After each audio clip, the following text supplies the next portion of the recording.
And we're back. And we're back. And again, let me find the new oh god. This is kind of a pain. Okay, wait. I got to make sure. No, stop it. Not that. Not that. Not that. Stop. Copy. And god damn it. Okay, look. Cancel that. Gotta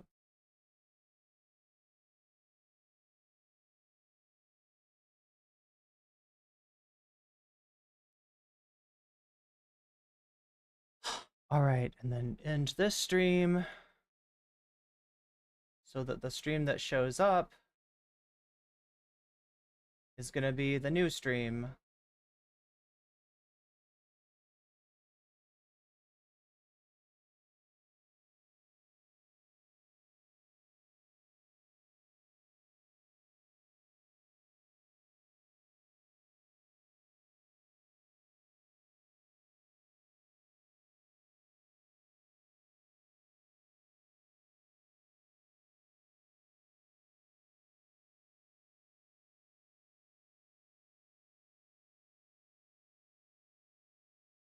Did we start a new stream? Yes, we did. We did. And that's what's going to happen, okay?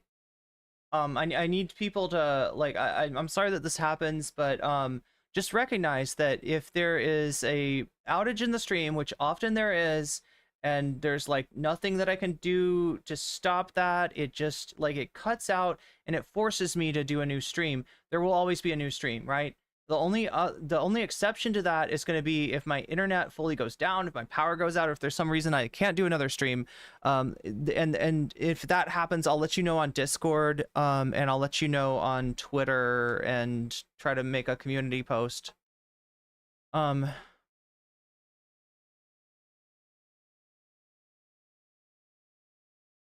that on.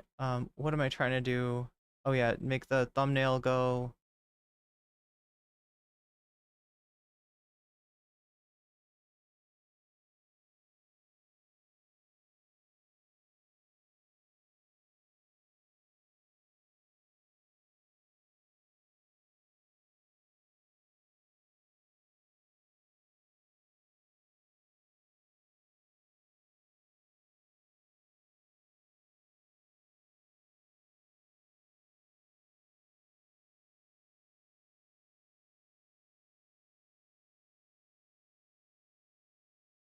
You know, it's weird though, when a stream goes out like that, I start to like do this cargo cult shit. Like where where I'm like, wait, was it this? Was it that? What is different now? Like what happened, right? And I'm like, I plugged my modem into different stuff. Is that like, you know, like it's just connected to the wall now instead of being connected to the I mean, I don't think that would affect it. I've got a fan on. Could the fan like like if it was Wi-Fi, maybe a fan affects things, right? I don't think a fan actually affects things. I don't know what affects things because that's a really annoying thing to happen, and it's specifically because of the.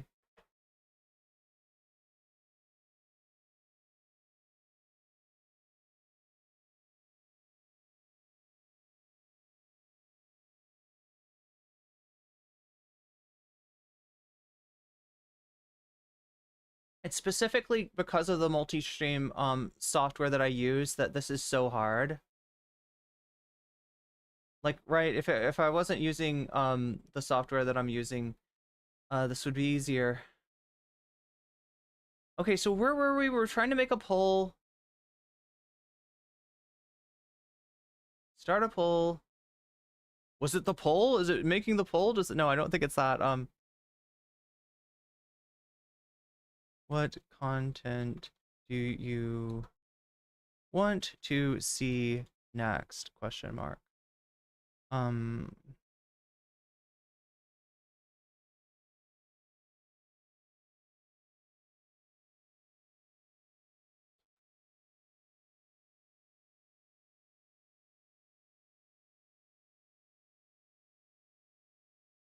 But yeah, you are all very smart for figuring out that I didn't disappear off the internet. I didn't get mad and stop streaming. You know, I'm not like, you know, giving up and I can't, you know, afford to give up. I am you know, I made a new stream and we're over here, and that's in general like what's gonna happen. If I can you know, make a if I can restart the stream, I always will. So always look for me. Always look for me. All right, so we got our poll. Jake Klein, the guy that was in the debate with Brianna Joy Gray, got in a fight with Stephen, not Stephen Colbert, but Stephen Kenneth Destiny Bonnell III, aka Mr. Bonelli, aka Mr. Divorcelli, on Twitter, right? So there's that, and there's also, I guess, a video component to this. Jake Klein made a video, I think, that is it. I think it's, yeah. Jake Klein made a video. Destiny made a video criticizing that. That's how the fight started. So if you want to look into that, if we want to do a little exegesis of a little drama exegesis. Exegesis? Why am I saying exegesis? That's the wrong word for it. Drama archaeology. Dig up this drama. It's not really. It's not like dig up this drama. I don't know. Loserelli. Brett Cooper is fake. You know what that is? It's the Jose video that we still haven't watched, and it's okay to watch now because we, you know, Jose's been you know, the video's been out for a while. Jose just doesn't want anybody to react to his content right when it comes out. So that's the Brett Cooper is fake, the exposing of a fake live streamer, which, you know. Dolly Parton canceled by MAGA. That's right. Find out why. If we pick that one. And then we got Blair White goes to Pride. Blair White did go to Pride. And, well, do you want to see what happens? Pick that one. Drama spelunking. That's a good term for it. That's a good term for it. But yeah, I fucking hate it. I hate it. Look, here's what's frustrating. My numbers never recover. If ever the stream goes down, my numbers never recover. And that means that there's some people that are literally just like, oh, I guess she's not streaming anymore. There's some people like giving up on me. And that's sad because like I don't give up on you, chat.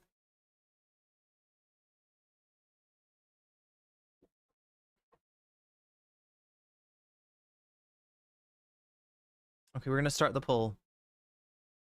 Start the poll now, and then... So you've got a poll to vote on, okay? You can vote on these things. Your vote matters. Your vote generally chooses what content that we do next.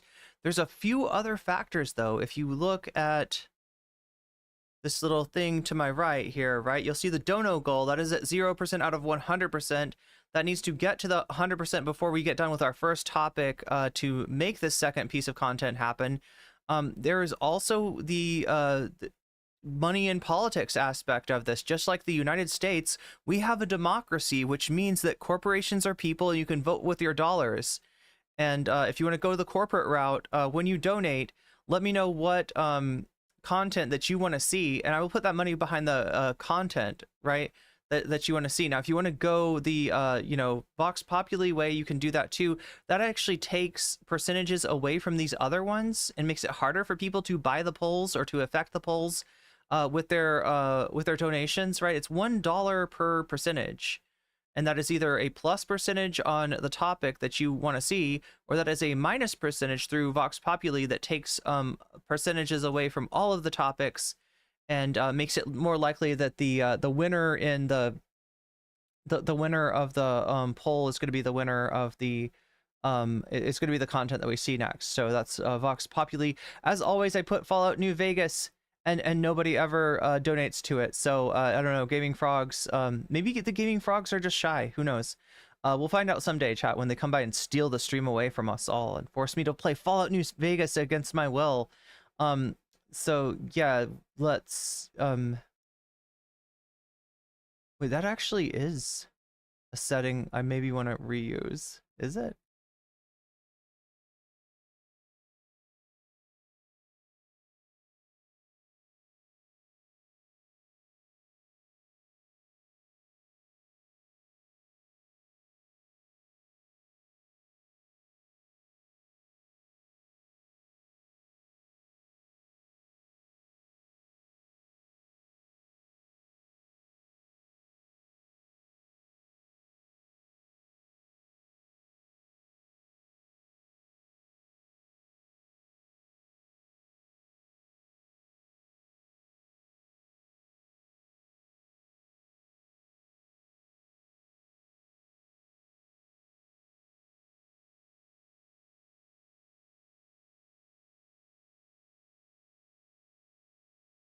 Okay, I think we're ready to go live a second time.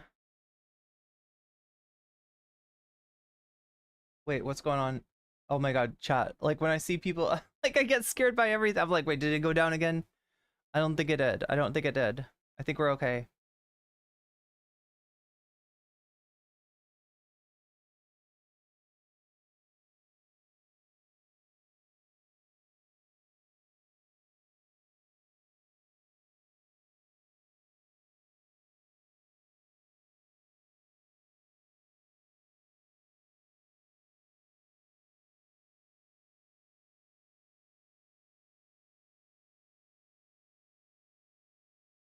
Just trying to put the short stream. We're good.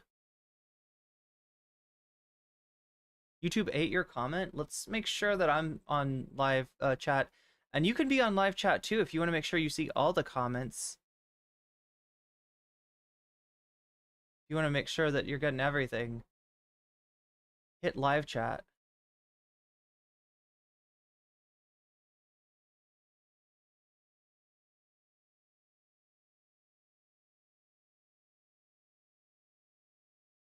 Okay, so it's slowly connecting.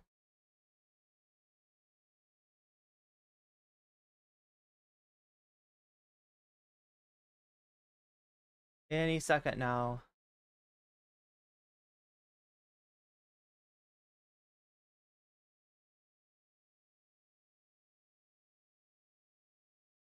I'm gonna try that again.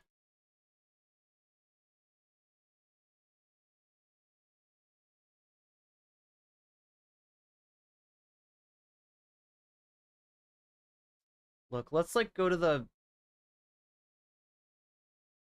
let's go to this screen.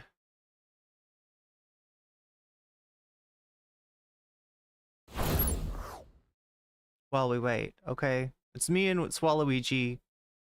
We're holding it down. Waiting for the... Oh my god, this is concerning. I don't know what's going on. Oh, wait a minute. Let's try this. I think I know what's going on here. I think I know exactly what's going on here. Let's see, stop that. And then... Just needs a new stream key, maybe? Yeah, that's all it needs, I think.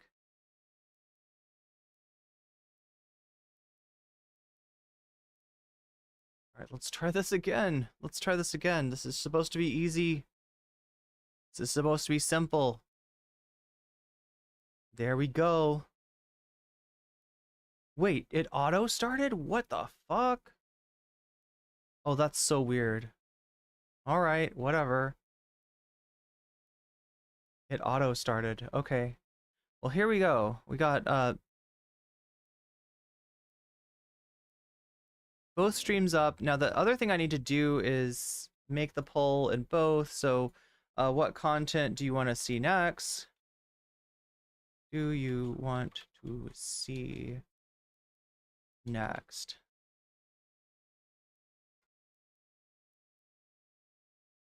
Put all the options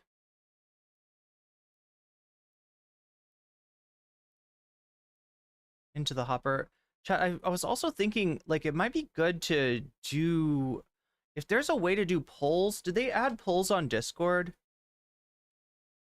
Like, I remember polls have always been kind of a pain in the ass on Discord. You can do polls, but, like, you do them by, like, emotes, like, what emotes people respond to, and like, people are like, huh, that's a poll, right? But maybe there's a way to do an actual poll on Discord now. And if we could, then we could do something where we like add a topic that is user generated, that people vote for that, right? I wouldn't mind having one spot on the on the 4 that we vote on, reserved for user generated topics. Okay, so I believe we are ready to go now. Waluigi and I. Let's go back over here. Yo. Okay. So yeah, these are your topics. Vote on them. You can vote in shorts, you can vote in the regular one, and you can also cross over and vote in the not the stream that you're in, right? You can't vote on Twitch, right? Because Twitch only allows me to keep a poll open for 10 minutes, but if you're on Twitch, you can go and vote in one or both of the other polls as well, the YouTube Shorts and the YouTube... Oh wait, let me make sure that I'm demarcating which one's Shorts, because it helps.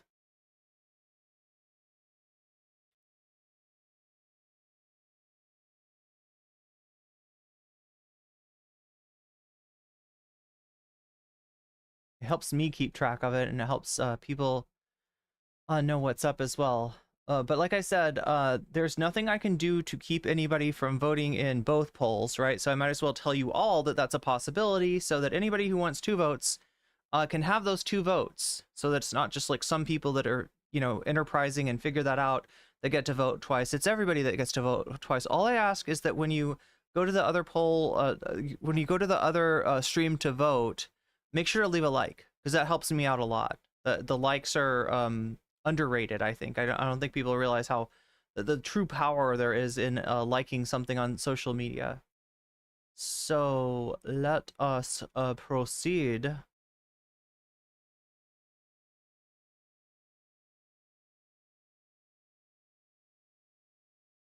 Let's take a look at what has been going on Medhi Hasan's timeline. I thought he was banned. I still think he might be shadow banned or something like that, because like I could not find him. But yeah, here we go.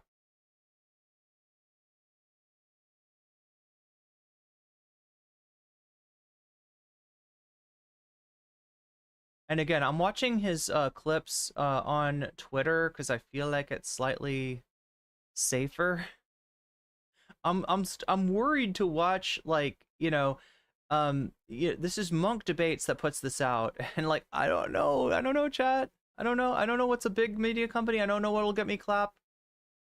Obviously, Jubilee. The only content I'm ever going to do about Jubilee from now on is going to be takedown content. They've had their chance to make it right, and they haven't done that, and I think they need to be exposed. So yeah, we're not going to cover, even if I were to get the word from Jubilee that they are like, we are so sorry that we did that to you. It's a huge mistake. Our apologies. Here's a free... I don't know. What would they give? What would Jubilee's merch be? Here's some free Jubilee merch or something like that. Like, right? I'm not going to cover them. I'm not going to help them. I'm only going to call them the fuck out because they need to be called out. Okay, so here we go. CC Douglas K. Murray. I'm opposed to the war crimes that happened on October the 7th and the war crimes that have happened since October the 7th. Let's make this a little bit bigger. 7th and the war crimes that have happened since October the 7th. Douglas, no, I've got to finish this point. Douglas, the week after October the 7th, came out in The Spectator and advocated for the ethnic cleansing of Gaza, which is a crime against humanity under the Rome Statute. He said now is not true. You said now is a good time to do it. Everyone can read the piece other than Medhi. You're the guy who denied earlier that what you said in The Spectator, let's just be the clear content, we're talking about October 7th. 5 days after October 7th, you said, maybe they will finally put an end to this insoluble nightmare, raise Hamas to the ground, or clear all the Palestinians from that benighted strip. It could be a good time to do it, but you tell this audience, we can live in peace side by side. That's a war crime. No. Ethnic cleansing is a war crime. Not at all. Clearing people. No, I said maybe for a reason. It could be a good time to do it. For goodness sake. Douglas, For goodness sake. just apologize and move on. Brilliant. Seriously.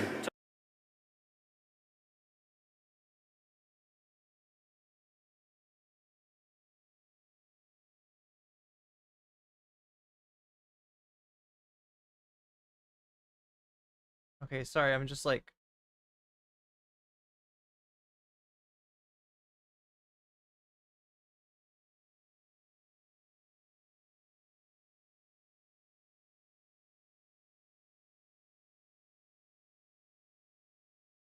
making sure we're on the right scenes on all platforms. But yeah, this is the debate that went on between Douglas Murray and not to be confused with, oh my god, the other Murray guy, the bell curve guy. Douglas Murray is not the bell curve guy. He's a different kind of guy.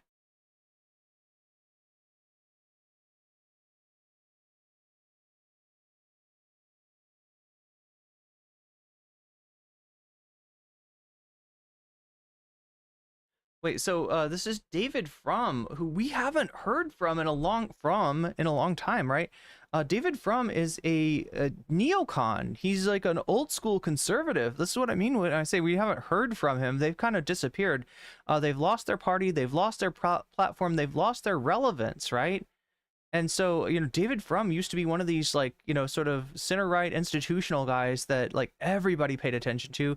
He still paid attention to amongst the chattering class of the legacy media, but he's just not really, he's kind of a dinosaur is what I'm saying.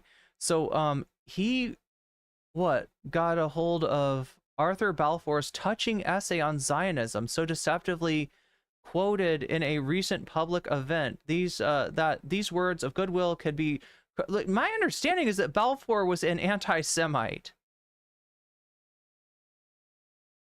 And yeah, like, I guess an example of somebody who is both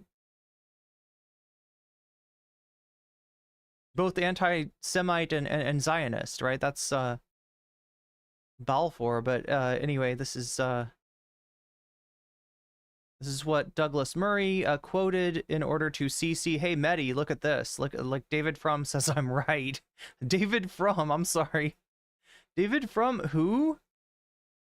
So, yeah, this is Medhi. Okay, so just to put this in context, this is what Medhi's responding to. I'm opposed to the war crimes that happened on October the 7th and the war crimes that have happened since October the 7th. Douglas, no, I've got to finish this point.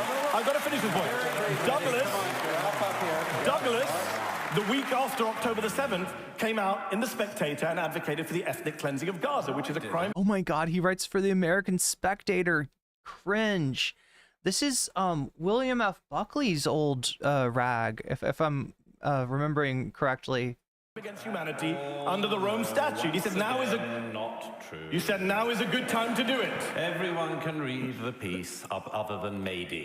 You're the guy who denied earlier that what you said in The Spectator, let's just be the clear context, we're talking about October 7th, October 7th. 5 days after October 7th, you said, maybe they will finally put an end to this insoluble nightmare, raise Hamas to the ground, or clear all the Palestinians from that benighted strip. It could be a good time to do it, but you tell this audience, we can live in peace side by side.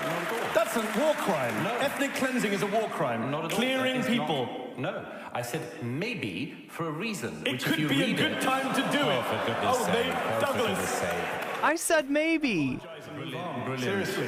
I said maybe. Oh my God. Okay, so yeah, we're kind of going backwards here in terms of what Medhi has posted.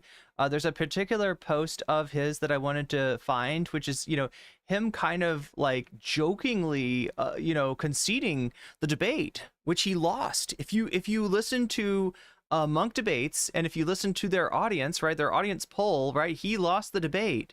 And when you start to see how this debate actually went, you're going to see why that's so funny, why that is pure freaking cope.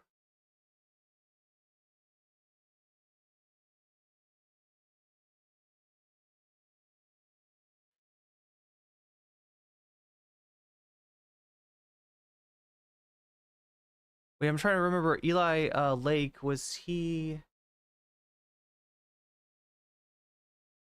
in that debate with with Brianna Joy Gray? He was there in the that terrible debate that BJG participated in before getting fired from her job on the Rising. There's more stuff to. She's talked a lot more about that. Again, massively disappointed in her for talking to Candace amongst other people, and in a way that just like hid any criticism. Like, obviously, there's stuff that they disagree with each other on. Candace even brought up BLM, which obviously Brianna Joy Gray, disagrees with Candace's take on BLM. But Brianna was not on Candace to air any of those disagreements, and it was just purely, yeah, you got fired for being pro-Palestinian and I got fired, which is true. I do believe that the Daily Wire fired Candace for her treatment of the Palestinian issue. However, the difference between Candace and Brianna Joy Gray is that Candace is an actual anti-Semite, and that is like not the person you want to be making common cause with. It also gives your, you know, if you're Brianna Joy Gray, it gives your critics an easy way to criticize you.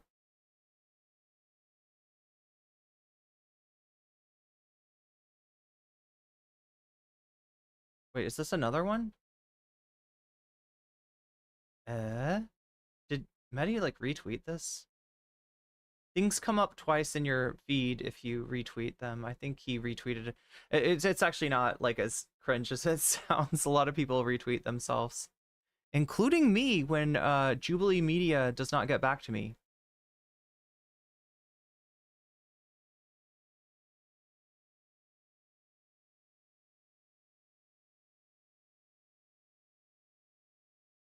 Okay, so here we go. This is the yeah, see, there's a repost. This is the tweet that I was talking about, right?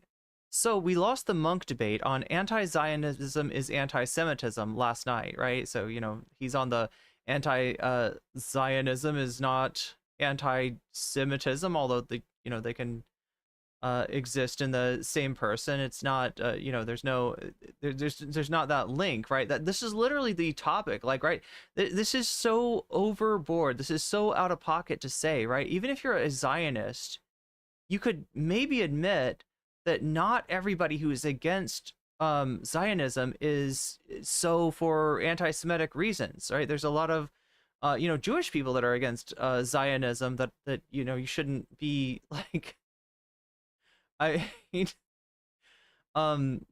calling you know, anti-Semitic, but anyway, that was the be it resolved topic of the debate, right?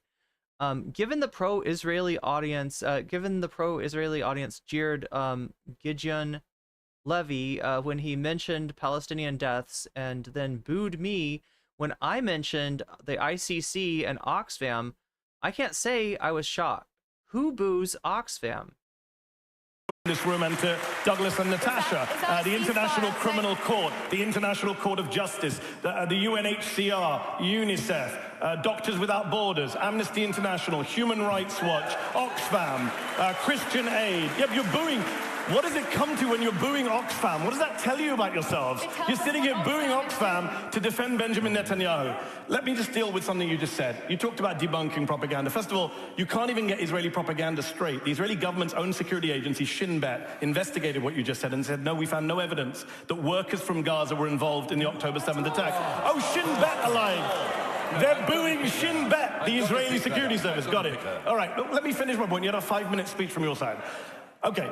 That's Shin Bet. What Medhi, look, what Medhi has stumbled upon here is an actual echo chamber. Like, everybody accuses each other of being an echo chamber. Everybody, you know, like it's a common thing to accuse your opponents of refusing to deal with information from outside of the sphere of those who agree with them.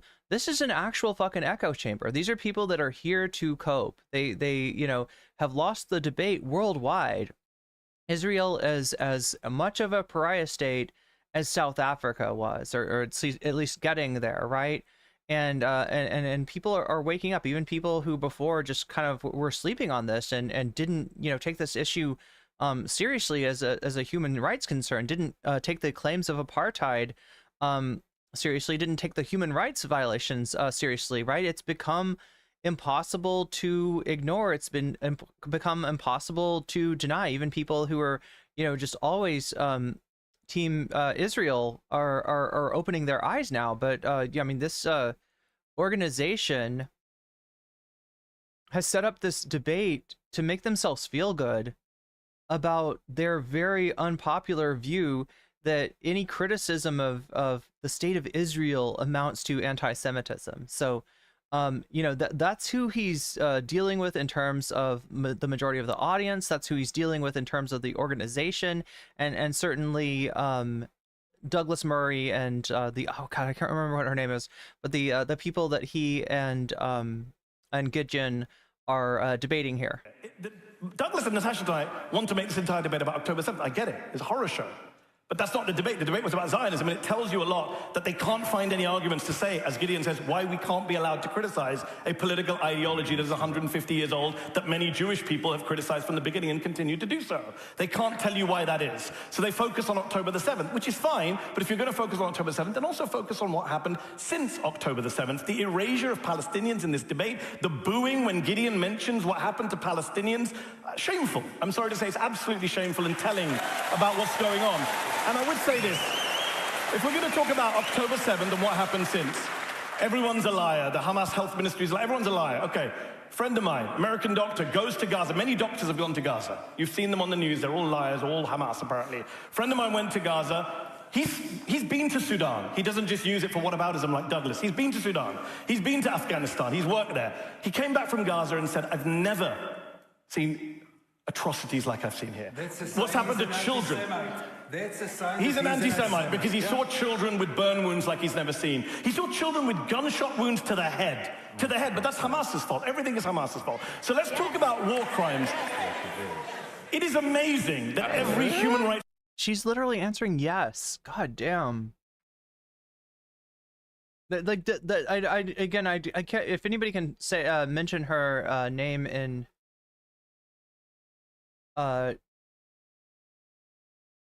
So anyway, for anybody who's wondering about Oxfam, we're talking about a British confederation of 21 independent non-governmental organizations focusing on alleviating global poverty, founded in 1942, led by Oxfam International.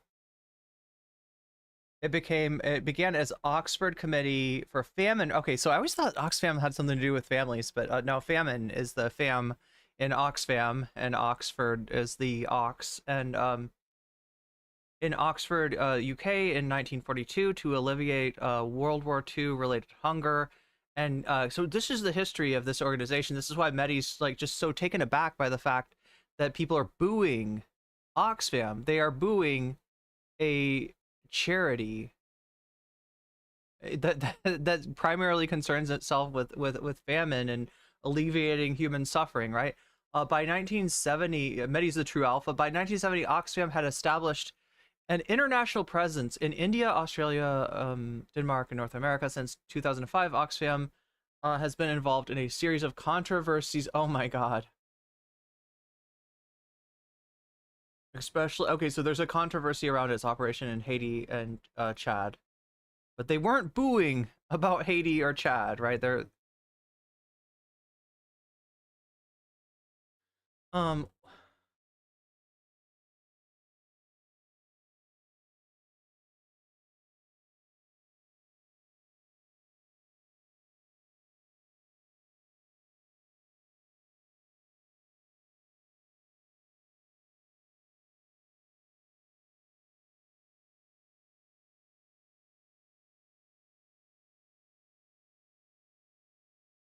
group in the world, including Israeli human rights groups like B'Tselem, Gisha, Yeshtin, are all documenting this stuff, but you guys think it's all imaginary. So again, it tells you about what Zionism is. This is not about some abstract ideology of, you know, people trying to settle the land and trying to have it. But as Gideon said, there was an argument to be had in the 1940s, 30s, 20s.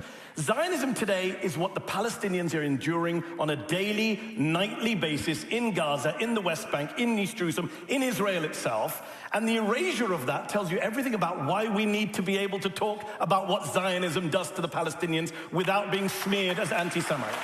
Okay, Douglas?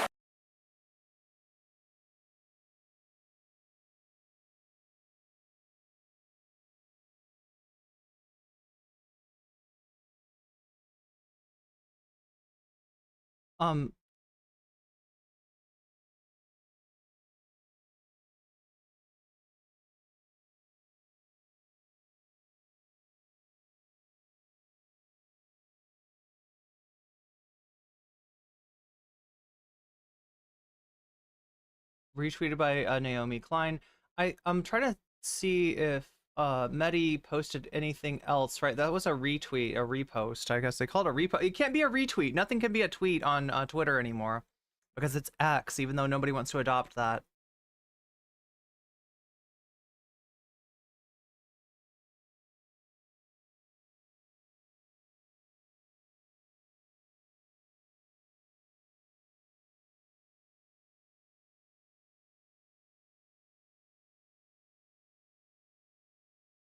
He's reposting something from this is Munk debate itself.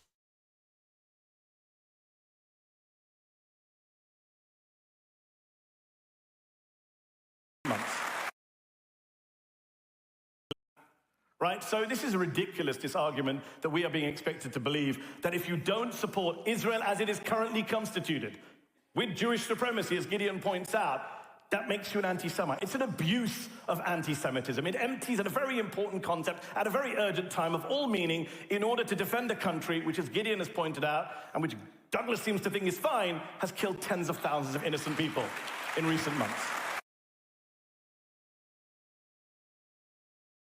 So yeah, that was uploaded by Munk debates themselves. Right, so this is ridiculous, this argument that we are being expected to believe that if you don't support Israel as it is currently constituted, with Jewish supremacy, as Gideon points out, that makes you an anti-Semite. It's an abuse. So yeah, I mean, like, look, if you're gonna define Israel, right? So like, I mean, like I hate to be a definition dictionary Andy here, or a dictionary Andrea or whatever, right? Because that can be really annoying when somebody's like, oh, excuse me, according to the Webster's dictionary, the definition of this is, right? A lot of times that's like a obfuscation. A lot of times that's a distraction.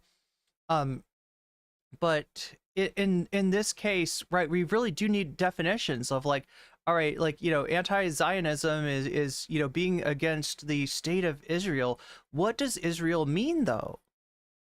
Are we talking about the people that live there?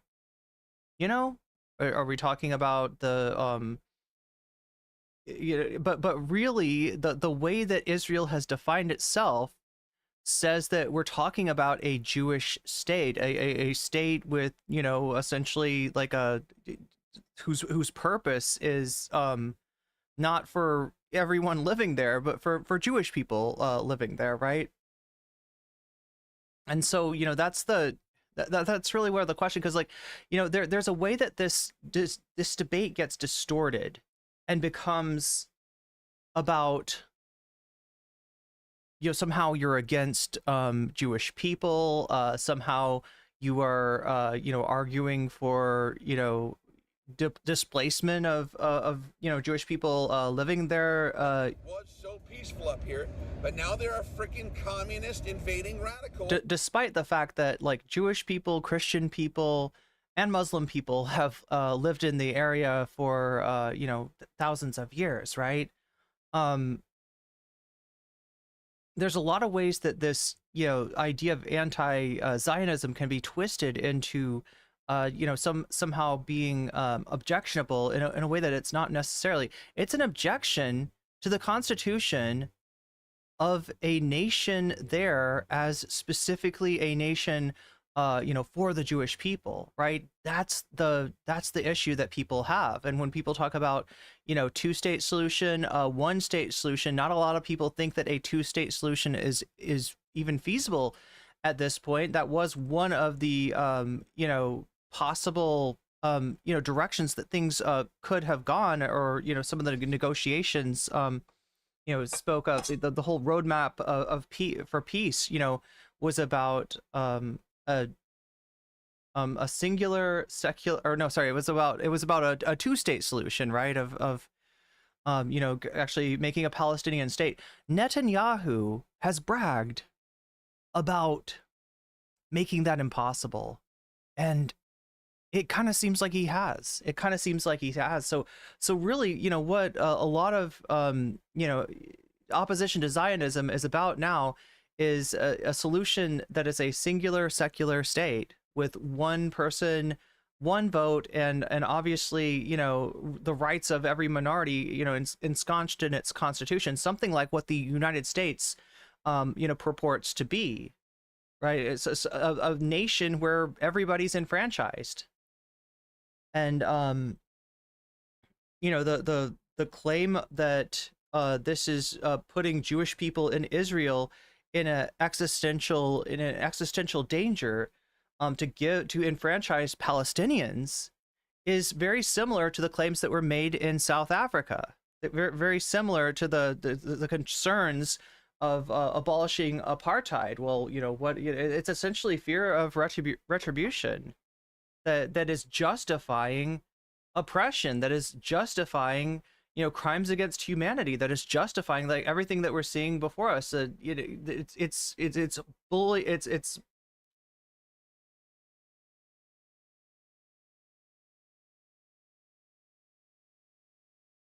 that's what's pushing Israel continually further and further to the right. No matter what happens, no matter who leaves the government, you've got a situation where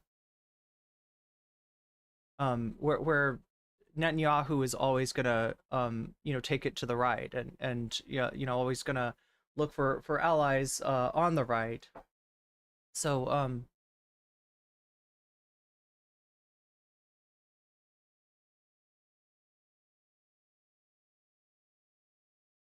oh god. So this is Matt Lieb from Bad Hasbara retweeting, or sorry, tweeting about this room, and to Douglas and Natasha, the international. Oh, sorry. To put this in context, this is his response to Elon Levy congratulating Douglas Murray here. Show those up on the second screen. So the second row of screens. Let's see the new vote coming in. 66% in favor of the motion, 34% opposed. So Douglas and Natasha. Pat yourself on the back. Pat yourself on the back. Everybody in this room who wants to silence any opposition to the atrocities being committed right now, right? Pat yourself on the back, because we defeated any notion of humanity. We went from 61% of you agreeing with this fucking bullshit statement to 66% of you. This is fucking cope. This is what I'm talking about, right? Elon Levy says, congratulations to my friend Douglas K. Murray and to Natasha Hausdorff for wiping the floor with Medhi Hasan. I guess objectively, this is how you objectively win a debate. Oh my God. Oh my fucking God. Yeah, in a situation where, the people that are fans of this Munk debate shit are the voters, and they know how this works, and they can easily, some of them can easily be like, oh, I don't know, maybe it's not anti-Semitism before, and then afterwards they'll be like, I totally was convinced, right? Then you can have this illusion of victory, despite the fact that Israel has lost majorly in this conflict. It is essentially lost all of the respect that it had in the international community and become very much a pariah state, and the United States along with it, right? The United States as its muscle has lost, this has been a consistent trend of the United States losing respect in the world, due to the response to 9/11, the attacking Iraq, false claims at the UN, human rights violations in Guantanamo, right? This has been a trend of the United States, which, basically had the world wrapped around its finger in the late 20th century. Just like, the fact that Obama was elected after that, and wars continued in the Middle East, right? And the fact that the United States then elected Donald Trump. Yeah, it's a trend. And backing Israel in this conflict increases exponentially the rate of the United States losing its respect. But yeah, go on, Elon Levy, fucking pat yourself on the back over winning this bullshit poll. God damn. Okay, so what is Matt Lieb? This room, and to Douglas and Natasha. Sorry, let's read Matt Lieb's response to this. Shocking to hear that the audience who booed Oxfam and shouted anti-Semite at Medhi, as Medhi talked about Doctors Without Borders, thought that Douglas Murray won the debate. Yeah. This room, and to Douglas and Natasha, the International Criminal Court, the International Court of Justice, the UNHCR, UNICEF, Doctors Without Borders, Amnesty International, Human Rights Watch, Oxfam, Christian Aid. Yep, you're booing. What does it come to when you're booing Oxfam? What does that tell you about yourselves? You're sitting here booing Oxfam to defend Benjamin Netanyahu. Let me just deal. What's funny is that, though, I mean, there is some clapping from this audience, right? So it's not monolithic. Remember, the poll, was 66% to like 30-something%. So there are people in here ostensibly that agree with Medhi on some level. That doesn't mean that they're anti-Zionist, but it at least means that they recognize that criticism of Israel, that opposition to Zionism is not tantamount to being anti-Semitic. Israel does not, own the...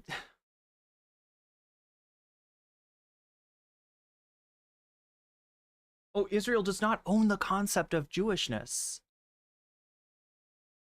With something you just said. You talked about debunking propaganda. First of all, you can't even get Israeli propaganda straight. The Israeli government's own security agency, Shin Bet, investigated what you just said and said, no, we found no evidence that workers from Gaza were involved in the October 7th attack. Oh, Shin Bet are lying.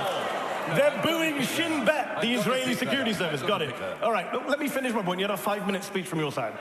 Okay, that's Shin Bet. Let me just deal with your wider point here. Douglas and Natasha tonight want to make this entire debate about October 7th. I get it. It's Yeah, Natasha. Her last name escapes me. a horror show. But that's not the debate. The debate was about Zionism, and it tells you a lot that they can't find any arguments to say, as Gideon says, why we can't be allowed to criticize a political ideology that is 150 years old, that many Jewish people have criticized from the beginning and continue to do so.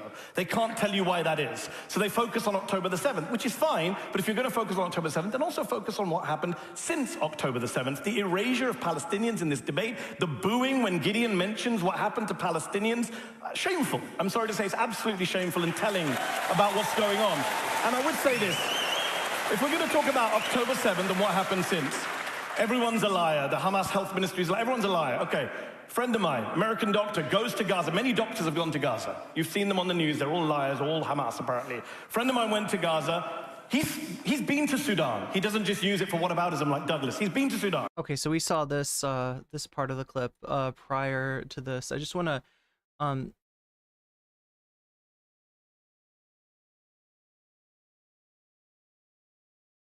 In 1917, over 100 years ago, Arthur... Okay, what? How does this work? Yeah.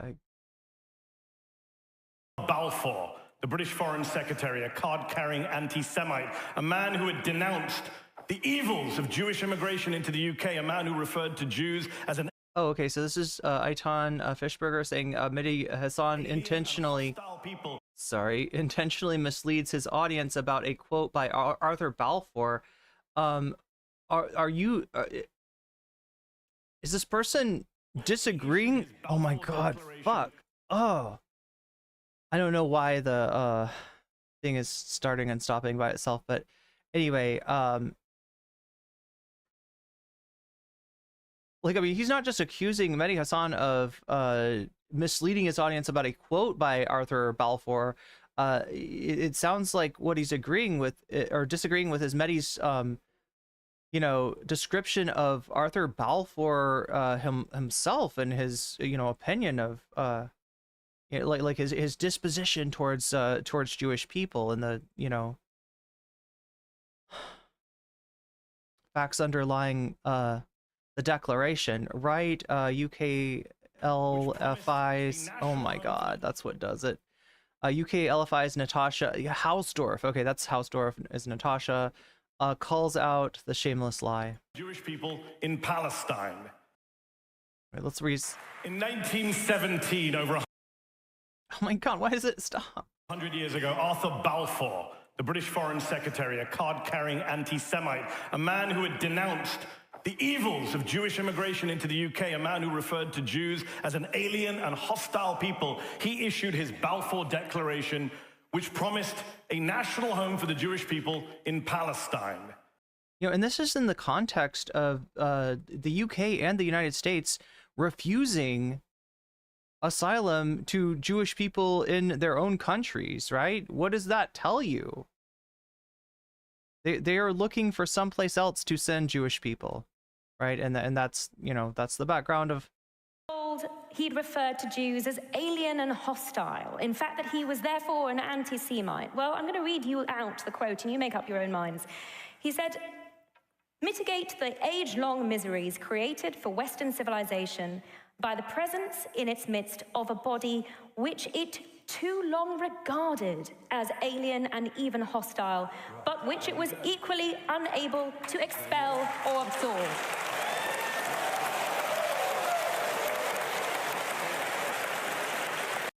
In 1917, over 100 years.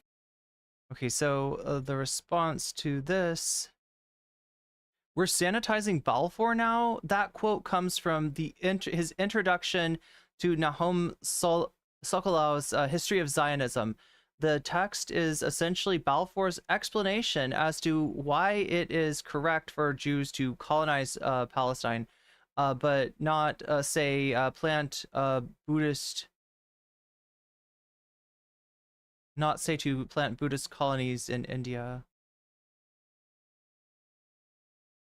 Wait, there's more to this. For Balfour, this is because Jews are different than other quote-unquote races in that they had been severed from their ancestral lands and yet retained to the full its racial self-consciousness. Oh, its language there. I want to jump to conclusions about that, but sounds pretty dehumanizing. This had caused the criticism that Jews quote unquote employ their great gifts to exploit for personal ends a civilization which they have not created in communities that they did little to maintain. This was, as Balfour says, manifestly false, but Balfour qualifies this defense with his own anti-Semitic diatribe. But it is no doubt true, he says, that in large parts of Europe, their loyalty to the state in which they dwell is, to put it mildly, feeble. Oh my God, yeah, this is dual loyalty. This is the trope of, this is an anti-Semitic trope. Right? No, the Balfour is completely, had the Jewish people's, best interest in mind, right? As he, alleges dual loyalty. People compared with their loyalty to their religion and their race. Yep, there it is. There it is. This Balfour thought was logical. A constant oppression either crushes the victim or makes them, quote unquote, develop in them self-protecting qualities which do not always assume an attractive shape. Develop in them self-protecting qualities. Ooh, that is... Look, if you know, right? That's...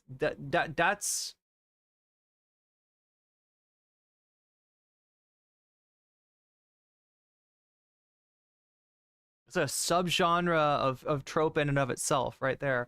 The Jews have never been crushed. I hate reading this stuff, right? Because like I'm reading the words of an anti-Semite here, and it's icky and fucked up and dehumanizing, and I'm not as worried about being like clipped or anything. Obviously you can provide the context that these are the words of Balfour.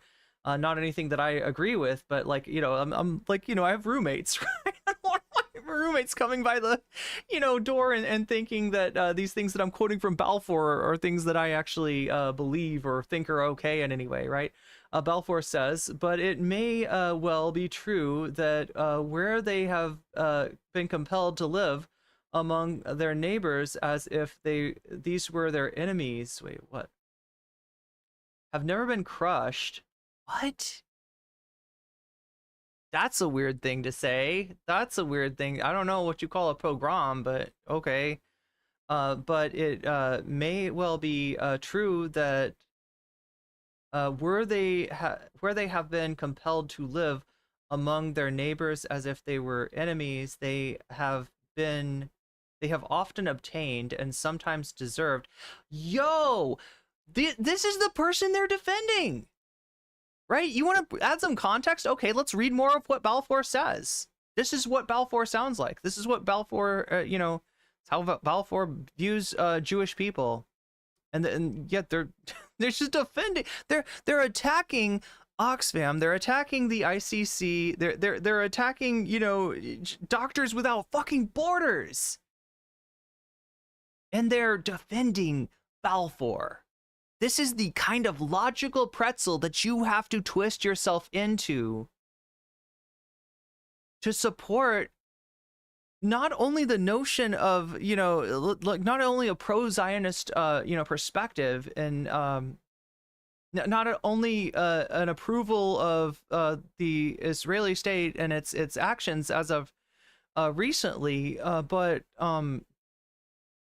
also the idea that anybody who is opposed to these notions, you know, opposed to this settler colonial project, is by necessity an anti-Semite.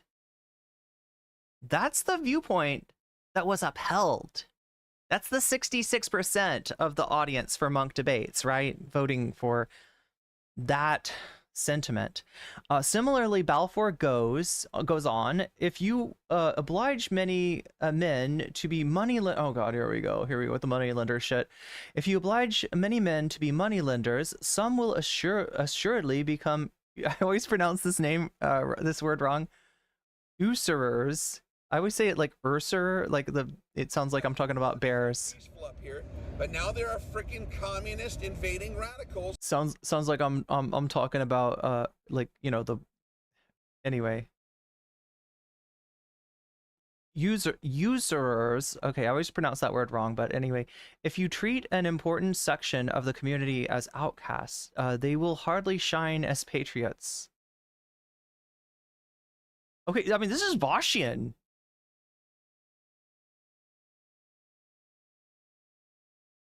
This is similar to Vosh's statement about Jewish people supposedly being overrepresented as bankers in pre Weimar Germany. If you treat an important section of the community as outcast, they will hardly shine as patriot. I mean, yeah, there we go. So for Balfour, thus, intolerance blindly labors to create the justification for its own excesses.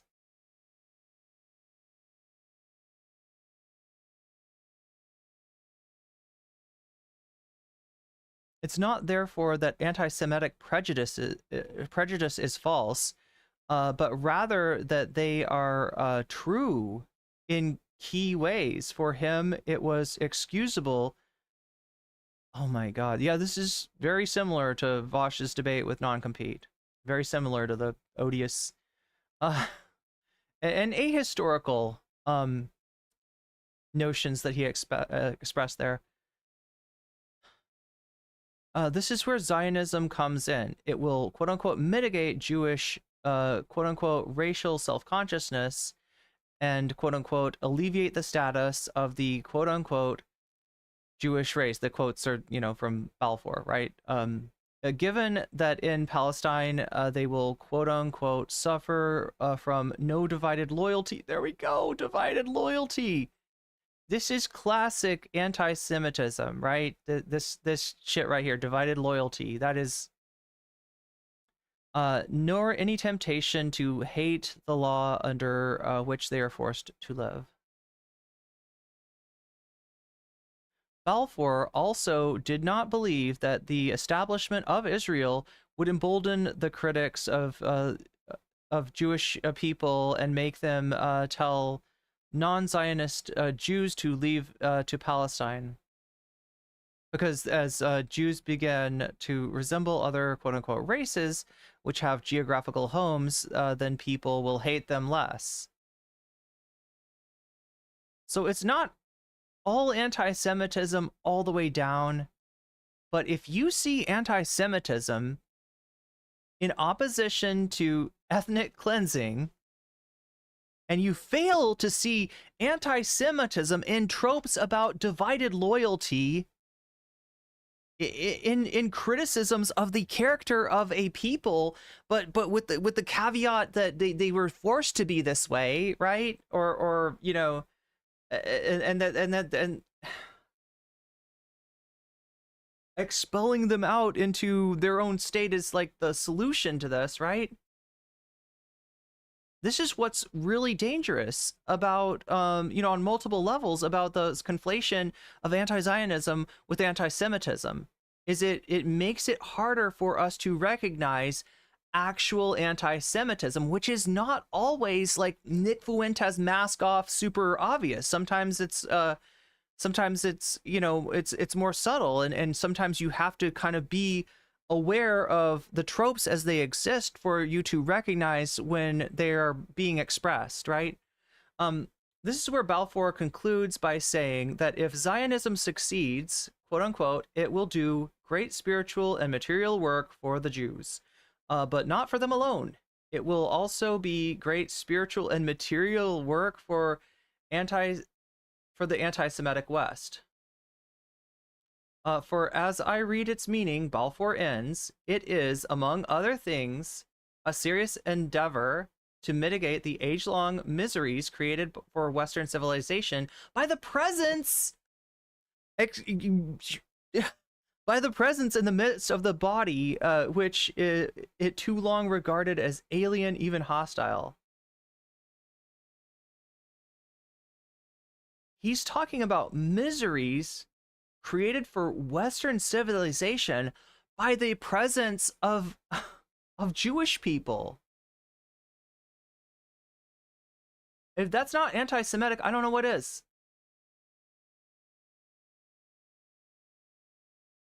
Okay, so here's the part that was mentioned earlier by Natasha, right? Which it too long regarded as alien and even hostile, but which it was. So you know, I think that her problem with Medhi's characterization of Balfour's words was that maybe he cut off the which it too longer regarded as part and just kind of quoted the alien hostile, which it was equally unable to expel or to absorb. So that's what he means when he says like that the Jewish people have not been, god damn, I mean, you know, it's not, look, it like I said, like, are there more extreme, more overt forms of anti-Semitism? Sure. But if we don't recognize this as anti-Semitism, then we're not going to be able to see real anti-Semitism when it emerges. And it, you know, if we're trained on this idea of like, you know, opposition to Israel, opposition to Zionism, that's what, you know, that's the calling card of anti-Semitism. Yeah, you're getting false positives and false negatives.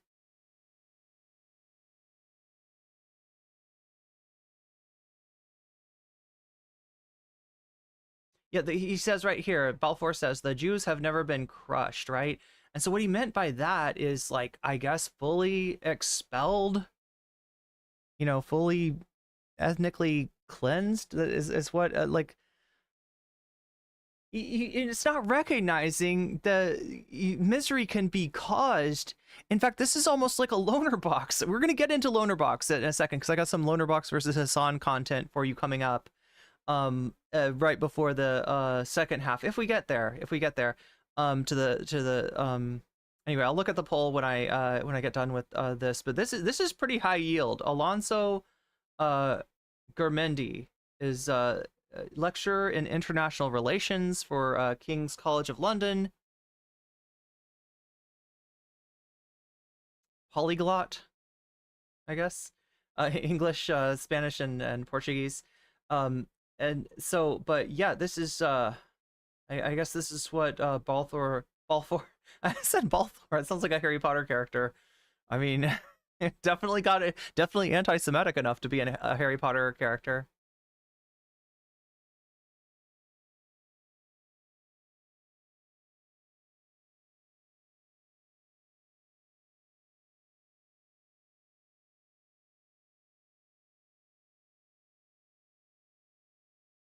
Look, I usually don't like Twitter threads, you know, they go on too long, but this one's very high yield. There's a lot. This is, you know, if you didn't understand, you know, the Balfour's anti-Semitism before, it's a lot more clear now.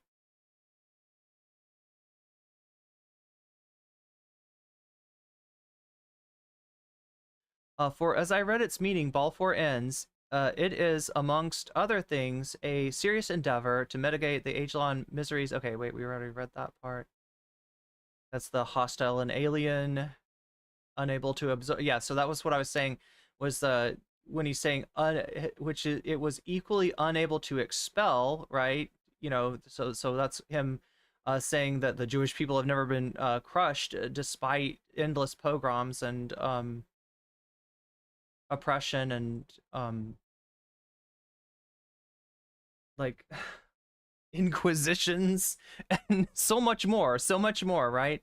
Or to absorb, meaning that the Jewish people are still the Jewish people, that you know, it's not, you know, the Western civilization is unable, in Balfour's words, to force them to assimilate, right?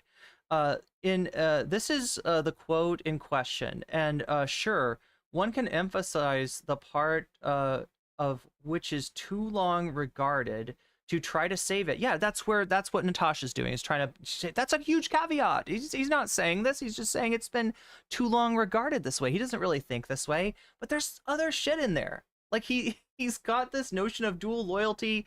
You know, he thinks that, you know, like being you know, sort of forced to you know, take up positions as money lenders in the Middle Ages has like somehow warped and you know, degenerated like the character of Jewish people, right? It's like, you know, it's not, like I said, like the most like fire breathing, foaming at the mouth like form of anti-Semitism, but it is anti-Semitism nonetheless. What he's saying is that the West will no longer need to regard Jews as alien or hostile, because Zionism will be a better solution than expulsion or absorption, which would have never worked because Jews had nowhere to go and were racially self-conscious, too racially self-conscious to be absorbed. With Zionism, Balfour believes, now those Jews that want to be racially self-conscious can just go to Palestine, and those who do not can just be absorbed, can just be assimilated, and treated the same way as a Frenchman or Germans living in Britain.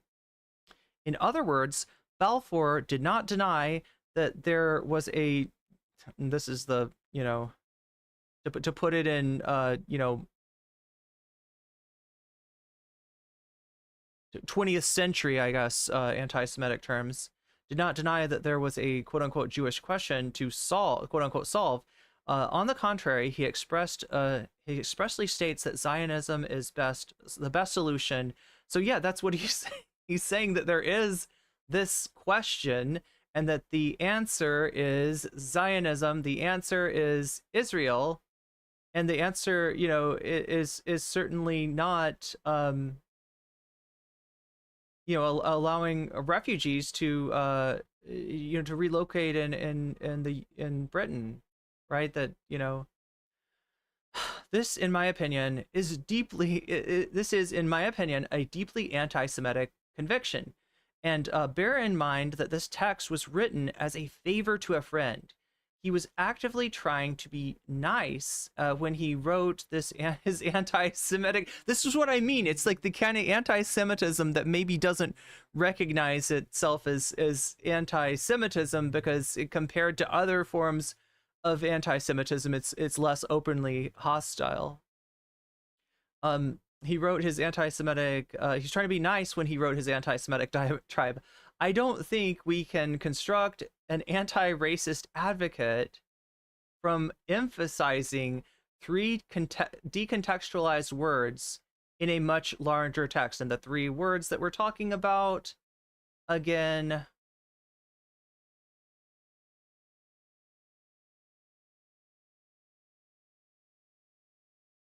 let's find them.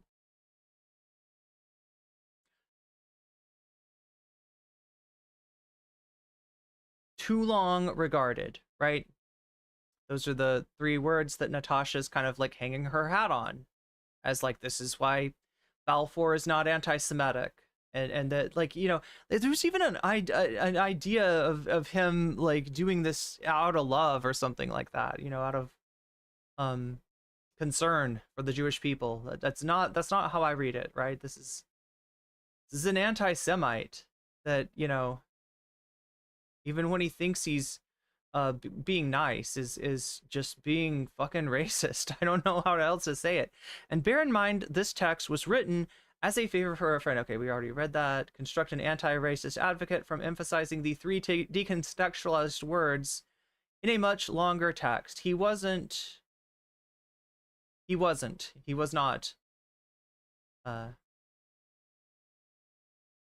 Sorry, he was not an anti-racist.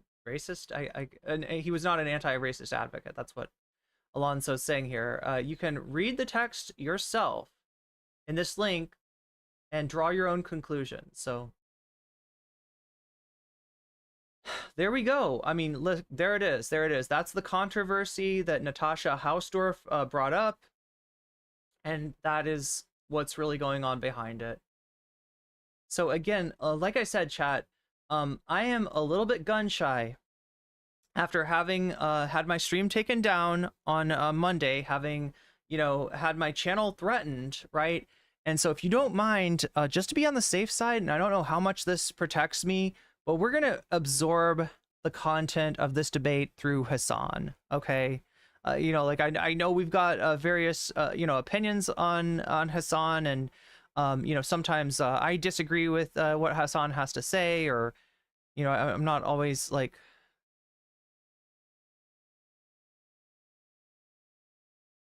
Yeah, okay, so here's the initial posting of here's Medhi Hasan conceding that he lost the debate, like according to the weird standards of Munk debates and their fucking cope.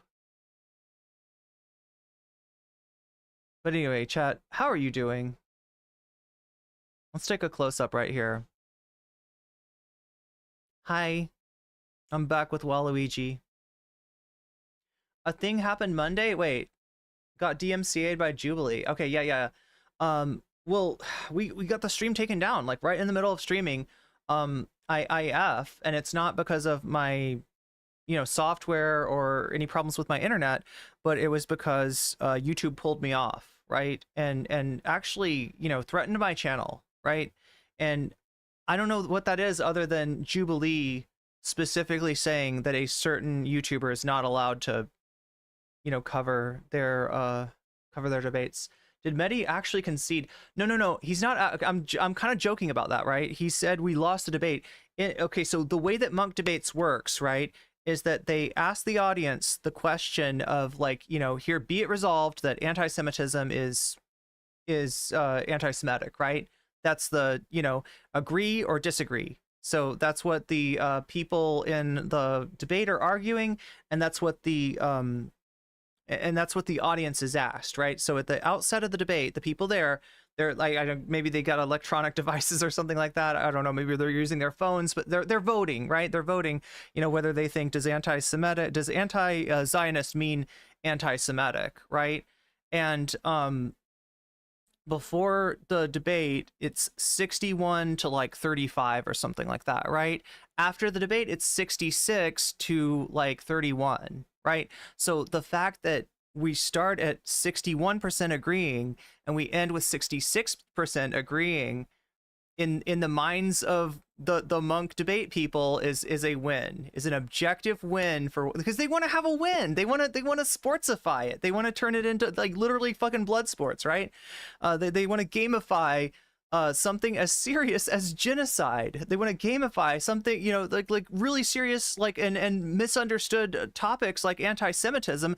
And if the you know, if these assholes that are supporting genocide want to try to argue that to not do so is anti-Semitic, then, like, you know, let's applaud them and have them pat themselves on the back for ostensibly convincing like 5% of people that didn't think so before that they were correct, right? When in actuality, you kind of know how this works, right? If the people doing the poll, especially if they've been to one of these things before, they know how it works. They know what a win condition is, and a win condition is like a greater percentage changing from the, you know, the other side to the side that they agree with than the other way around. So what are they going to do? There's a motivation there for people to say that they don't agree with it at first, and then to change their mind, and then you can all clap. You could be like, "Yay! Zionism has won the day! Congratulations! Medhi Hasan is anti-Semitic. We won!" Right? It's just like, so yeah. When he's saying he lost the debate, he's kind of joking. You don't lose a debate. All right, it's subjective. It's not objective. There's no, you can't like make a debate, objective. It's all like in the mind's eye of the listener, right? And so yeah, I mean that's the spirit in which he posted. He's British, right? He's got that dry sense of humor, and so yeah, when we lost that debate, right? That's it's a dark joke. It's a sad. The sad state of the world kind of deal. All right. Speaking of the sad state of the world, let's have a look at our polls.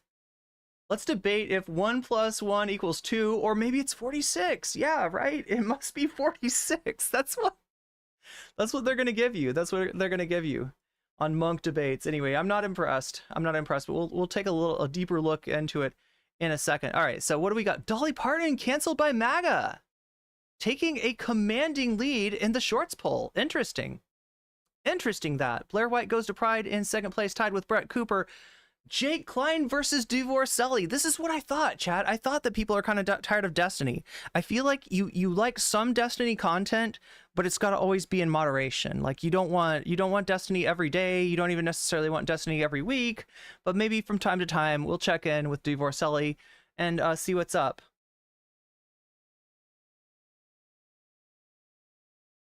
Okay, so what have we got in the other poll? Yo, Dolly Parton also winning there. Commanding lead for Dolly. This is exciting. Chat, this is an Owen, oh my god, what is his last name? Owen Morgan. This is Owen Morgan, Telltale. We've watched him before. He does a lot of, he I guess was raised in a cult and does a lot of videos on cults, particularly like Christian cults. He does that, he's covered the people that believe that Trump is a god, that worship Trump like he's a god, right? Dolly, please. Yeah, people are voting for Dolly. Divorcelli in moderation. Just like, oh no.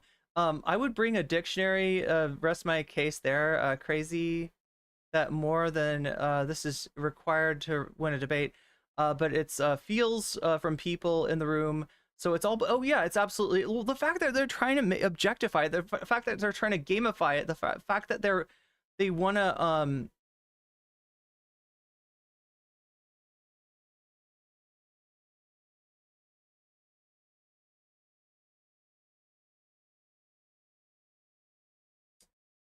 yeah, spamming the chat is generally not a good idea, okay? And neither is putting me on the spot, but we will talk. So let's see.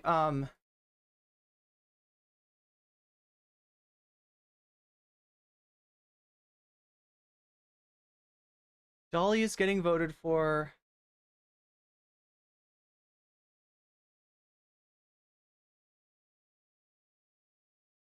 Pretty handedly. And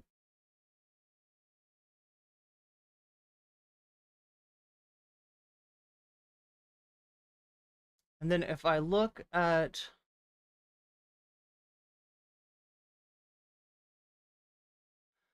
well, anyway, you know how this works. If we don't get the dono goal to 100%, then the second piece of content will be, the stream is over. Like, right? We'll be looking at a blank stream. So we'll see if we end up there or if we end up watching the Dolly Parton video. It is definitely up to you, chat. Just know that when you donate, you have a chance to let me know which of these topics, right? Which of these topics you would like to see as a follow-up to this first segment. And you can also say Vox Populi, which means that like you trust the will of the people and you want the people to decide. So that's how that works. And sometimes we get there, sometimes we don't. Sometimes the the will of the people is upheld by the donos. Sometimes it's subverted. Usually it's upheld, right? Usually, like, it's very rare that the donos actually change things, because generally, you know, when people are voting for one topic over others, they're also donating to that topic over others. And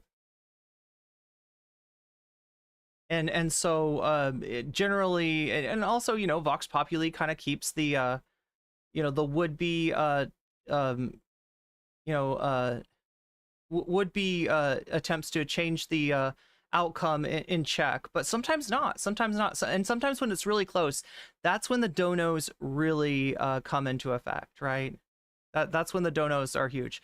But just remember, if you super chat, if you use a super sticker, if you are donating on Throne, if you are signing up at Patreon, if you are over on Twitch and you're getting yourself a sub, if you're donating subs, if you are donating bits, any of that, anything that like seems like a donation, you probably have something to say about the outcome of the poll. And all you have to do is let me know what outcome you would like to see in the poll, even if that outcome is just like you want to see the will of the people upheld, which is perfectly valid.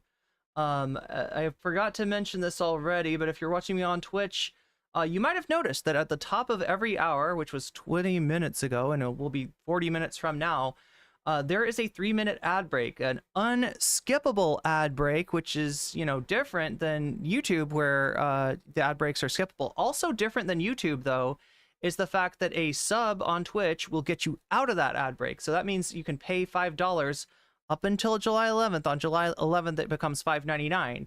You can pay $5 to get yourself out of the ad break. You can also use a Twitch Prime if you have one. If you have Prime, you get a free sub to give to the streamer of your choice. If that happens to be me, you will no longer see the ads in my chat.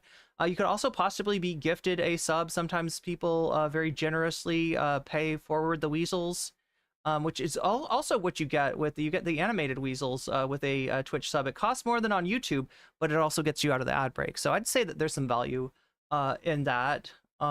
Yeah, the same thing with memberships on YouTube. If you are getting yourself a membership, if you are donating memberships, you can get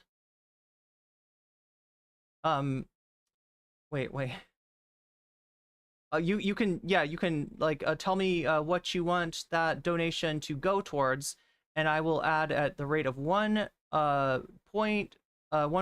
per US dollar to the topic of your choice, or to Vox Populi, which is, you know, you want the voice of the people to be upheld. You're really adamant about that, and you're putting your money where your mouth is, and your weasels are going towards making sure that the people's choice is the people's choice. So that's perfectly valid.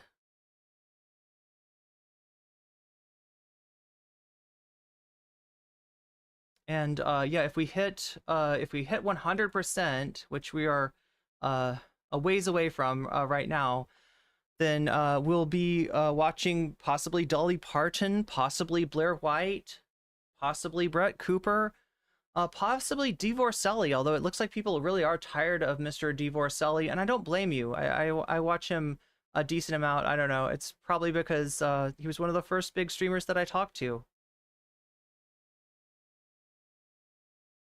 Michael S. No, NCC sees all. It's like whether she responds to something that should be addressed in DMs, in chat, that's the different sort of thing, because NCC loves you all and wants you all to be happy and doesn't want to, you know, it isn't trying to do call outs or anything like that, despite, you know, the difficulty of. But yeah, we're good. I think we have understanding at this point. It's okay. So we are gonna move to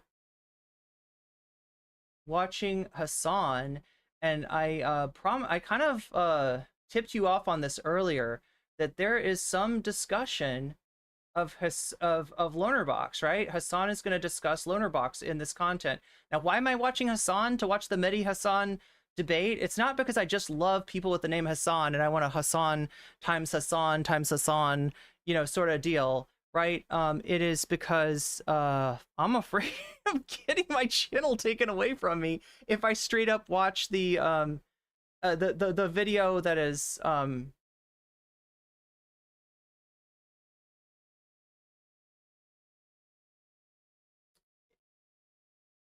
my god. I'm gonna have to do a little digging to find this again.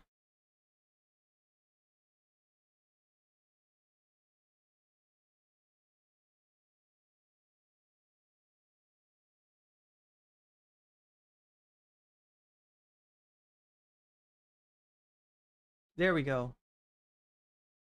There's our content right there. All right. All right.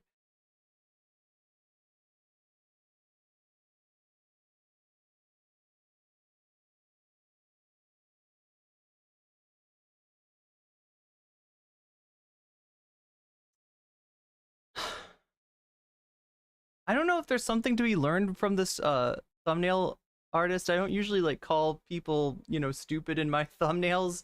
But essentially this like every single thumbnail from this channel is like is has like a title like this, and like I think the functionality of this is that look, if you're doing a video about Medhi Hasan on Munk debates and debating Douglas Murray, you might get right-wingers. You might get Zionists. You might get fans of Douglas Murray, fans of Munk debates as your audience instead of, because YouTube just doesn't know. They just like, the subject matter is this. Here are the people that are interested in that, right? So if I do a video talking about Matt Walsh and how fucking cringe he is, it's possible that I could get Matt Walsh fans as my primary audience for that video, right? And it's all about the way that you do the thumbnail. It's all about the way you do the title and the thumbnail. Is it appealing to a right-winger, right? Some you know, there's ways that you can step in the dog shit. So I'm guessing like that's why, you know, that's kind of like this is always the same font, and it's always something like, you know, they're so stupid. And there's a soy-faced Hasan here, just shocked at the ignorance of the two other people on the debate panel. So let's get into it. And like I said, this is going to have a loaner box component to it. And yeah. Douglas Murray is yet another one of these like classic, unimaginably right-wing, unimaginably racist British charlatans that basically revitalized their career post October 7 by just unconditionally dick riding Israel.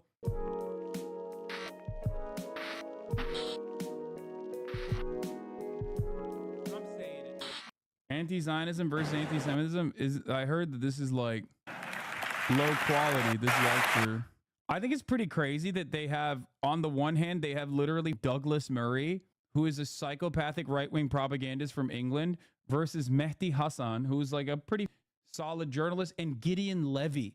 Like, this is so cooked. Who's the other person? I don't even know who the other person is. Don't change your mind. Let's see those results. It's like if someone started a war on American soil and said anyone flying the American flag is an asset of the government and a legitimate target. This tweet sums up the debate. Shock. So Natasha and Douglas Murray versus Medhi and Gideon are the sides, right? With the Medhi and Gideon arguing that Zionism is not tantamount to anti-Semitism, and Natasha and Douglas arguing that it is. To hear that the audience who booed Oxfam and shouted anti-Semite as Medhi talked about Doctors Without Borders thought Douglas Murray won the debate. HCR, UNICEF, Doctors Without Borders, Amnesty International, Human Rights Watch, Oxfam, Christian Aid. Yep, you're booing. What does it come to when you're booing Oxfam? What does that tell you about yourselves? You're sitting here booing Oxfam to defend Benjamin Netanyahu. Let me just deal with something. Oh, here, let me switch this over. Debunking propaganda. First of all, you can't even get Israeli propaganda straight. The Israeli government's own security agency, Shin Bet, investigated what you just said and said, no, we found no evidence that workers from Gaza were involved in the October 7th attack. Oh, Shin Bet alive.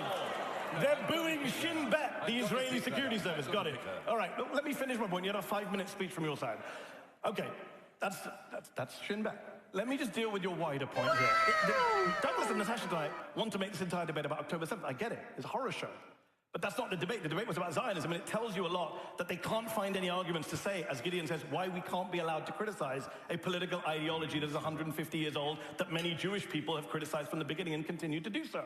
They can't tell you why that is. So they focus on October the 7th, which is fine, but if you're going to focus on October 7th, then also focus on what happened since October the 7th, the erasure of Palestinians in this debate, the booing when Gideon mentions what happened to Palestinians. Shameful. I'm sorry to say, it's absolutely shameful and telling about what's going on. And I would say this. Yeah, booing Shin Bet, booing Oxfam, booing Doctors Without Borders, booing anybody who doesn't agree that this genocide is all well and fine, right? They're all Hamas. You're Hamas. If you're not okay with fucking ethnic cleansing, then you're Hamas. That's what this audience is saying. 61% of the crowd before the debate started thought anti-Zionism is anti-Semitism. At the end, somehow 66% agreed. Psychos. That's awesome. And then what happened since? Everyone's a liar. The Hamas health ministry is like, everyone's a liar. Okay. Friend of mine, American doctor, goes to Gaza. Many doctors have gone to Gaza. You've seen them on the news. They're all liars, all Hamas, apparently. Friend of mine went to Gaza. He's been to Sudan. He doesn't just use it for whataboutism like Douglas. He's been to Sudan. He's been to Afghanistan. He's worked there. He came back from Gaza and said, I've never seen atrocities like I've seen here. What's happened to children? He's an anti-Semite because he saw children with burn wounds like he's never seen. He saw children with gunshot wounds to the head. But that's Hamas. 7% to Vox Populi. Everything is Hamas's fault. So far. Talk about war crimes.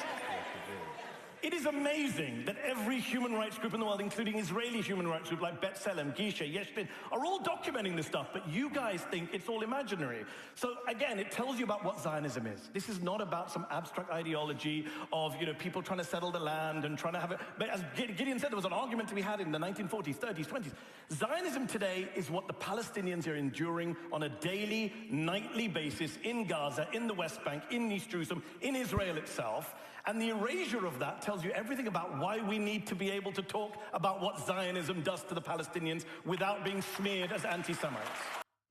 Bro's rattling off so many names and they're just like, Pago, you're wrong. At a certain point, you can't win an argument like this. You just have to accept that you're on the correct side and they're not. No, I think it's good, though, to like, what is this? I see you got nicely humiliated by Douglas K. Murray last night in Toronto with the Munk debates. It couldn't have possibly happened to someone more deserving. Yeah, this is Hugbox shit, dude. This is people just like trying to do a victory parade, trying to do a victory lap when you're just huffing on unimaginable amounts of copium. Like, yeah, they needed a W. Isn't this interesting though? Like, I know when like I'm popping up, Hassan's popping up. It's his editor, but it's my. Wait, does this work on I thought I fixed this on. Rest of the yeah, it does. Dude. Wait, it's backwards. This is what you do. This is dying empire shit. This is what you do when you're like losing the argument everywhere else. You try to find a place where you are winning. You know what I mean? You just like get together a bunch of people who agree with you, and then you go, see, all these people that agree with me. It's like, all right, yeah, we've seen this before. I'm sure if I were to watch this debate, I would have a much different opinion on the matter.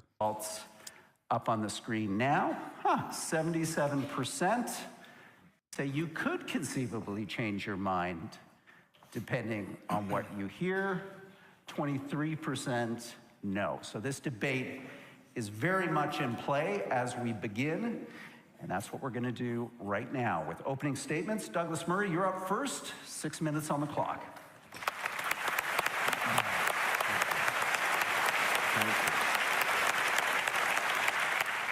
Well, thank you very much, Rudyard. It's a great pleasure to be back at the Munk debates. When I was last here a couple of years ago, I just returned from the front line of the war in Ukraine, where I was with the Ukrainian armed forces. And for most of the last 8 months, I've been in Israel and Gaza, following the war there as closely as I can. And I won't go into... Oh my God. This is going to be a new thing, isn't it? I care more about that issue than you, because I parachuted in there to do journalism. I was on the front lines, fighting the... Should we even get into this, chat? there's been a controversy with Vosh, and I'm not sure how much I'm going to cover. Maybe we'll do it tomorrow. This is actually potentially a Dylan Burns versus Vosh drama that's going on. In Vosh's chat, somebody referred to Russians as orcs. Now, I don't know how this is being used, right? In wartime, you know, often the enemy is like called, you know, a word that's meant for, like, you know, the soldiers to like sort of dehumanize them to be okay with, you know, what's got to be done during a war, right? And some of these, you know, wars are, some of these words are like, you know, ethnic slurs or whatever. The word that that people have been applying to the Russian troops is orcs, right? And I'm not sure, I mean, I don't know if we want to watch this or whatever, but Vosh objected, surprisingly, to his chat referring to Russians as orcs. I guess I don't have as much problem with people applying it to the soldiers, but if orcs now means Russians, yeah, congratulations, assholes, you've created a new slur. And like, you know, as much as I despise Putin and what the Russians are doing in Ukraine, I am not willing to like write off like all Russian people as orcs, especially considering like the fucking background, the sort of, you know, essentialization of like the orcs are an evil race in Lord of the Rings, right? That's what they're like. They're just born bad, and they're not really shown, you know, any other way. It's not that they're, you know, on the wrong side of a conflict or whatever. It's like the orcs, you know, are just intrinsically evil, and applying that to like a nationality is actually problematic. So I kind of find myself maybe agreeing with Vosh. I'm not sure exactly how it was. I'm not sure. Like I said, I don't really have a problem. Did I see that you resubscribed on YouTube? Okay, it's not showing me some stuff, Omega Star. I'm sorry about that. I did not see. It's not. You know what is it about resubscribes that I think I've had this problem before where it doesn't show them. Orcs are literally created as a foil to the elves. Yeah. So like, I mean, I'm inclined to agree with Vosh, assuming that he was chiding his chat for like calling Russian people, you know, orcs. But apparently Dylan has now done a video. So I mean, isn't it interesting how this world turns? Everybody was eating out of Vosh's hands, like eating sugar cubes out of his hands, so to speak, right? Up until the point where he lost clout, and now it's fucking on. It's fucking President Sunday, Dylan Burns, anybody that wants to get some clout out of the decaying corpse of Vosh's community, which last I checked was down to 5K. This is a streamer that used to get between, I don't know, like 7 and 10K concurrence, right? And like, look at Summer, you know, like everybody's down somewhat. I think Vosh has actually been substantially hard, and it makes sense too. Do you want to be associated with a guy that like spanks it to Loli, that literally showed us all what the contents of his fat folder, and after, you know, disavowing this shit for years and years and years, it turns out, oh yeah, no, he's got Loli in there. That's what's in there, right? It's not that surprising, but yeah, the fact that the vultures are like sweeping in now, like, right? Dylan Burns has definitely disagreed with Vosh before. I think I even pointed out to Dylan and to Vosh a area, you know, a question on which they seem to be in disagreement, right? But you never actually had them fight. You never actually had them go after each other. He basically shrugged off being a PDF. Well, so, okay, I want. Okay, look. I'm grossed out by Vosh. I think what was in that folder was sick. But as far as calling, like, I'm not going to assert that he does inappropriate things to children in real life, right? When I kind of reserve that word for, you know, that being said, yeah, the Loli in itself is pretty disgusting, and yeah, is there a correlation between harm to children and interest in that particular form of corn? Certainly, but I just don't want to be jumping to any conclusions. It's bad enough that he's into Loli, right? It's bad enough. We don't know the rest of it, right? And this came up in my Discord the other day, where somebody, and I'm not gonna name any names because, like I said, I'm not here to call people out. Certainly, like, I don't want you to think that you're gonna be in my Discord and I'm gonna, like, you know, like, be like, I saw you say this in my Discord, and I disagree with that, right? But somebody had met Vosh, right, and said, like, you know, I was a minor and I met him and he didn't do anything bad to me. And it's like, okay, listen, somebody can be harmful, somebody can be gross without being a actual, you know, PDF. But yeah, just so I'm really clear, because I do always like to give people the benefit of the doubt. I do always like to make sure that I'm cautious in my appraisal of other streamers. I've been accused of being anything but cautious. I've been accused of, you know, ambush debating people, trying to make them look bad, trying to cancel them. You know, that's never really what's going on. And I'll always be, you know, reticent to jump to a conclusion until I have, you know, proof of that. And the proof that we have, the proof that's in the pudding, that's in those tax folders, is the fact that he's into that. You know, he's that's in his spank bank, right? Hopefully he's not doing anything, you know, to like, I mean, we don't have any evidence to suggest that he is, but yeah, I still have a massive problem with that in and of itself, and with a lot of his takes in general. And you know, I'm glad more people are waking up that this is not a content creator that you want to put your want to put your force behind. But anyway, chat, enough of a stun lock on that. We might get into that tomorrow. We might take a look at Dylan Burns versus Vosh. I kind of don't want to. If you know, I've had some kind of a bad interaction with Dylan before. I generally if I can address something that's wrong with Dylan's content with somebody else, it's always preferable. But in this case, it might actually be interesting enough. Like, I haven't written, like, Dylan's not, like, you know, off of the potential for being talked about, and certainly he's has some pretty ridiculous points of views. Oh, how did we get started with this? Oh yeah, parachute journalism. Okay, that's right. Anyway, let's get back. I'm sorry, chat. I'm like all over the place today. I apologize. I really do. Let's get going.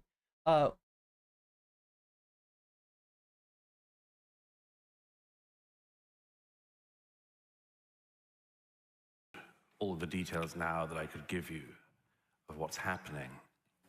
But I would just put it in perspective in this way, first of all. What happened on the 7th of October was not just a massive attack on... Douglas Murray is yet another one of these, like, classic, unimaginably right-wing, unimaginably racist British charlatans that basically revitalized their career post-October 7 by just unconditionally dick-riding Israel. Like, there are many such cases of this. Like, a lot of people are, like, at least somewhat cognizant of Israel's actions. No, this isn't the bell curve guy. He's named after the same... No, that's Charles Murray. But I always make that... He's named after Charles Murray? I don't know about that. Douglas Murray, the Clash of Civilizations guy. I think you're right, Big Man Dogs. I think that's him. Mistake as well. He's just like a massive, raging Islamophobe. And the thing is, both are racist, by the way. Charles Murray, bell curve, obviously super racist. But Douglas Murray was one of those dudes who just, like, didn't really have, like, a massive footprint. I only know about it because I know all these, like, weirdos, even in England. Because, like, you know, I love these fascinating pets. But the thing is, like, he's gotten a lot more prominence because Israel doesn't really have a lot of, at least, like, cool-headed propagandists that they can deploy, especially as the situation worsens, especially as they become increasingly more violent, increasingly more brutal. Douglas Murray and, like, Divorcelli are some of the remaining loyal soldiers, basically. So if you're in a dire situation when it comes to propaganda, and there is mass mobilization occurring against your ethnic cleansing campaign, you're going to rely on whoever the fuck will do any kind of propaganda at your behest. Innocent people inside Israel. It was the equivalent to about 6,000 Canadians being massacred and burned in their homes in one day. It's the equivalent of about 1,500 of your fellow Canadians being taken hostage. You know, you would have thought after an attack like the one that Hamas instigated, that started this terrible war, you would have thought that there would be some sympathy for the world, from the world. You might have thought the bell curve is a math thing. The bell curve book that Charles Murray wrote is scientific racism, claiming that like black people just have lower IQ. I don't want to get into that right now. That's like a totally separate subject. Loner box at this. Yeah. Oh no, here comes the loner. See, I told you a loner. So yeah, loner box gets brought up in his chat, right? And I'm kind of curious about how this happens so often. We might get a little insight on this. I think there's something that gives us a little insight. Before we get there though, I want to say that oh my god, what the fuck was I going to say? Oh yeah, his okay, so what Douglas Murray is talking about here is that if you were to they have October 7th. All right? And they don't want to talk about before October 7th. And they don't want to talk about after October 7th. They want to talk about October 7th, right? But when you compare the amount of casualties on October 7th to, let's say, what's happened after October 7th in Gaza, right? It's you know, I mean, you know, every life, you know, innocent life lost is a tragedy. But that being said, like there's a lot of innocent lives being lost in Gaza, right? So what they try to do to make it more impactful is say Israel's a small country. So for Israel to lose 1,000 people is like Canada losing X number of people. It's like the United States losing X number of people. It's like China, you know, whatever country you're in, you're gonna like relate that to say like this is the percentage of the population, you know, that you're losing. Now that obscures the fact that some of those deaths were caused, and I think we have you know, the information to be able to say this with 100% certainty. Although, you know, it was kind of suspected for a long time that the IDF caused some of those deaths, not most of those deaths, but some of those deaths were, you know, IDF inflicted. Some of those deaths seem to be a result of the Hannibal directive, which was supposedly, you know, in the dustbin of history, was supposedly something that Israel didn't use anymore. But you see them, you know, acting in accordance to the Hannibal directive, you know, in several cases, you know, around October 7th. But what they won't say, right, is that if you want to start talking about percentages of population, right, if you want to talk about comparison to, you know, what that percentage of the population would represent in the United States, what do you think that 40,000 killed, right? Palestine has a population of what, 7 million or so? Or is that, God, I don't know. I think that's actually just Gaza, right? But imagine extrapolating that out to like how many that would be for the United States. So, you know, you know, and I'm pretty sure Medhi or somebody on, or Medhi or Gidgen, I believe, bring that up later. But since Hasan's going to sort of stun lock now, since Lonerbox is about to be brought up, and like I just find it so interesting. Just some background, all right? From what I can tell, Hasan came across Lonerbox probably around when I was made aware of Lonerbox, right? Lonerbox has been doing video essays since, I don't know, at least 2020, probably earlier than that, right? And I haven't watched his old stuff, but I've heard it's better. I've heard that the takes are better. I've heard that he comes off as a more reasonable person. If you don't know, Lonerbox used to be a video essayist on YouTube, was regarded as a pretty good video essayist, and then kind of, you know, switched over and became a streamer on Twitch. First, you know, in Twitch poll, and you know, did content with Lauren Southern, did a content with her editor, who hates me, Lauren Southern's editor hates my guts, right? And you know, just kind of just I don't mean, you could say that he fell in with the wrong crowd, but you don't just fall in. You can't. You got he's a grown ass man, right? You can't use that as an excuse. And nowadays he's kind of palling around with Destiny and company. In fact, he just took a trip to the West Bank with Destiny. He was along for the ride. So that's who he is now. And yeah, he also has done, like, he's made a lot of clicks off of farming anti-Hasan hate.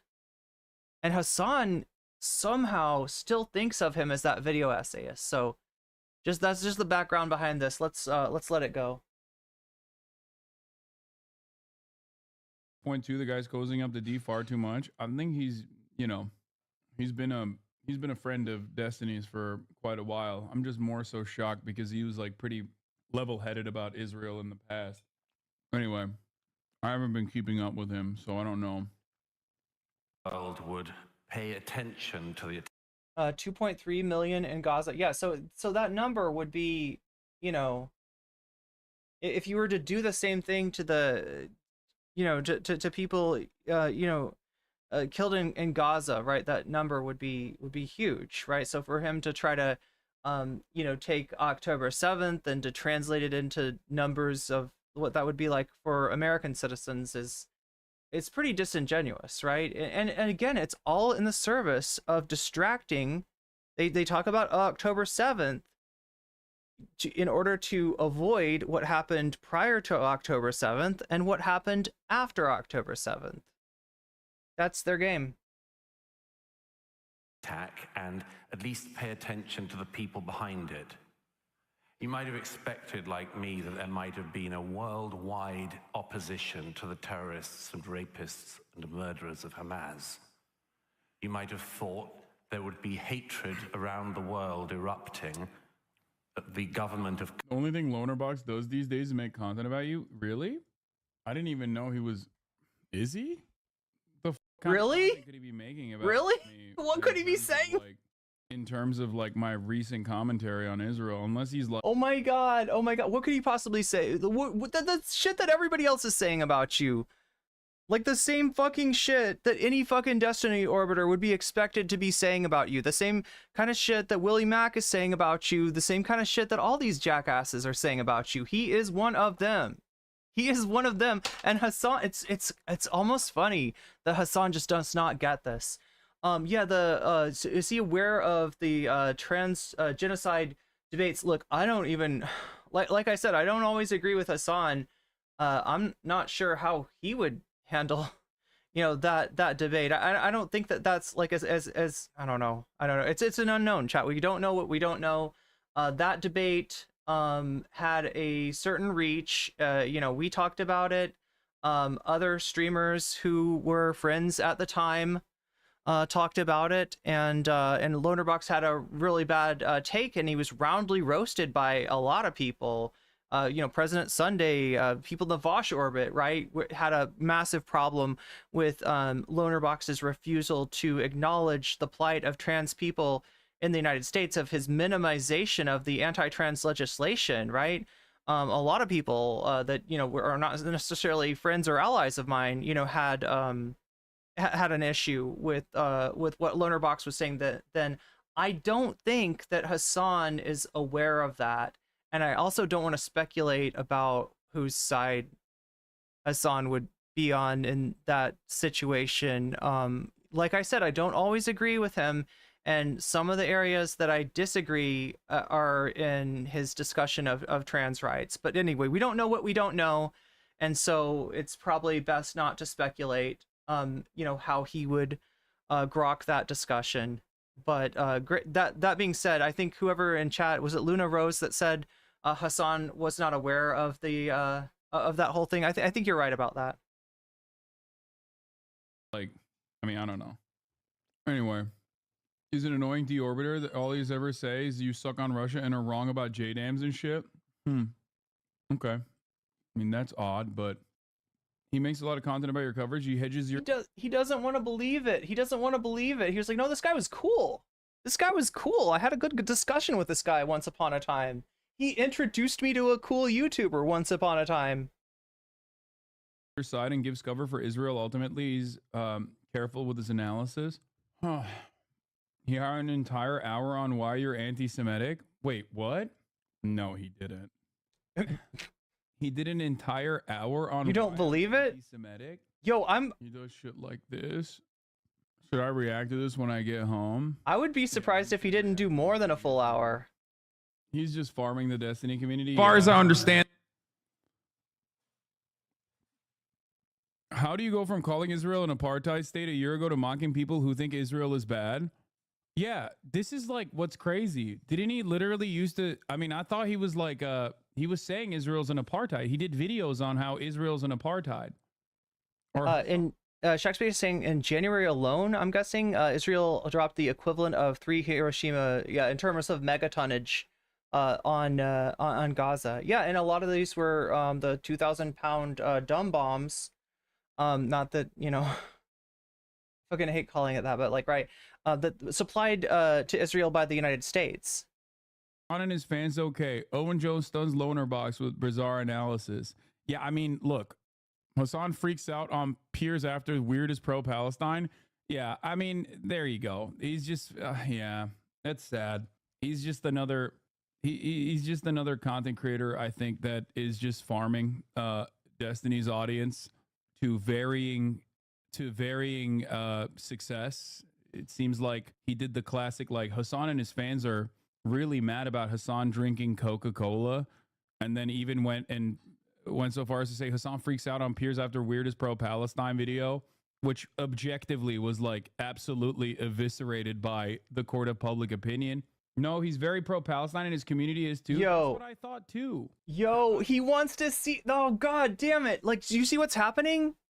That's a Loner Box fan, okay? And look, you could like, am I saying that this is a fan of Loner Box and Hasan?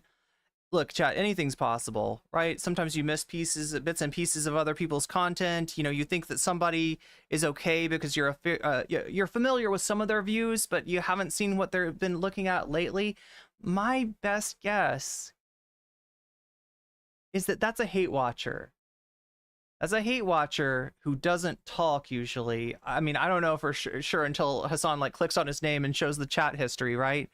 But that's somebody fucking, and Hasan wants to believe it, right?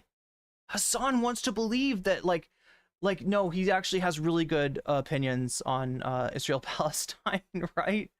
Oh my god.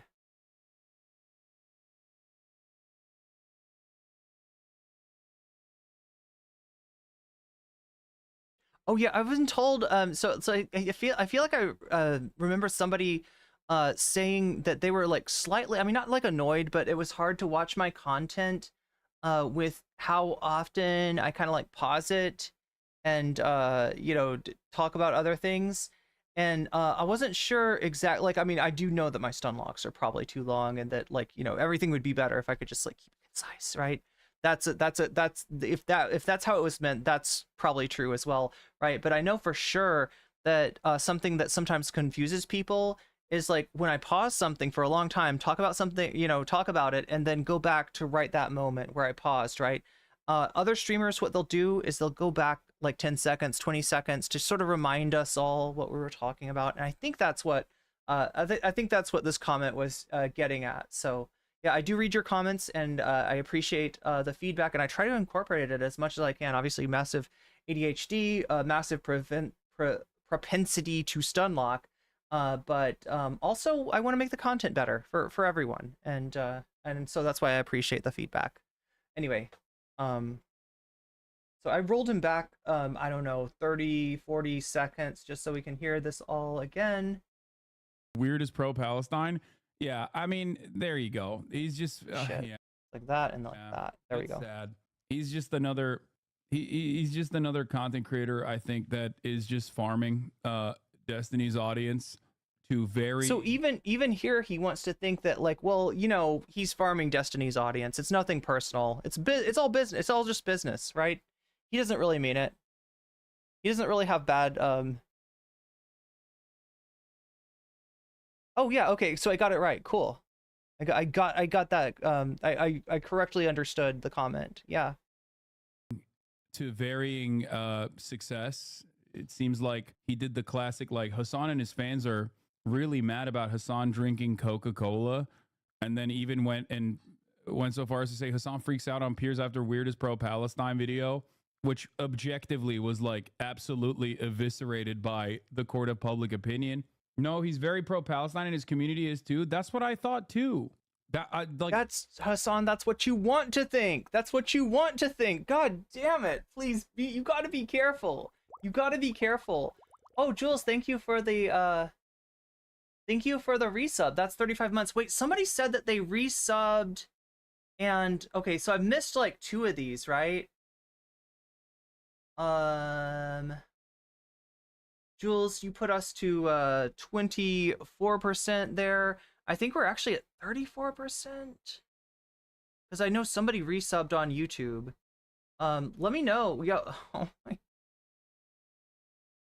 Let me know what you want that going towards, Jules, and I will let you all know that at the top of the hour there's a 3-minute ad break on Twitch. If you're watching on Twitch, right, you've got a 3-minute ad break to contend with.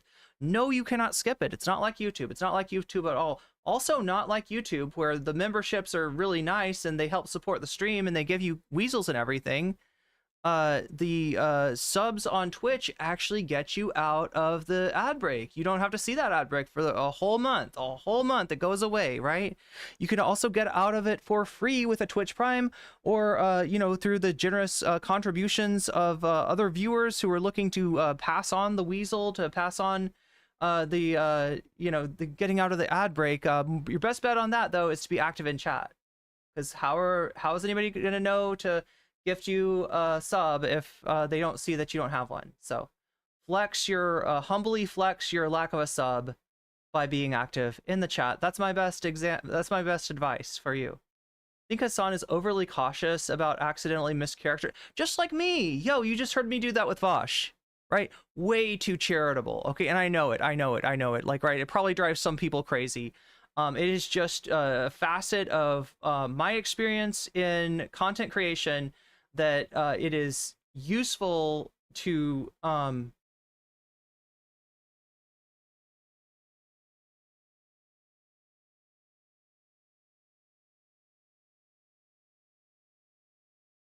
oh yeah, I got that one, Omega. I just didn't see what you wanted your, yeah, you resubbed. I just didn't see what you wanted your resub going to.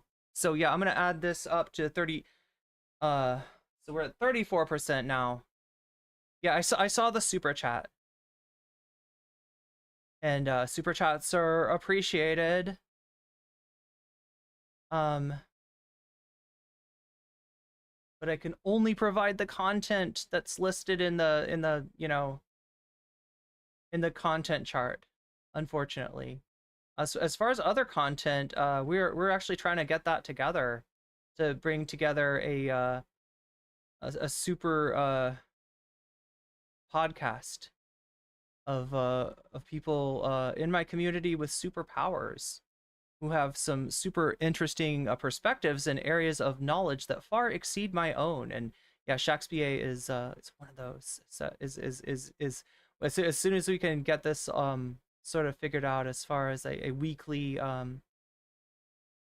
date and time, we'll put that together. There's a lot of stuff that I'm putting together, and some of it I feel like I'm taking way too long on, including the bringing the Patreons into the Weasel Cord, which is the whole reason for the Weasel Cord existing, for Patreons to be able to see exactly what their perks are and exactly where to get those perks. Speaking of those perks, right? Temporal Insanity, Omega Star, and Shakespeare. You are all fancy weasels, and fancy weasels get a fancy shout out, which I, because of the confusion early on in the stream, I didn't do. I didn't get to it. I did not get to I did not get to the fancy weasels, but there they are. There's also, did you see my Vox Populi? Wait, I think, wait a minute. Yes, wait. Okay, I added you on the percentage, Jules, but I didn't add that. Okay, I didn't see it was Vox Populi. So that is 12% for Vox Populi. I'm still missing, I think Omega Star has Omega Star, what did you want your resub to go towards? I think other than that, I've got everyone accounted for. Wait, you probably said it. No? Vox Populi. Vox Populi it is. Okay. Vox Populi has 15%. So let's check on our poll once again.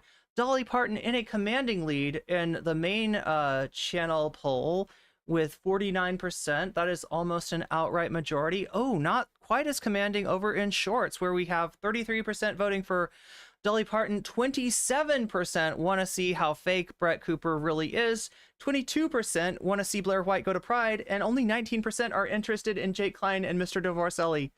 On the main poll, 16% interested in Jake Klein and Mr. Divorcelli, 12% Blair White. Blair White not doing well in that poll. Brett Cooper, yeah, second place. Okay, so Brett Cooper. So this is how it's going, chat. Dolly Parton with a commanding lead. Brett Cooper, pretty solid second overall. But and then yeah, everything has gone into Vox Populi so far. So far, people just want to be like, hey, leave it to the voice of the people. Leave it to the people's choice. I will respect that. I think I got everybody accounted for. Is Dolly a rhino? No. Dolly's cool. Dolly, do not come for rhino. Dolly is not a Republican of any variety. Dolly is unacceptable and problematic to Republicans, right? They don't like her. They don't like Dolly Parton, and we'll see why, possibly. In fact, that's what it's looking like right now. We are 34% of the way to our dono goal. If we hit that dono goal before I finish this first segment, then we will be probably watching the Dolly Parton thing. Of course, you still have time to vote. You have plenty of time to vote. You can vote in the poll of the channel that you're watching. You can even cross over if you're, if you find the short stream, you can cross over there and vote in that. And if you're watching on regular stream, if you're watching on shorts, you can cross over and vote into the regular stream. I say this because I know some people are going to figure out how to do that. And there's nothing I can do to stop them. But what I can do is tell you all that it's possible, so that anybody who wants to have 2 votes instead of 1 vote can have that option and can vote twice, right? All I ask is that you leave a like on the other stream, because it does help me out a lot. And I appreciate very much the support, whether that support is in the form of super chats, super stickers, memberships, gifted memberships, which, you know, on YouTube, that's it's a cheaper member. It's like only like $3, I think, for a YouTube membership. Pretty good price. It doesn't get you out of the ad break, though.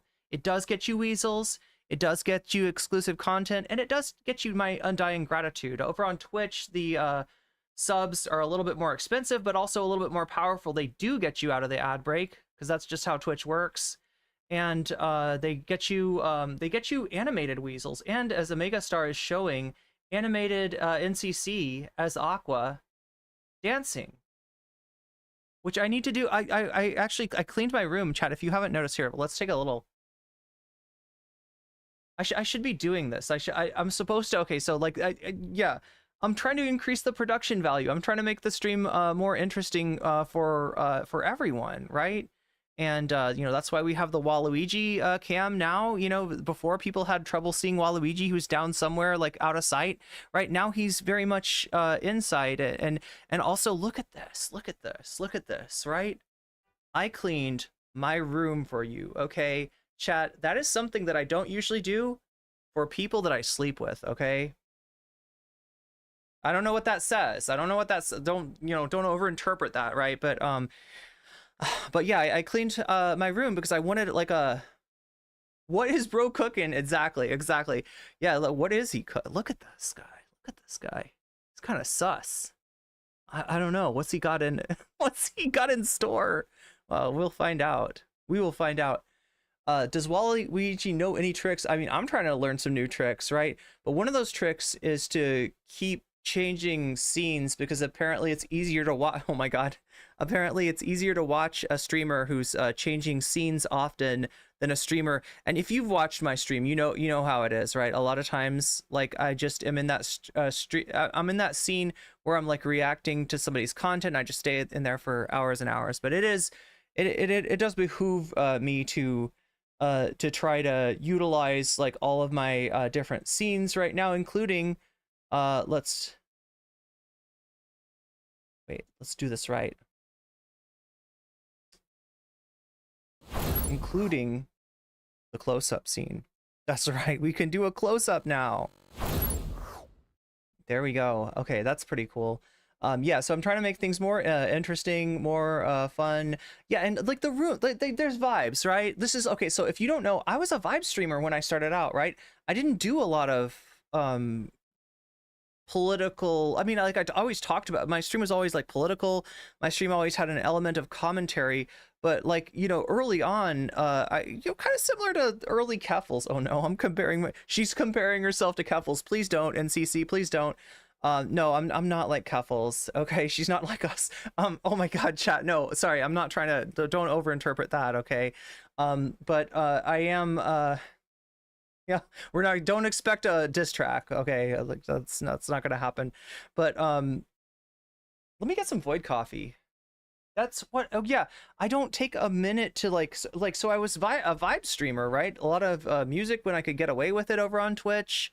You know, chill vibes, late night stream, hanging out and stuff like that. And you know, even though that's not what I got, it's not what I blew up on, right? What I blew up on was political commentary, reacting to debates mainly. So, you know, that's what people like about me. But I feel like in my obsession over content, segment, I have lost some of the vibes-based, you know, Riz, to be perfectly. Oh my God, what am I, like? I've got so many buttons, chat. I've got so many buttons now. Oh yeah, this is the one I want. Void coffee. Wait, we can even do it like this. Void coffee. So good. So very good. But yeah, you know, like I can always take a minute, take a breather, and I think that maybe that makes it nicer to watch too, right? Because I get that sometimes, like some people have even said that I am boring. Nobody in here, right? Nobody in here has said that. Right, but I think I have been called boring by another streamer who's kind of fallen off into obscurity. But look, I can take criticism. And instead of getting mad about it and being like, I'm not boring, you're boring, I try to make myself less boring. And you know, part of that is I just get into a rut, right? You know, I have ADHD. You know, I'm neurodivergent AF. And that makes it so that I have a tendency to just get like hyper focused. That's what they call it. It's hyper focus. I get hyper focused on content that I'm doing, and sort of lose the forest for the trees. And the trees are nice too. The forest is good. No, the forest is good too, right? The trees are nice, but also the forest. Forest is important. We're trying to navigate. We're trying to wind our way through a twisty forest, and I don't want you to get lost. And when I hyper focus too much, that tends to happen. So I'm going to try to concentrate on not doing that, and I'm taking some time to just like, because like that's why you watch a streamer rather than just a YouTuber, right? There's a million videos out there on YouTube. You can see them to your right. You can see them probably below the stream, right? You could click on a million different things. So I appreciate that you're here, and you know, I'm going to try to give you something that you're not going to get from a YouTube video, which is vibes, which is, you know, presence, which is engagement. There we go. I'm hyper focused on Waluigi's braces. Yo, are those braces? Does he wear braces? Is that what's in his grill? Braces? I just thought he was gritting his teeth. He had really square teeth and he's like gritting them together super hard. He's like, wah, wah, wah. But anyway, need a swarm of butterflies. Oh, you're right. Yeah, Grand Theft Auto's right. I thought about that. That you literally same, you know, great minds, I guess. Yeah, as far as the stinger, it would be so much better if rather than this right here, we had a butterfly fly across the screen. But yeah, just know that I'm very much focused. Look, like here's the deal. Like I was kind of blown away at the generosity that people showed to me by crowdfunding better equipment for me on Throne, and I'm kind of like, if people are gonna invest this much money in me, I better, you know, raise that production value, right? So that's what I'm trying to do, because like, right, I've got the mic that I've always wanted, and it's got all the expensive equipment that it needs to work correctly. I'm, you know, freaking high maintenance bitch over here. Remember the jellyfish? I like those. Yo, I do remember the jellyfish. We got to bring the jellyfish back. Jules, you're right. We got to bring the jellyfish back. We got to bring the vibes back. We got to bring the jellyfish back. We got to bring just like the best of stuff that I've ever done. I gotta, like, you know, because like I've done a lot of cool stuff, and you know, it's really easy to forget it and to move on. Anyway, this is a massive stun lock, and we are in the middle of covering Hasan. His name is Hasan, as Alex Jones said. So let's switch it up once again and get back here. I'm having so much fun too with all the tools, all the Void coffee. yeah, I mean, I would look, the more support that I get, you know, which, you know, I need to be able to continue doing this, right? But the more support that I get, and you know, the more people are willing to invest in me, the more I'm going to try to make it worth your while. So thank you. You know who you are, those of you who donated on Throne. Those of you who donate anywhere, I appreciate you massively. It's only by virtue of your generosity that I'm able to come to you week after week, day after day, let alone increase the production value of my stream, and maybe even do some cool stuff. Like I keep on talking about doing prepared content. I really want to. I barely have time to edit my own videos, but I'm gonna try to do that in the future. Anyway, chat, I have edged you long enough. Let us see what Hasan has to say. I'm genuinely shocked. Like I've mentioned before, Lonerbox showed me Beast Process, who is a phenomenal content creator, a smaller content creator in general. Like that's where I Hasan is a grifter, divorce, pedophile, both sides are genocide. Starts a kick stream later to be banned for number 2, right-wing transphobe. Yeah, the Hasan is a grifter pipeline is crazy. Anyway, whatever. Who cares? Qatar. Wait, we aren't just chatting, right? Al Jazeera, its funding of Hamas and its hosting of the leadership of Hamas in Qatar. You might have thought there'd have been an outpouring of rage at the Islamic Revolutionary government in Tehran, but no. There was an immediate outpouring of rage. Oh my God. Oh. Attacked. Bring back our girls, we had 10 years ago in the war in northern Nigeria, which I also covered. Bring back our girls. No international campaign saying bring back our Jewish children. Believe all women, we've been told for years. But turns out... Wait, I don't think Douglas Murray was a big advocate for Me Too, bro. What? He's like a super right-wing guy. Let's see.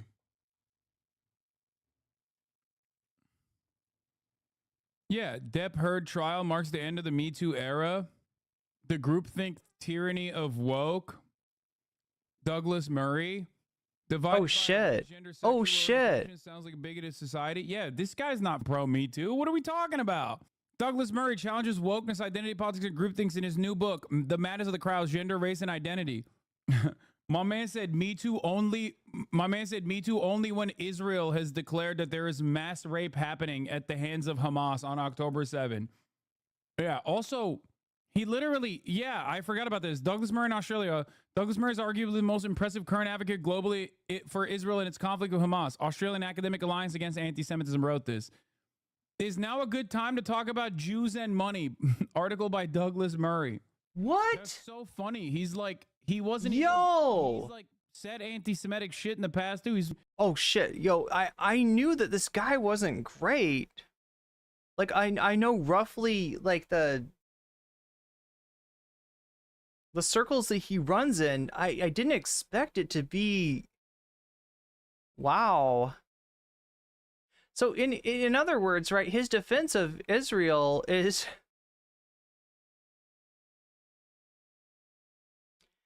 a defense of Western civilization. That's what he's here for. That's what his investment is, right? The same way that Joe Biden sees Israel as a bulwark in the Middle East of Western civilization. This is so disingenuous, right? This isn't anything approaching concern for concern for Israelis or concern for Jewish people or whatever he wants to mask this as. This is just him being fucking racist, right? Like I said, a lot of these assholes are faced with the choice between those two buttons, and one of the buttons says anti-Semitism, the other button says Islamophobia, and this is Douglas Murray, I guess, has decided to press the Islamophobia button. Damn. Like apartheid anime girl, true. Yeah, God, speaking of Lonerbox associated content creators. Did I say content creators? I really meant content creators, but it came out like I was saying that apartheid anime girl is some kind of creator of content. I mean, I guess that fits too.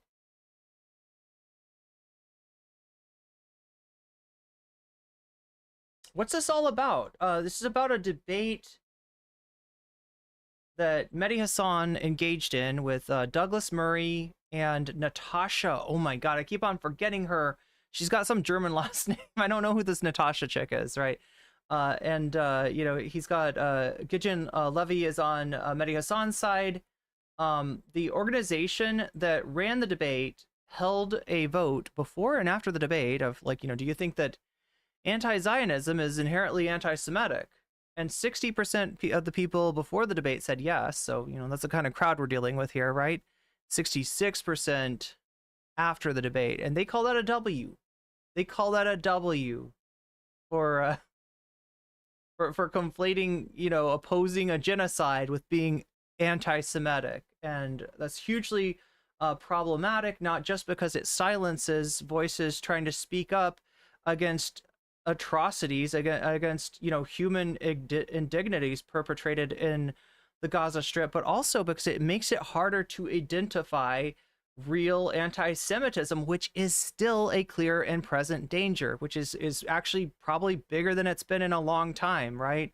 And when you pare it down to are you for Israel, then you must not be anti-Semitic. If yes, and also if you're not for Israel with no limitations, no caveats, no carve outs, no red lines, then you're basically Hitler, right? This is what the discourse has turned into, and it's dangerous. It's actually really fucking dangerous. Like I said, it's very easy for somebody to be an anti-Semite and a Zionist. Look at all the evangelical Christian Zionists, right? They are for Israel, but for what reason? Because they've got some weird-ass interpretation of the book of Revelations where they're like, the Jews must occupy Israel and Judea fully in order for Jesus to come back to earth, at which point they will be given a chance to either convert to Christianity, which a third of them will do, or to perish in fire, which 2/3 of them will do. So no, I don't think those people have a lot of care. I don't think those evangelical Christians really care about Jewish people, right? I think they are looking at Jewish people as basically a pawn, and Douglas Murray in his own ways doing the same thing, with the Israel as a representative, as a proxy, if you will, for Western civilization. So yeah, this is what we're dealing with. Thanks for asking, and I kind of over explained, but anyway, chat. Let's get back to the classic right-wing guy in the UK. In the Gaza war, people of largely Muslim faith are being bombed, starved, and driven from their homes. And unsurprisingly, that means it's brought a lot of extreme Islamophobes out of the woodwork. This is Douglas Murray speaking to US talking head Dave Rubin. These are enemies within. We have our own ones in Britain. What is this? He says because 70% of Jewish people are Zionists, therefore anti-Zionism is anti-Semitism, but more nuanced. I think you could have a genuine conversation if we were open to it. A genuine conversation with who? With Loner Box? He doesn't like the... Look, I really try not to call out chatters. All right, obviously nobody harass anybody. Nobody get no, like, please understand. You know, even people that I'm showing in a bad light, like, do not harass them, okay? I'm against that. I don't want you to do it. Not that, you know, I'm some huge content creator that can just say, fly my, you know, fly my pretties and right, but, I think that this person is 100% a Loner Box fan, and like, look, this, wait a minute, look at this.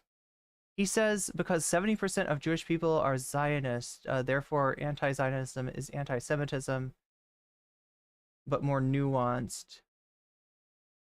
I think you could have a genuine conversation with him if you were open to it. That is a person who wants Lonerbox to have a 100,000 views plus video, right?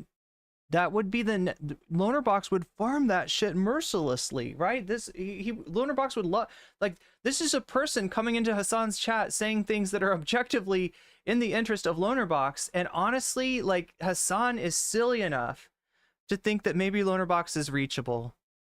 Oh my fucking god.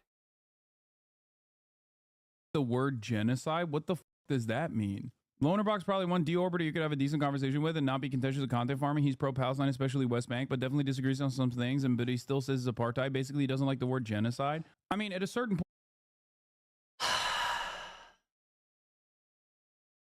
If that was true, right?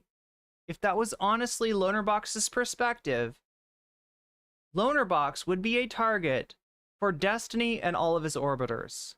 Lonerbox would be washed the fuck out of there. Yeah, this is a guy that, like, what did we say?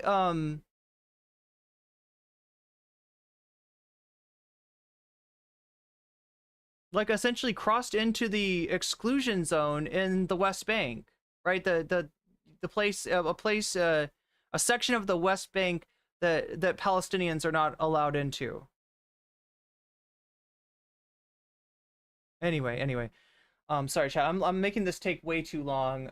Like, I mean, I don't know. This is a stun lock within a stun lock, a dream within a dream, as it were. Let's get back to the content. Point you have to look at, like, the collection of thoughts and Wait, do we need to rewind this a little bit? I say this all the time, right? Like, I don't cover people who are us. Could have a decent conversation with and not be contentious of content farming. He's pro-Palestine, especially West Bank, but definitely disagrees on some things, but he still says it's apartheid. Basically, he doesn't like the word genocide. I mean, at a certain point, you have to look at, like, the collection of thoughts and opinions that a person is presenting. I say this all the time, right? Like, I don't cover people who are ostensibly on my side, even when they are, like, being annoying and calling me a grifter, by design. For years and years, I was like... So you get what he's saying?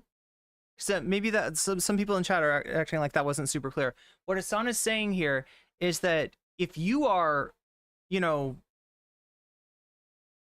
if you are anti ethnic cleansing, if you are, you know, anti you know, war crimes that are going on in Palestine, right? If you have a legitimate criticism for the actions of the IDF in Gaza right now, even if you are making content, Hasan bad, he is not gonna, you know, do a Lonerbox bad stream because he's, like, sore about getting criticized, right? People that he perceives to be on the right side on this issue, even if they are hostile or critical or whatever to him, like, he holds his smoke for, right? and saves it for people like Destiny that are just, you know, in some ways like exceeding the grotesque takes of you know, of Israeli apologists, right? So that's what he's trying to say, is that like even if somebody's like super hostile, super anti-Hasan, making like a ton of clicks off of just Hasan bad content, he's not gonna do. And look, I okay, so as far as like, should he do a this is why Lonerbox sucks video? No, that's a bad idea. All right, he should not do that. That Lonerbox would love that. Lonerbox would make so many clicks off of that. Lonerbox would you know, would get so much clout off of that, right? And Hasan in general has a policy called no free clout. That's both to, you know, somebody that agrees with him and you know, is trying to get, you know, the shout out, right? If they make a video that he watches and he likes, then they'll get a shout out. But you know, like I couldn't come in there and be like, hey Hasan, I agree with you on like 90% of stuff, can I please get a shout out? You know, I'm not gonna get a shout out, right? And you know, that's sort of understandable because he doesn't fucking know me. And you know, even if I agree with him on 90% of the stuff, what if the like 10% of the stuff is like, you know, really horrible, right? So but that also goes the other way, like no free clout, as in he's not going to do, you know, content about smaller streamers like Lonerbox who are calling him out, because that for Lonerbox, right? Hasan being mad at him, Hasan saying bad things about him, Hasan watching one of his videos and like deconstructing it, tearing it apart, exposing it, is actually going to make Lonerbox look good for his audience, and it's going to make him able to garner a greater audience from the Hasan haters. This is what he's talking about with farming. That's what he means, right? There's a lot of people out there that farm Hasan because there's a lot of hate for Hasan. There's a lot of people that just wake up and fucking hate Hasan's guts, and if you say bad things about Hasan, you will get eyes on you, right?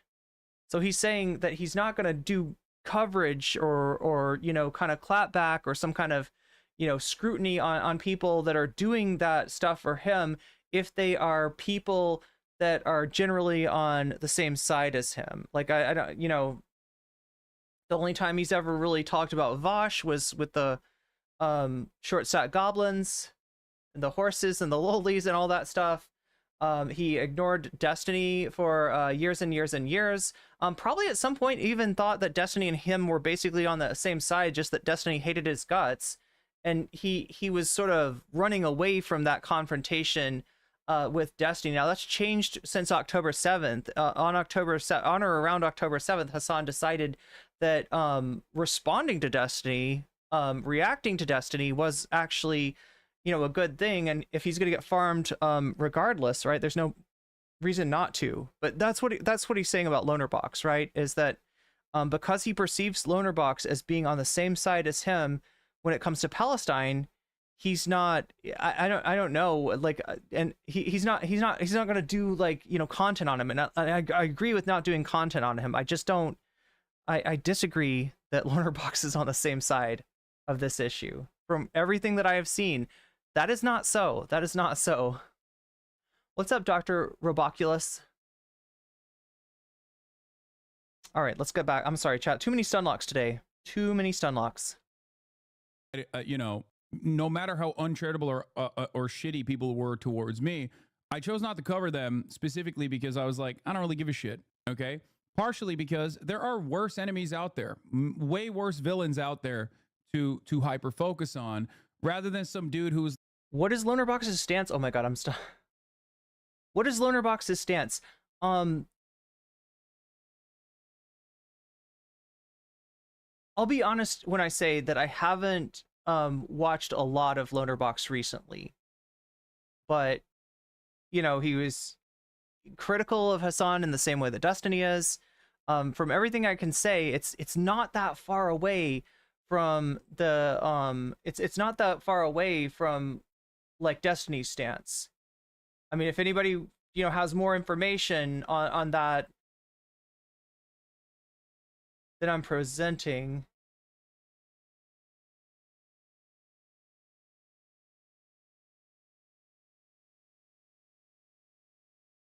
I just don't want to get over my skis by like typifying exactly what his stance is on Israel Palestine. But let's just put it this way: it's palatable for Destiny, all right, and that should tell you everything that you need to know. If Destiny's okay with your take on Israel, on you know what's going on in Gaza, it's not a good one. So what do we got? Oh geez, I think this is a broken. Fortunately, that's a broken link for me. Okay, let me see if I can search it up by the name that you.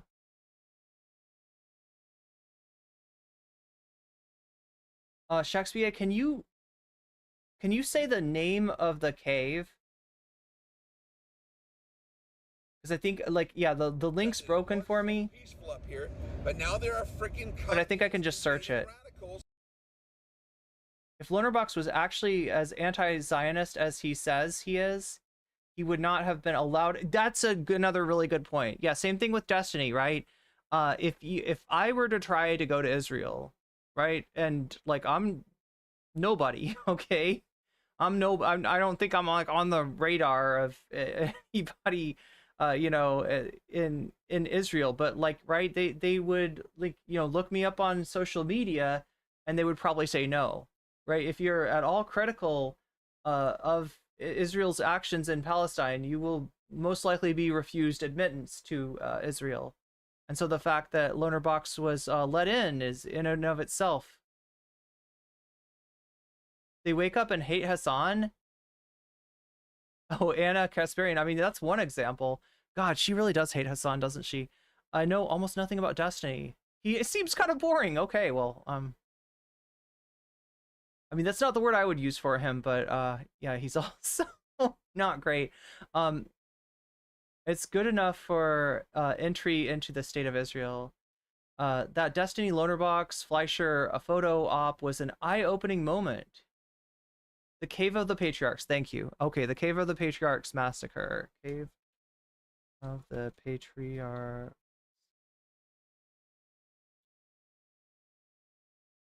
So understand that this is like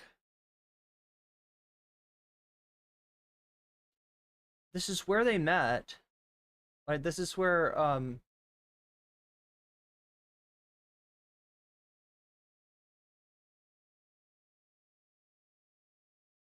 this is where Fleischer, you know, wanted to meet Destiny and Lonerbox.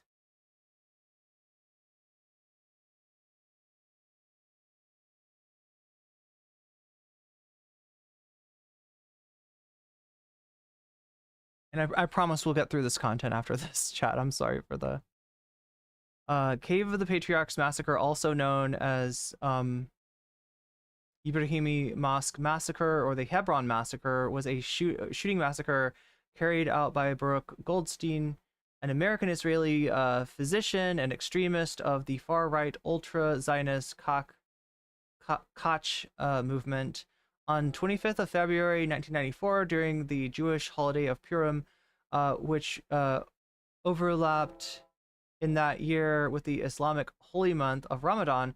Goldstein opened fire with an assault rifle on a large gathering of Palestinian Muslims praying in the mosque in Hebron. He killed 29, several as young as 12, and wounded 125. Goldstein was then overpowered and beaten to death by the survivors.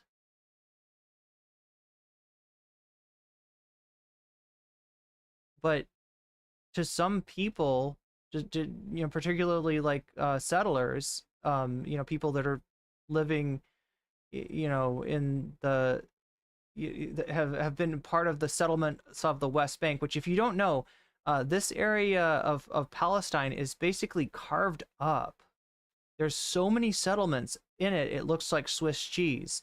And if you're Palestinian, you know, to go from like one area to another area that are maybe very close together becomes one giant detour, because there's so many roads that you're not allowed to go on, right? You know, your license plate dictates what roads you're allowed to travel on. And for Palestinians, a lot of these roads are off limits to them. A lot of them, so essentially, not only are a lot of these settlers like displacing Palestinian families in their settling, literally like taking over other people's houses, right? Their settlements are forcing Palestinians to like go on these gigantic detours just to get from like one place to another within the West Bank. And just to remind us, right, the way that being Palestinian in Israel works is this, right? There's one section of Palestinians that live in that live in Israel, right? Then there's another section that live in East Jerusalem. Then you have the West Bank. Then you have Gaza. Now, I mentioned these places, right, in this order because if you're in Gaza, you can't go to the West Bank. If you're in the West Bank, you can't go to East Jerusalem. If you're in East Jerusalem, you can't go to the rest of Israel.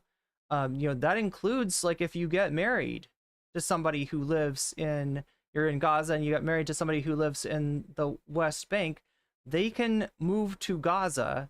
You cannot move to the West Bank. So, when people say that Palestinians are, do live within Israel, they're omitting this. They're omitting the precarious status of their and the way that they're treated, right? Because it's definitely not being treated as equal citizens of Israel by any fucking means. But anyway, so this is where this is apparently where Destiny and Lonerbox met Fleischer. God damn. Anyway, let's get back to what we were watching.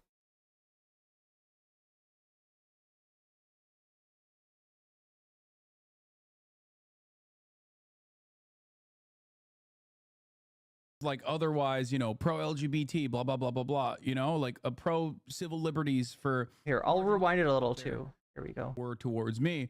I chose not to cover them specifically because I was like, I don't really give a shit. Okay, partially because there are worse enemies out there, way worse villains out there to hyper focus on, rather than some dude who's like otherwise, pro LGBT, blah blah blah blah blah, like a pro civil liberties for marginalized people, pro emancipation.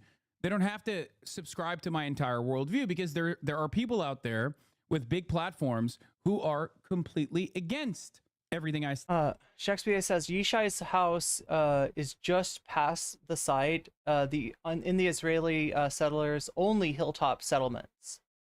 Stand for, like the Ben Shapiro's of the world, like the Jordan Petersons of the world, like the Stephen Crowders of the world, like the Matt Walshes of the world. I feel like that is a more productive use of my time rather than like hyper focusing on certain key differences in agreement that we have on yeah, and just to be more specific, I called it earlier an exclusion zone. Shakespeare is telling me that the actual term for that is the sterile zone, right? They call it the sterile zone, as in clean of Palestinians. I mean, take that as you may. Take that as you may. That's how it's literally referred to. Issues. Now, there's a difference between someone who was chat. Did you see that we have a guest star? In apartheid, and someone who says that that's not real. That's just a buzzword, right? And the reason why I don't really give a shit about Lonerbox in general is because like I maybe falsely or mistakenly assumed that he was someone who calls what Israel's doing to be genocidal, and therefore has done coverage on the issue that is like relatively truthful. Now, having said that, the reason why I still don't care enough about tackling his perspective and making videos about. Okay, wait, I want you to see this. Oh no, he's gone already. Damn it. My roommate's cat just I've got the door open right now because it's like very hot this time of year where I am, and I want the cross breeze to exist, but because of that, sometimes we're gonna just let me know if you see a cat behind me, okay? I'll try to. Oh my god, I didn't even catch it in time, but sorry. I keep on stopping the stream for one reason or another. I just wanted to yeah, we might have visitations by cats here, so be on the lookout for that. Let me know if you see a cat. If you see a cat, let me know, and I'll put on the big screen so we can say hi. Him is because, like I said, it is about.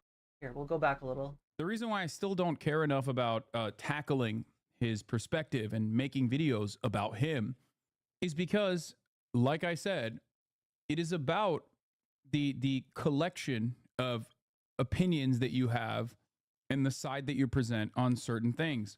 Now, this is exactly, I'm going to turn this around for a second.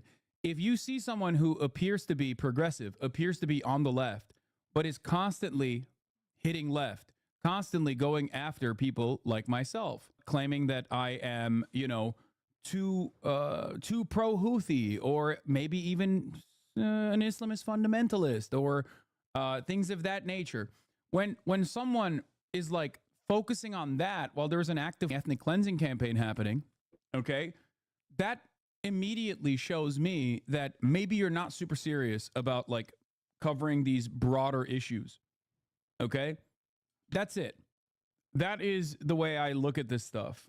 The way I look at this stuff is like, if I see you hyper focusing not on the likes of Ben Shapiro, not on the likes of I don't know, those who are like actively and consciously defending Israel's genocidal ambition, if I see you cozying up to people doing that sort of thing, if I see you maybe even traveling to Israel with people who have openly stated that you know, Israel should do a genocide, and then worked off of that original sentiment to try to find like quick, piffy talking points that justify their positions, then it's like kind of, it just is weird. It's still not enough for me to talk about it and cover it and make videos about it or whatever, but it does show me that like you're not really interested in the causes that you claim to care about.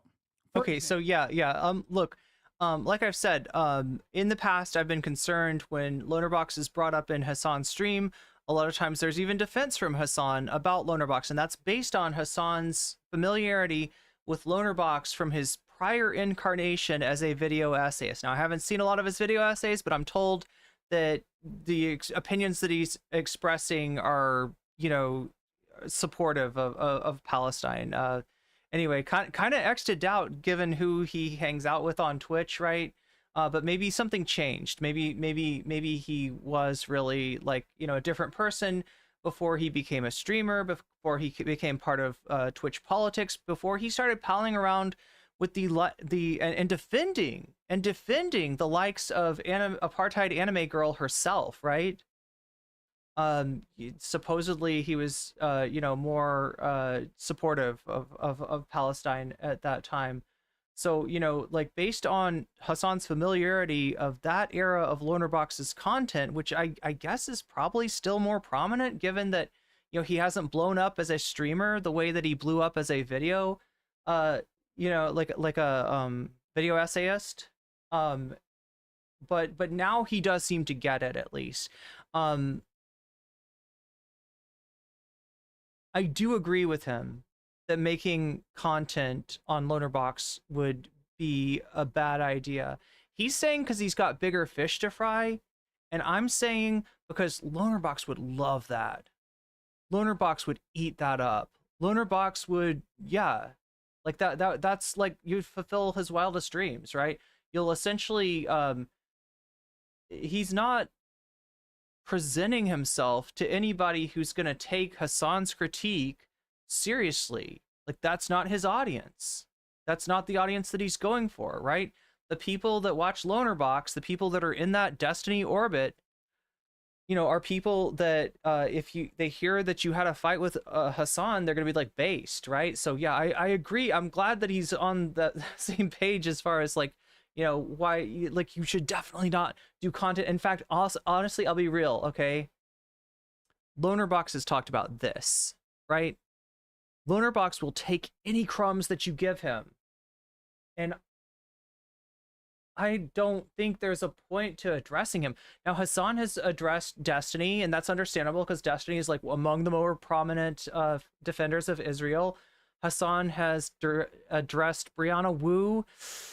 I'm a little bit more on the line as far as that one because I feel like people still don't know who the fuck Brianna Wu is, and like I think Brianna Wu benefits by you know, being in conflict with Hasan. But definitely somebody like Lonerbox, a much you know, smaller content creator than Hasan.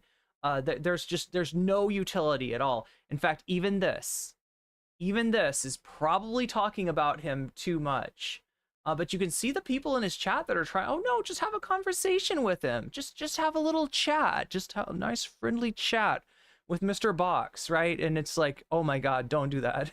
And also, yeah, you know, you don't need to debunk his fucking content because he's just not anywhere close to as influential as Destiny. He is a D writer in you know, in that sense of you know, appearing on Destiny's show a lot, but he's just not nearly as prominent as Destiny. So yeah, there's no reason to make content on him. But I don't think my reason would not be because there's bigger fish to fry.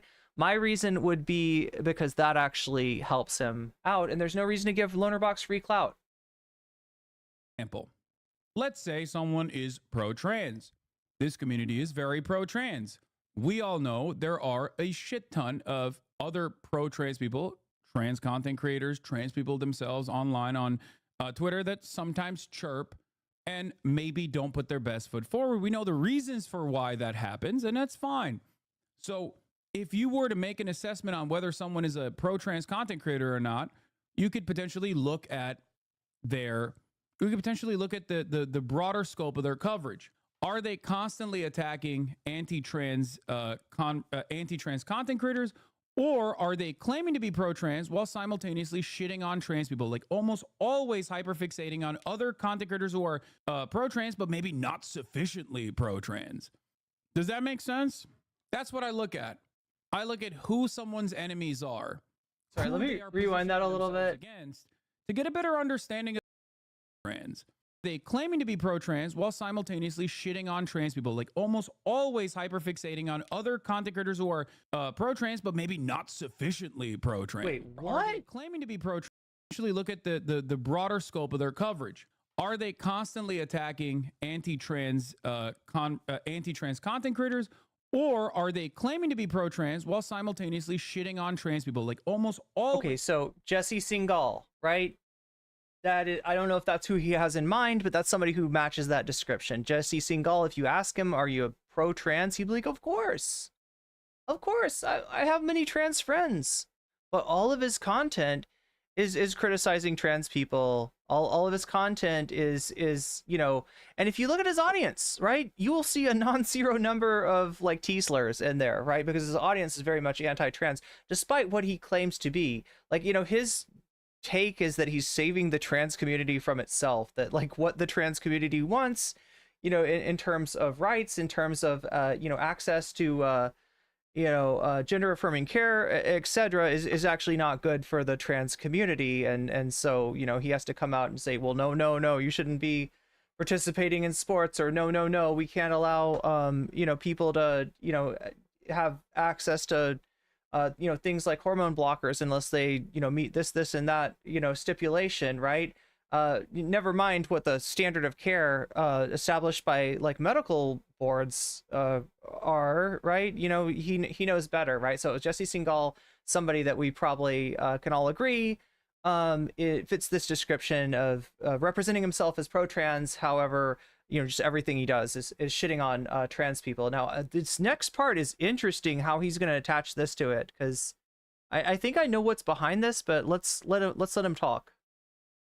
Is hyperfixating on other content creators who are pro-trans but maybe not sufficiently pro-trans. Wait, does that make sense? Whole thing That's out what I look again. at. People like almost always hyperfixating on other content creators, anti-trans content creators, or are they? We could potentially look at the broader scope of their coverage. Are they constantly attacking anti-trans content creators, or are they claiming to be pro-trans while simultaneously shitting on trans people, like almost always hyperfixating on other content creators who are pro-trans but maybe not sufficiently pro-trans? What is bro yapping about? I actually don't understand what Hasan is saying here.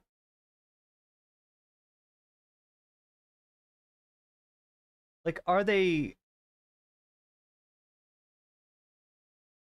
saving their smoke for transphobes like Matt Walsh? Or are they attacking trans people like I understand, right?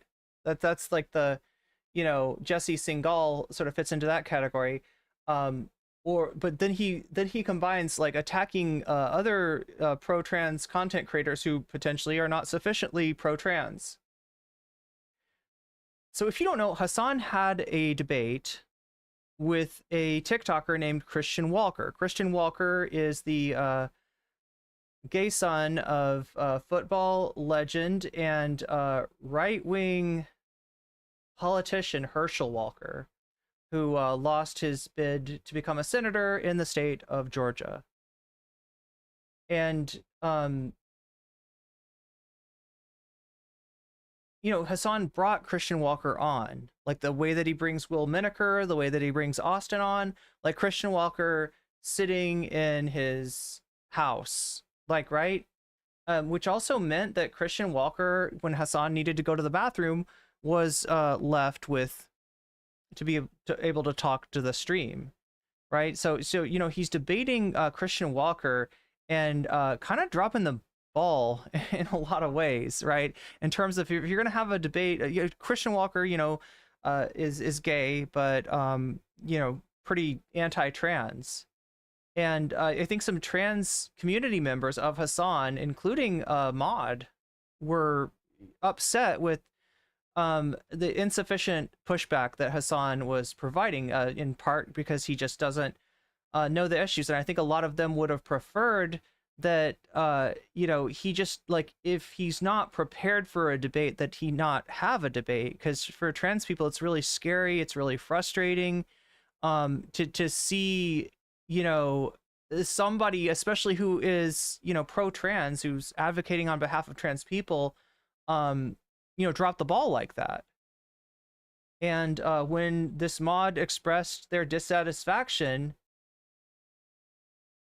Hasan just went toxic. Now, Hasan and his mod have made up, right? Have you know,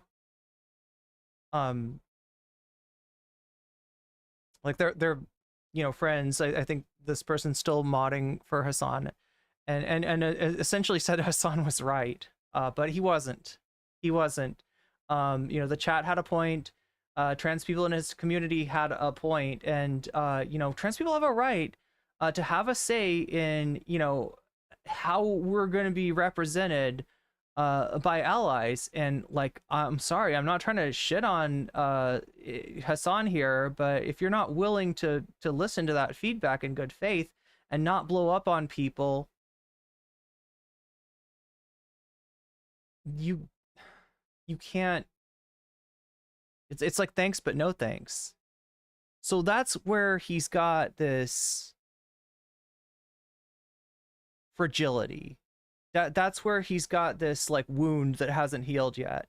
That he is you know, pro-trans, but you know, has maybe taken it very personally when trans people aren't happy with his you know, with, you know, there's the Hogwarts Legacy thing. Like there's and like, honestly, with the Hogwarts Legacy thing, my take was I wasn't as upset with the fact that, like, I know he's a Harry Potter fan. I know he grew up with the shit and he loves Harry Potter. He's got a wand and whatever, right? I wish people wouldn't give J.K. Rowling money. I wish they wouldn't play the game, but I know realistically that, you know, some people are going to.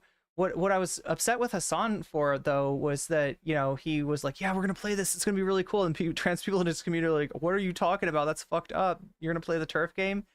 And like, look, like, play the game or don't play the game. But if it causes, if hearing trans people be upset about that results in you doing like hours and hours of content, like berating trans people, you fucked up. You fucked up. And, you know, like I said, I don't agree with him on everything. I think overall, he's a force for good in the sphere of content, but oh my god, this is one issue where it's touchy. Anyway, Does that make sense? That's what I look at. I look at who someone's enemies are, who they are positioning themselves against, to get a better understanding of like what their genuine worldview looks like, what they actually care about. I show you every day who I am against. I show you every day what positions I am against. I show you every day with my coverage. I show you every day with who I am criticizing, who I'm choosing to criticize. There's a million different people. I could have a disagreement with a shit ton of people.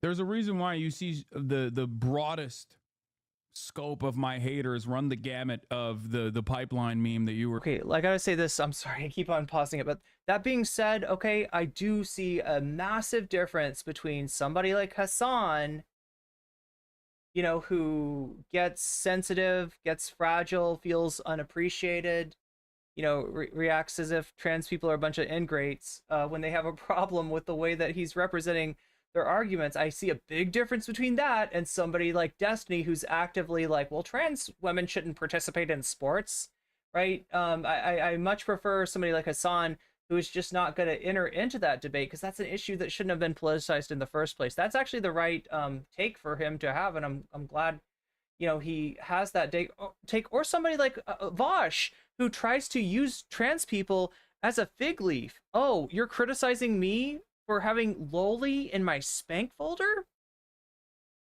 Well, you must be transphobic, because I've got a lot of trans people in my community. No, please don't drag us into that, right?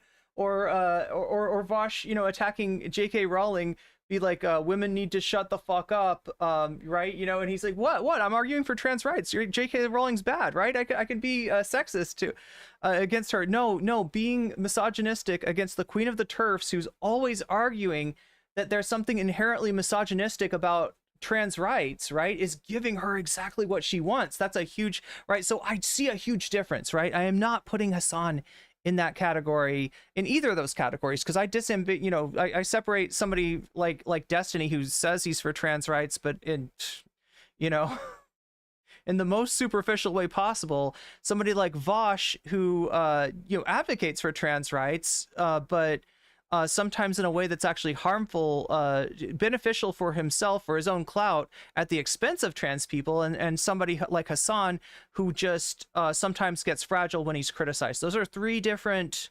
categories, okay? And so, as sad as it is to say, like, as far as like large content creators go, Hasan is actually pretty good when it comes to trans rights, despite my disagreements with him on many issues. So anyway, let's get back to this content, chat. I am like, For showing people who like will wait, you got censored for saying but? defend the arbitrary nature of age of consent laws and how they should be abolished or whatever, or how it's actually not pedophilia but ephebophilia, or Nazis of different varieties. That's it. A lot of content creators on YouTube just like to do the holy then the other slash faming. What does that even mean? What did you just write? Anyway, like, I'll give you a great example. There has never been a single moment. There has never been a single moment where I have allowed any kind of anti-Semitic sentiment to exist in this community. There have been plenty of people throughout the past 9 months that have come in to be like, yeah, see, we were right about the Jews. We banned them, right? Immediately. There has never been a moment where I'm like, hold on, let me listen to what this guy has to say, when they're like Big Man Dog says, I do kind of get Hasan, because he has thousands of weirdos attacking him for being too woke. So he probably gets frustrated when other people call him out for not being woke enough. Yeah, well, I mean, my issue is him not recognizing the difference between somebody calling him out, as somebody like saying he's problematic and like, I don't know, like nobody should fuck with him, versus somebody being like, dude, you're just wrong. You're just wrong, or dude, you're not helping trans people. Like, I get that you want to help trans people. I get that you're on, that side of things, but this ain't it, bro. This ain't, you got to recognize the difference between this ain't it, bro, and you fucking suck. Like, right? Because I mean, I think there was very little of you fucking suck that was even entering into that Hogwarts legacy discourse. Very clearly Nazi account that is now pumping out anti-Israel information or whatever. Like, I have actually spent time showing people who those grifters are and what their genuine opinions are.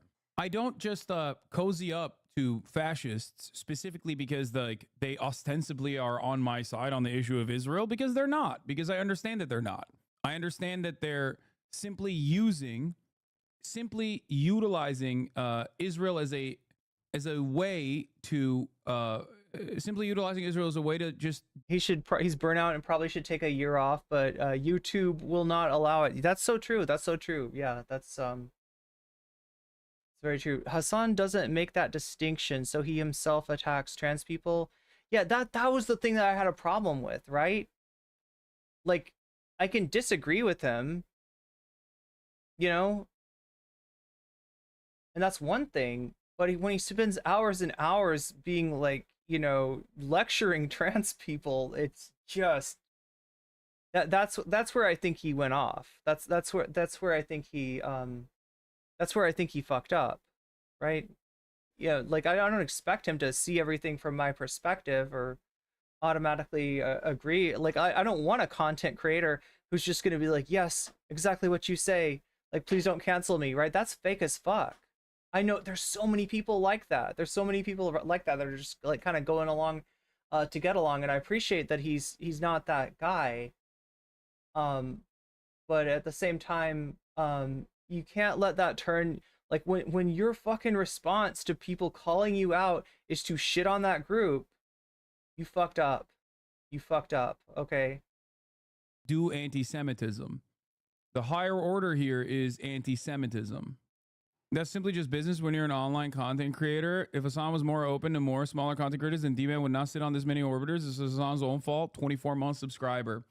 How come? Be honest here. Are Hasan good at gathering orbiters himself? Where do these small leftist content creators go to? You have no idea how to grow online. Remember, Hasan was once an orbiter. Not really someone we see much of. And do I think Destiny is right-wing?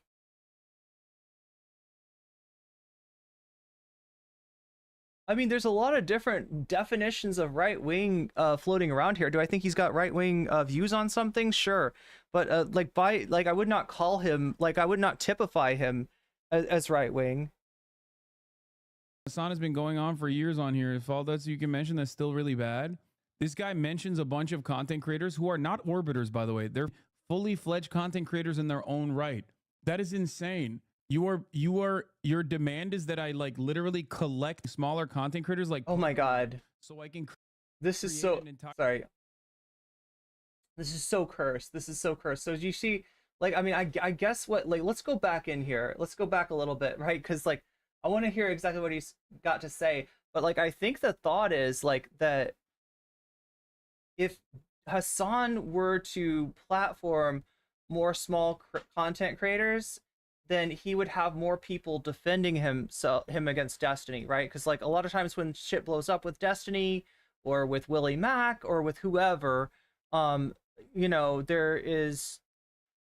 are precious few people, taking Hasan's side. That being said, he's bigger than Destiny. He's bigger than Vosh. He's bigger than Willie Mack. He doesn't necessarily need that. The way that Vosh cultivates followers, the way that Vosh and Destiny cultivate orbiters and sort of lock them, especially with Vosh, sort of lock them into this position where they've got to validate him and his positions, I think is kind of gross, and it's exploitive. It's very exploitive, actually.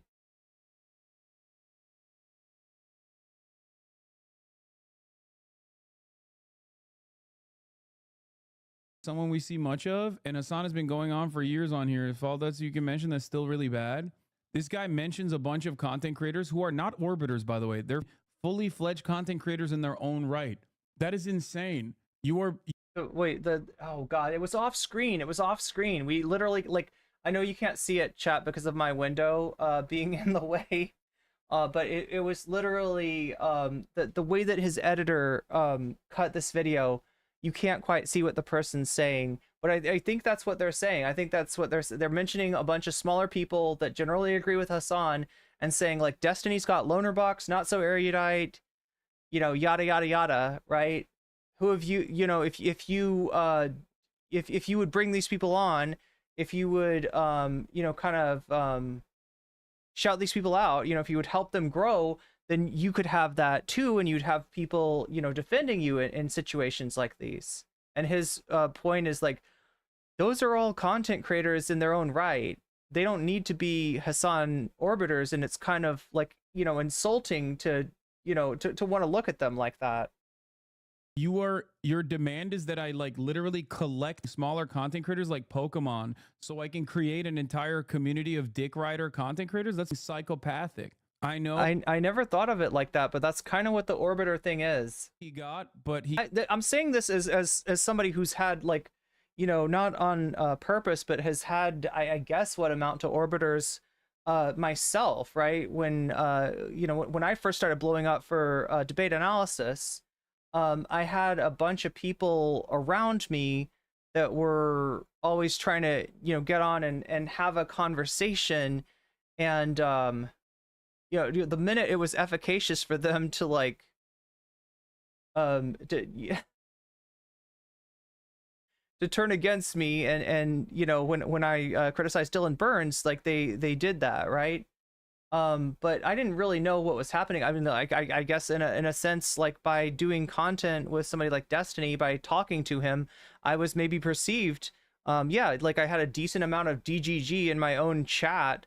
I had a decent amount of VGG in my own chat, and some imps, some demon mama, you know, like, in my own way, I was kind of an orbiter myself without realizing it. And, you know, there is, like, a real element. I mean, you want to talk about audience capture, it doesn't get more, you know, lock and chain than that in terms of being beholden to a larger content creator for your audience, right? When your audience is there, when a large part of your audience is there because you talked to Destiny, you talked to Demon Mama, you talked to, you know, to Vosh or whatever, right?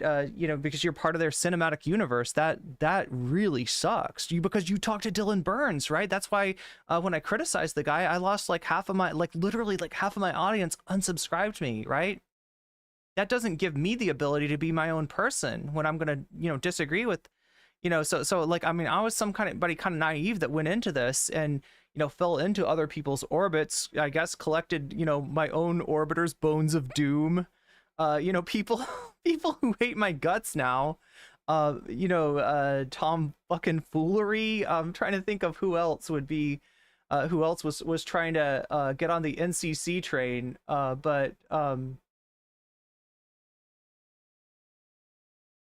yeah, I mean, like, look, there's a gravity to large audiences, and when you share an audience with a larger content creator, that gravity can pull you right in, and most people will react in a way of just minimizing their disagreements, and you know, making themselves useful, like kissing somebody, like, and I don't like having my ass, you know, kissed by bones of freaking doom, and you know, I would think that, you know, a good person would not want to have their ass kissed as well. So yeah, I mean, Hasan's reaction here is, oh my god, now I'm kissing his ass. There we go. I'm trying to be a good one. I'm trying to be an orbiter. No, not really, but that's it sounds like it. But yeah, I do think there's something kind of, like, dehumanizing about that relationship, and I never want to impose that on somebody else, and definitely did not appreciate, you know, having you know, being put into a situation where I couldn't disagree with people like Vosh and Dylan and Destiny without it causing something akin to cancellation. Like, I think cancel culture is like overblown, and the way that it's talked about of like, oh god, if you say something that's not PC, watch out, the woke police will come out and cancel you. It's not how it works, and it definitely works on the other side as well, right? You say something that is too left wing, you get destroyed. The point of heavy gatekeeping? No, man. You sound unhinged. I treat people like they're human beings and not like look at it from the perspective of having like a harem of yes men who are going to abide by all of my wishes and attack my enemies and defend me unconditionally. What the Also, there's a shit ton of content creators that I collaborate with that are either around my size or maybe a little bit smaller than me or even larger than me. But you don't even consider that to be a thing because you are looking at content creators not as human beings, but simply as literally a number. How many subscribers they have. Or that will show whether or not they are valuable as allies or not. Israeli, when I first came in here and said some things regarding... Yeah. Crotchy says you potentially lose your job if you say anything in support of BDS. Yeah. I mean, that's the closest thing to what's described as cancel culture. And also, like, think about the history, think about the tradition, the rights of exclusion, right? Think about moral panics. Think about the witch trials. I know it's like, kind of a cliche, but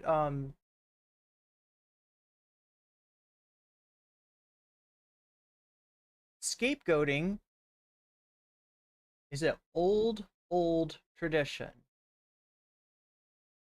And for all these, I gotta be real, like, right, Destiny came to talk to me about how he was afraid that Demon Mama was going to cancel him, right? And what he meant was that there's going to be some situation in which he's got an opportunity to get a sponsorship, and he's not going to get it because they're going to run into something that Demon Mama said when she says Destiny's being transphobic because of him conflating like trans people with like mental the way he just like kind of weaponized accusations of mental illness against people like Doe. And Destiny was like, we got to do something about this, like, right, this person should not, like, I want to basically telling me that that he wanted to chase her off the fucking internet. And I just couldn't see like what like my response to him was that, like, what does she do that's any worse than any of your other debate lord friends, right? The only reason that you want her gone is because she debated you in a way that made you look bad, which you have done to countless people, right? So if this is the game that you're going to play, you got to be prepared to lose as well. And if you lose a sponsorship for being fucking transphobic, I am not going to shed a tear over you, right? Because it's always the assholes with the most privilege that are the most concerned about cancel culture, and that look at themselves and their privilege as subjecting them to, like, greater scrutiny. You have no fucking clue. You have no fucking clue what the kind of scrutiny you get when your identity itself is fucking politicized, right? Anyway. Being Israeli, I saw some anti-Semitic comments directed towards me getting deleted from the chat. Stuff like, we're outside your house and shit like that, so thanks. Yeah, of course. That's crazy. Oh my god, chat. Not carefully conducted. You aren't understanding what he's saying. Your entire behavior is weird, bud. Way to misunderstand what I'm saying. Yes, I am, but they're still doing this in many ways as a business. It's literally a job for most of them. I don't know why you're so understanding of people's, like, people just losing sight of their own personal, like, individual convictions and just simply are doing it for a bag, and then simultaneously saying, why don't you create that for yourself? I feel like that's weird. I literally stopped naming them with and he thinks that... Yeah, Shakespeare, you want to talk about cancel culture? Let's talk about McCarthyism. Let's talk about literal blacklists of people who, like, their only crime was being against capitalism, right? You want to talk about cancel culture? Let's talk about McCarthy. All I can name, you can do so many collabs with people who don't necessarily take your side. Some of them have a small audience. Some Let's talk about the Red Scare. Yeah. Not the podcast. Not the podcast, though. Yeah, I don't have orbiters. We don't because talk I about have Dasha. friends, I have We do allies, not. I We have do people not. who share some of my opinions, maybe not all, and they're all wonderful people, and I routinely collaborate with them and I routinely hype them up. Ultimately, it's ridiculous to be like, yeah, you have to defend me. I have to just like pick smaller content creators specifically so they will unconditionally defend me. Like, it's a major criticism that I have of other content creators who do stuff like that. Just like develop a weird sycophantic orbit of content creators who are just like suckling on their teat and maybe even changing their worldview seemingly as a consequence of that. Sailor socialism. That's right, Sasha G. That's right. Their own personal convictions, their own dreams, their own opinions, their own attitude. I think it's very weird to reduce them to like what they can do for me. Am I a villain? I need to have my own legion. Not if the raped women are Jews. Israel is the only country in the world which, when it's attacked, gets attacked more. You know, the interesting thing about anti-Semitism is, as my late friend Jonathan Sachs said, it's a shape-shifting virus. It moves across the centuries. When you could hate people for their religion, the Jews were hated for their religion. Then you couldn't hate people for that anymore, so people hated the Jews for their race. And then after the 20th century, people realized that. There's nothing funnier than Douglas Murray, a profoundly Islamophobic person, saying you can no longer hate people for their religion anymore. The f do you mean? You have a career built on Islamophobia, yeah. And not just Islamophobia. Remember what he showed of Douglas Murray and his real stance towards Me Too, despite the fact that he wants to invoke that on behalf of Israel. You know, his legitimate, like, you know, anti-Semitic statements, right? And you see a man that's not in, doesn't have an interest of defending, you know, a group that's been demonized and scapegoated constantly, you know, chased out of, you know, wherever they're living through countless pogroms. And right, instead he sees Jewish people as a chess piece for Western civilization, and that is just gross. This guy is gross. This guy is gross. On Muslims. What are you talking about? You still very much can shit on religion. That wasn't such a great idea either. Now the Jews are hated not for their religion or their race, but for having a state. People around the world hate them so much for it that Israelis are attacked when they have hostages taken, and this is to remember the 100 hostages still in captivity in Gaza, who, if they were given back by Hamas today, the war would be over. And they're also... I have to call bullshit.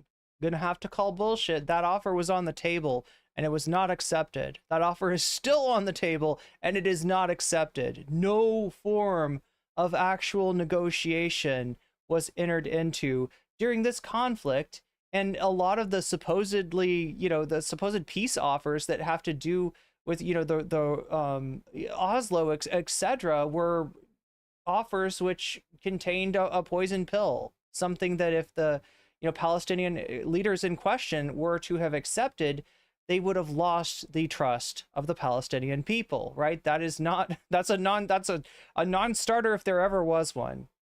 Attacked when they rescue their hostages. Oh God. Oh God. You know what he's talking about there, right? He's talking about the 200 people that died. You know, the interesting thing about anti-Semitism is the Jews can never win, because historically they've been hated for being rich and for being poor. They've been hated for integrating and for not integrating. They were hated for being stateless. Remember, rootless cosmopolitans, the far right used to say. Now they're hated for having a state. Today, Bro, you are the far right. That's so funny. Brother, what do you mean the far right used to say? You are the far right. The only really acceptable form of anti-Semitism, aside from the sewers of the far right, the only real tolerated form of anti-Semitism is anti-Zionism. And Zionism, as we just heard, is simply the right of the Jews to self-determination in their history. I honestly, like, I feel like anti-Zionist Jewish people that are part of the diaspora still get that shit from Zionists a lot of times. Still get essentially something that amounts to a characterization as rootless and cosmopolitan, as Murray says here. Historic homeland. That's all. Anti-Semitism, as we've also just heard, is double standards against Jewish people, or cruel and unfair treatment of people because they're Jews. This isn't very far away from home here. If this isn't anti-Semitism, can the audience here tell me why the following things have happened since October the 7th? Why in a Montreal suburb a synagogue should be firebombed, as happened in November? Why there should have been gunshots against the yeshiva? Why in Toronto... Great question. It's because Israel packages all of its actions and masquerades as the defender of Judaism, and people are too stupid to parse through the propaganda and come to their own conclusion that Israel does not represent the Jews. You, Douglas Murray, are going to definitely, in this conversation, bring up on multiple occasions that Israel represents the interests of the Jews. Israel is the Jewish home state. You already mentioned it, literally. You mentioned it literally a couple minutes ago, a couple seconds ago, as a matter of fact. This does not mean that the synagogue attacks are valid or just. They are not. They are acts of anti-Semitism, anti-Semitic violence, as a matter of fact. This is why we say here in this community and on the left that Israel, by packaging Zionism as a fundamental plank of Judaism, when one predates the other by thousands of years, by the way, you are playing into more anti-Semitism spreading, because people see what Israel is doing. There's already a shit ton of anti-Semitism out there. And then when people see what Israel's doing, and then they see American media and Canadian media and all other like people in positions of power go, no, you're actually wrong for thinking that what Israel's doing is fucked up. They don't have a way. They do not have a way of like parsing through that information. They're like, well, what? Israel keeps saying they're doing this for the Jews. Everyone else is saying that like me hating Israel means I'm hating Jews. Well, okay, I'm hating Jews then, is literally the argument that people, the way of thinking that many people engage in. The expectation that there is going to be someone like myself who parses through this every day of the week is unfortunately unheard of. Israel is exacerbating and creating anti-Semitism by tying the actions of a state and the actions of a fascist ideology like Zionism to Judaism. It is gross. It is very dangerous. It happens to be very beneficial to Zionism, though. So many Zionists continue doing it. Because if Jews feel safe, or if Jews feel unsafe in other parts of the world, in the Western world, then they are going to be more interested in moving to Israel or defending Israel, because that's the Jewish homeland. It's the only place where Jews can be safe, even though Israel is not exactly safe for Jewish people at all. The one he mentioned in Toronto was solved, actually. Crime briefs. Toronto synagogue member accused of arson. Wait, what? The suspect is a member of the synagogue. Avram Bobrowski, 67 of Toronto, was arrested Friday. Police announced late Sunday and charged with arson, disregard for human life. No, it wasn't a false flag. It's probably some nutter, dude. Not everything has to be a false flag. I don't like this argument either. It makes it seem like real instances of anti-Semitism are all totally made up. Like, it's not. Yeah, he's probably insane, dude. It's more likely that he was just out of his mind and he did that shit. Not that he was, like, specifically doing a self-hate crime so that they can tie it back to, like, Palestinians or whatever. Yeah, it's important not to have that sort of knee-jerk, assumption. They're not all made up, but using this as an example is wild. It doesn't matter. He also said that Hamas engaged in mass rapes, which so far there is no evidence for. And as a matter of fact, there's only evidence to disprove that narrative. Both the Times conducted an investigation, not the New York Times, the Times conducted an investigation. The UN's report also could not find any conclusive evidence that Hamas engaged in like mass-directed mass rapes. He's just saying a whole bunch of shit he doesn't believe. When he says believe women, he doesn't believe women. He has cut so much propaganda against the Me Too movement, against women in general. But now, when it suits the purpose of defending Israel, he's like, well, believe women only works if they're not Jewish women in Israel. It's bullshit. Israel honors British journalist Douglas Murray for supporting post-October 7. Yeah. No. Oh my God, chat. Oh my God.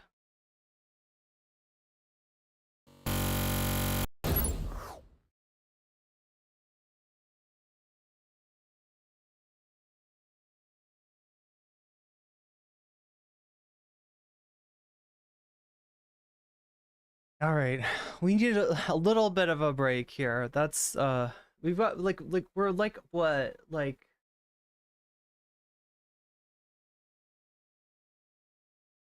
3/5 of the way done with this video, so I thought it'd be a good time to bring out Waluigi and then take a look at we might as well, yeah, take a look at what's going on with the poll. Has anything changed?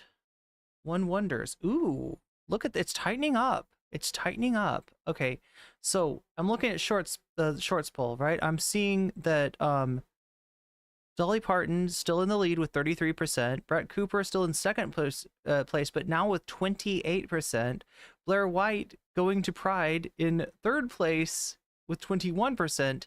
And Jake Klein arguing with Mr. Divorcelli himself in fourth place with 18%. Okay. So it's but it's not tightening up that much when it comes to the main channel. Dolly Parton ahead, massive commanding lead of 48%, more than twice. Oh my god. Dolly Parton basically running away with it in the main channel. Second place, I guess, if I had to pick one, would be Brett Cooper is fake at 19%. Third place is Divorcelli versus Jake Klein. Fourth place is Blair White, who apparently no one loves, myself included. Hey Waluigi. Oh yeah, well, let's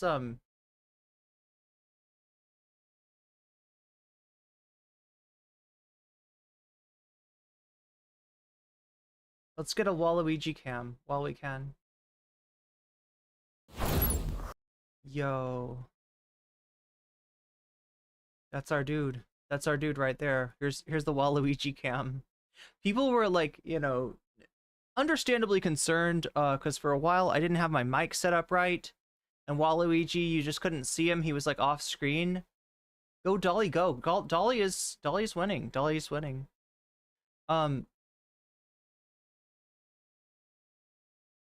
So I put a cam on him, right? Because I have this extra camera, I might as well do something with it, and you know, why not put it right on the star of the show, Waluigi. This way we never lose track of him. Also, we never, you know, we keeping our eye on him too. Let's be honest. We got to keep our eye on this guy. We got to keep our eye on Waluigi. I don't know. Chat, like, you know, what is he cooking? One wonders. What is he cooking? Hopefully something delicious that I can eat though, because I'm kind of hungry. Anybody else hungry? Anybody hungry in chat? I had I decided to have just like oatmeal for breakfast, and it was good, but it was probably a little light when it comes to what I usually eat, like a big breakfast and like a slightly smaller lunch and then skip dinner. You're hungry? We got some Doritos in chat. And like, you know, it's always good to like, you know, do a few bounces on the trampoline. Like this is what, okay, so like, yeah, that's the other thing about me as a streamer is I've always tried to be an active streamer. For most of my streaming career, I have stood. In fact, there was a time when I just like had no chair and I would never sit down. Sometimes, especially like when I'm doing a gaming stream, I like to sit down now, but they say that sitting is the new smoking, and I'm not trying to be a smoker, right? Or a sitter for that matter. So that's why I have the trampoline here, and try to use it to stay active and to encourage, you know, activity. So this is a good time to stand up and take a stretch. Okay, so as far as the polls go, let's see. We've got a few other things. Let's look and see what our progress looks like. It looks like we are 34% of the way there to unlocking that second piece of content, which is looking like it wants to be Dolly Parton. If we look at where people are putting their people that are putting their money where their mouth is, are putting it into Vox Populi. So essentially just agreeing with the voice of the chat, right? So yeah, everybody so far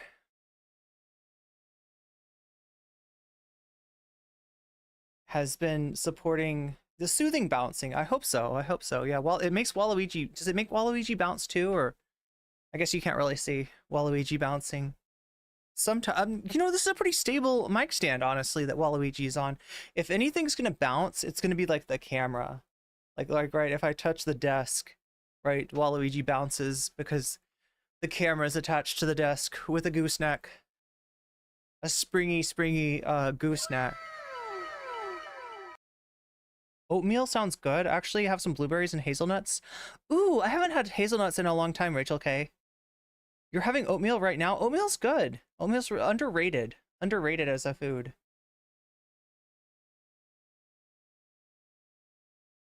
Good for Gabby.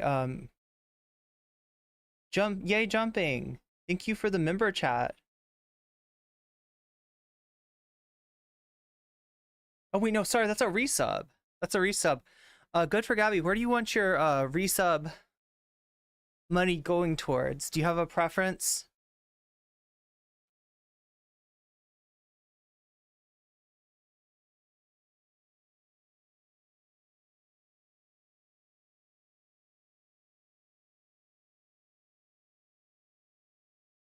No chair chick? Yeah, exactly, Gus.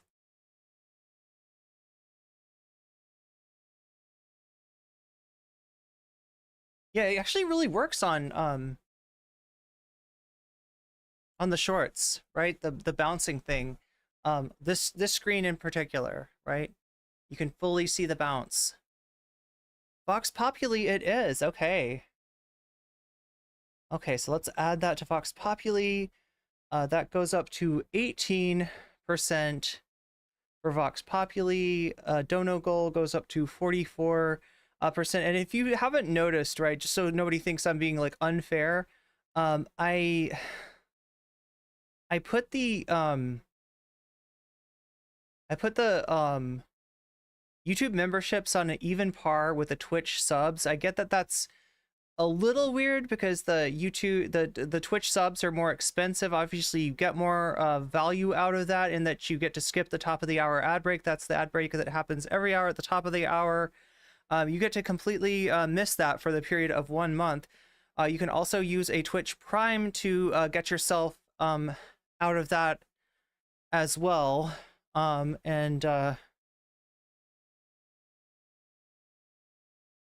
Possibly even be gifted a sub. That can happen, but it's more likely to happen for you if you're active in the chat, because that way people can tell that you are missing that that Persona 2 face next to your name, and so therefore subject to the ad break. Full bounce, yeah, full send, exactly.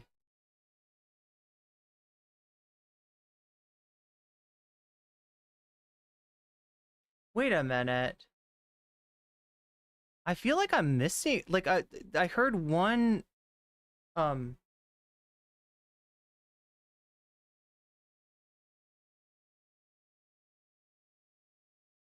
I only heard one but it looks like Omega Star also gifted a membership to Lesbot. Are some of these just not showing up? I thought Irene was putting on a show with the bouncing. I mean, there is that. There is that.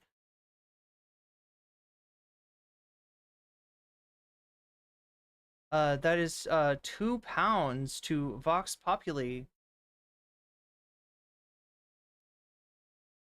Okay, so what am I'm adding an Omega Star is Dolly. Backing Dolly. Okay, so we got 3 percentage points for Dolly. Oh yeah, the other thing about that is so if you get yourself a sub, I do give you 5 points towards the subject of your choice, right? Because you're spending $5 to get that. It will be $6 or $5.99 on July 11th. They're raising the prices on us.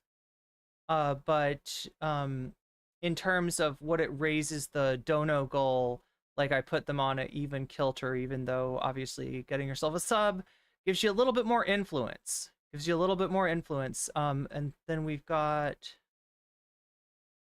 Luna Rose with the £2 super chat saying meow, Vox Populi. And I think that's, yeah, Wait. It's close enough. It's not exactly equal. It's like I think pounds are a little bit bigger than dollars, but should I make it 21% for Vox Populi?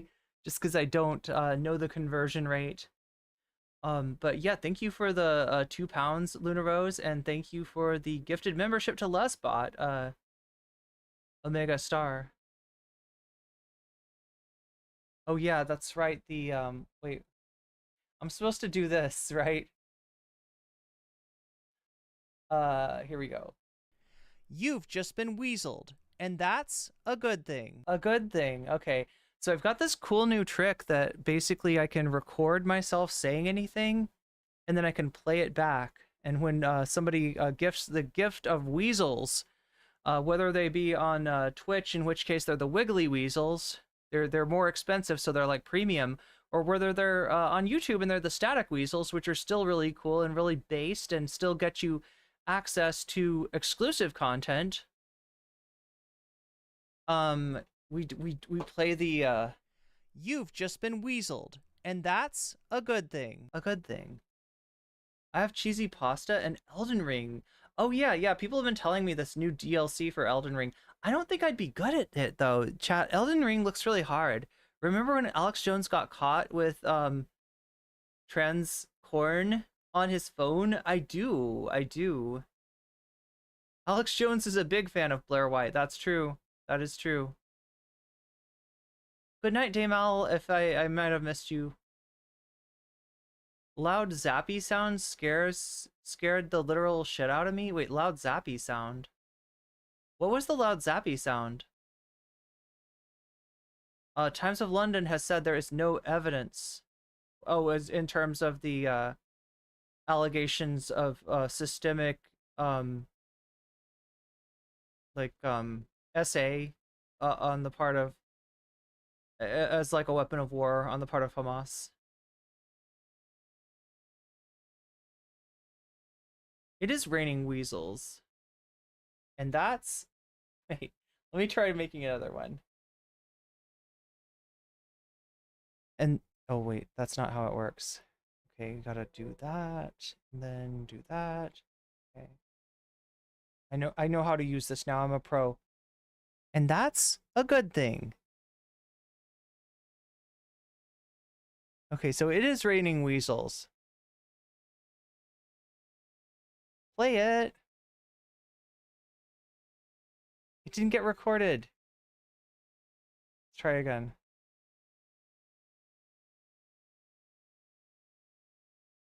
And that's a good thing. It is raining weasels. Okay, it's broken now. I broke it, Chad. It was so cool. Well, at least it says you've just been weaseled, and that's a good thing. I was trying to make a new one. I was trying to chat. Anyway, I'm super grateful to the people crowdfunding equipment for me on Throne. It makes a huge difference.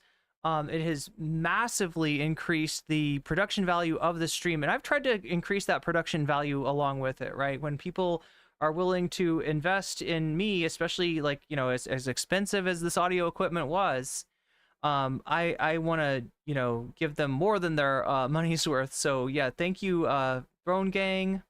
Thank you, Patreon gang, who I think I've already shouted out. The fancy weasels. No, I missed one. Moinope, you are a fancy weasel, and I forgot to shout. I have not shouted you out yet, so there's your fancy weasel shout out. The fancy shout out for a fancy weasel. That's how we're doing it. And then there was like one other person on Patreon that is a fancy weasel who I have reached out to try to find. Okay, so understand that if you so Patreon, we've got different tiers. The first one is based weasel, that is $3 a month. The second one is fancy weasel. That's where you get the shout out. That's where the shout out comes in, right? But if you subscribe as a fancy weasel and your name on Patreon sounds like a real name to me, I will message you and I will ask you what you want to be referred to as, because I never want somebody like, you know, having their like real name shouted out on stream if they don't want their real name shouted on stream. I value my privacy, and I assume that other people in chat do as well. I will call you what you want to be called it. So it's yeah, rounded up to 3. That's okay. 2 pounds is $2.53, so it's basically rounded up to 3. So I was right in adding that extra dollar. 1 pound short of a gift membership. Oh, okay. That makes sense. Actually, like less than 1 pound, it sounds like, by the conversion rate, but it is confusing. Elden Ring was my first Souls game. My first was Lies of P, and I've only completed like the first level, maybe. I vote for all. Oh my gosh. Oh my god. Wait. Vote for all boobies everywhere.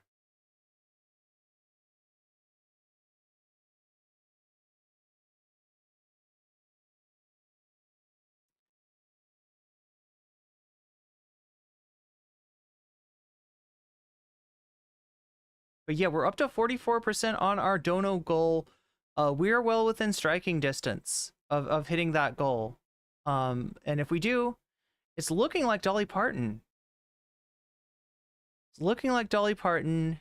Yeah, I would say, I mean, Brett Cooper, maybe second place, but a fairly distant second. Not impossible. Remember, if you donate, let me know what content that you want that money going to. I allow you to put your money where your mouth is, and you get a choice. You get to influence the poll. You don't get to take over the poll, okay?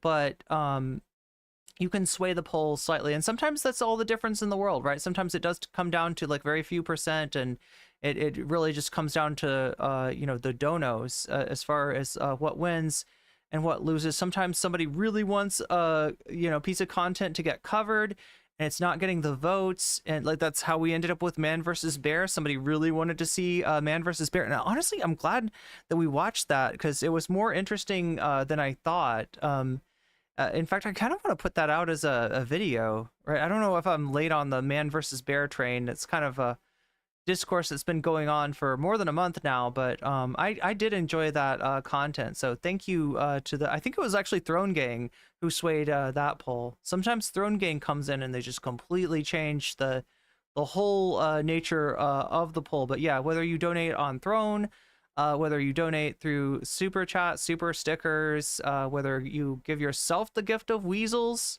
in order to access that that exclusive content and get yourself the weasel emojis and all the other emojis, or whether you're on Twitch and you're like, you know, you're getting the fancy you're getting the fancy emotes where they move around, they're animated, or you know, anything else, bits, the donation links in the description, signing up for Patreon, or helping crowdfund equipment on Throne. I'm trying to remember, like, I gotta keep my eye on this, because like, right, I didn't expect this stuff to get funded, and it did all of a sudden. Oh gosh, I still owe some of you that donated for that a thank you note. Just understand that I'm working on it, and I haven't gotten it for you yet, because I wanted to sort of give you like either a picture or a video showing you the equipment that you helped to crowdfund, because it only lets me thank you once, and so I want to make sure that I get you know, that like it gives me the ability to add a video or add a picture, and for people that are you know, crowdfunding this equipment that is making the stream better for everyone, I want to make sure to thank you by at least giving you you know, a picture of what you helped pay for, if not like a video of that, and a personalized thank you. So yeah, much appreciation to Throne Gang, much appreciation to all the weasels. Moe is fancy. That is true. That is true. And you are too, Omega Star. I did the shout outs a little bit earlier. What else am, oh yeah, so what yeah, so I had sort of trouble just citing well, I mean, for a second, and then I thought about it and I realized, oh yeah, I know what the stream needs. So the things that I've got my eye on now are the speed editor from DaVinci Resolve. This is like a kind of a two-part piece of equipment. It's not, so let's see if I can say this the right way. It's not just equipment, it's also software. Right, the speed editor, you know, kind of lets me edit quicker, which obviously I need to do because I don't get nearly enough videos out, and I want to. And it also comes with the software. So I use a program called DaVinci Resolve, which back in the day, it basically, the free version was almost just as good as the regular version.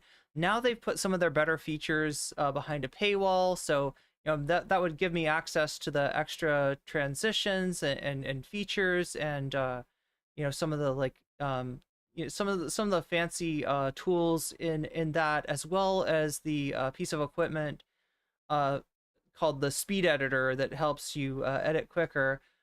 Elegant. Okay, so chat, we deconnected and we reconnected. Are we okay? Are we good?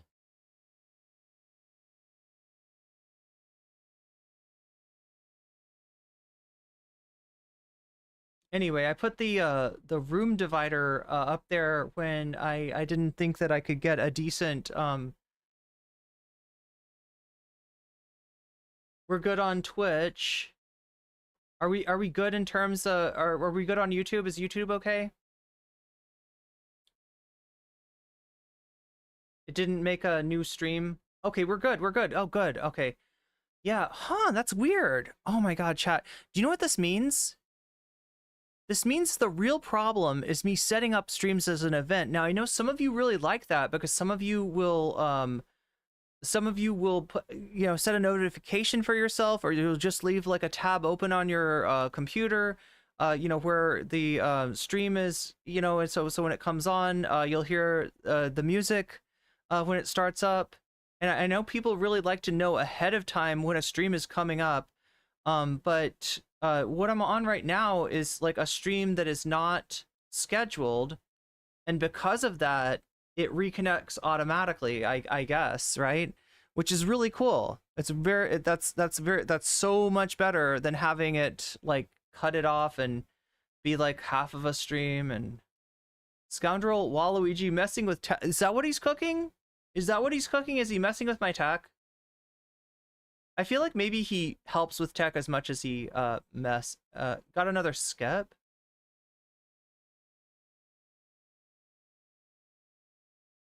Doing a strength faith build.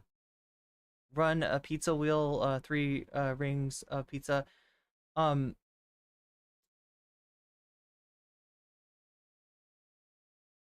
anyway, I was just looking at the throne stuff and trying to kind of prioritize that. So I think I'm gonna like deprioritize the room divider a little bit. Whoa, I just accidentally did the opposite.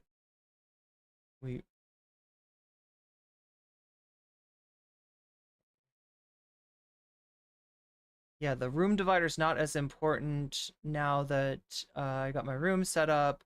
The speed editor is pretty important.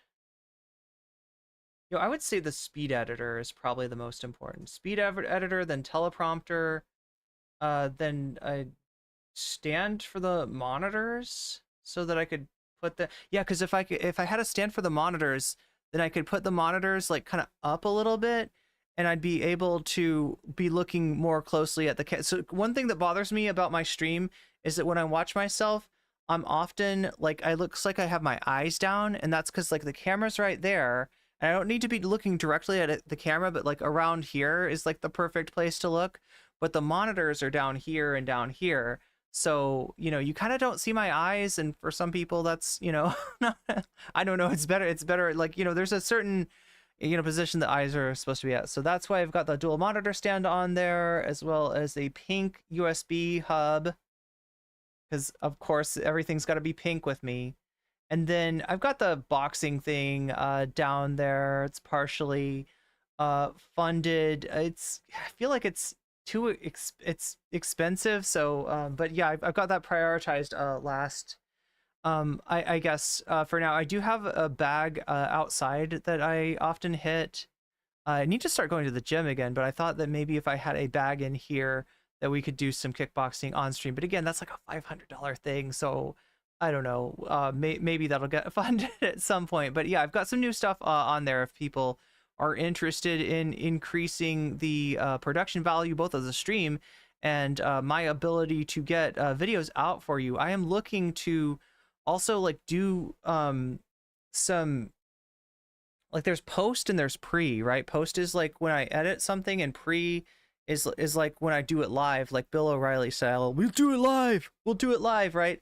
And like I'm looking to try to get the segments, you know, to sort of put some of the stuff into the segments, like the like and subscribe and the, you know, support me on Patreon and all that stuff that I usually add on after the fact. If I can mention that during the segments, then I'd have less editing to do. The other thing that I want to do is bring in the No Comment Chick logo, like when I start off a segment, like give you like an introduction of like this is what we like, you know, talking about, and then hit the button for the logo splash and then start the segment.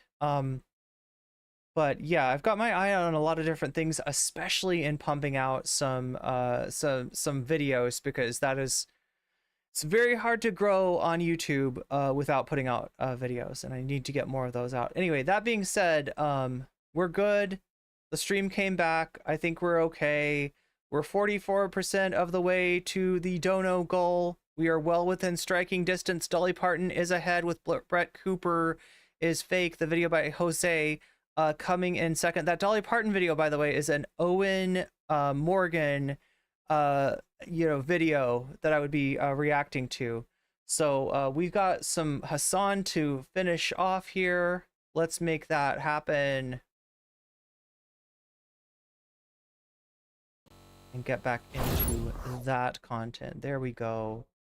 And there we go. So I'm gonna take a pee really quick, but I will be, wait, do I have Vriska? We gotta put Vriska on. It's not a pee break without Vriska. Oops. What? Oh, I just gotta take this off.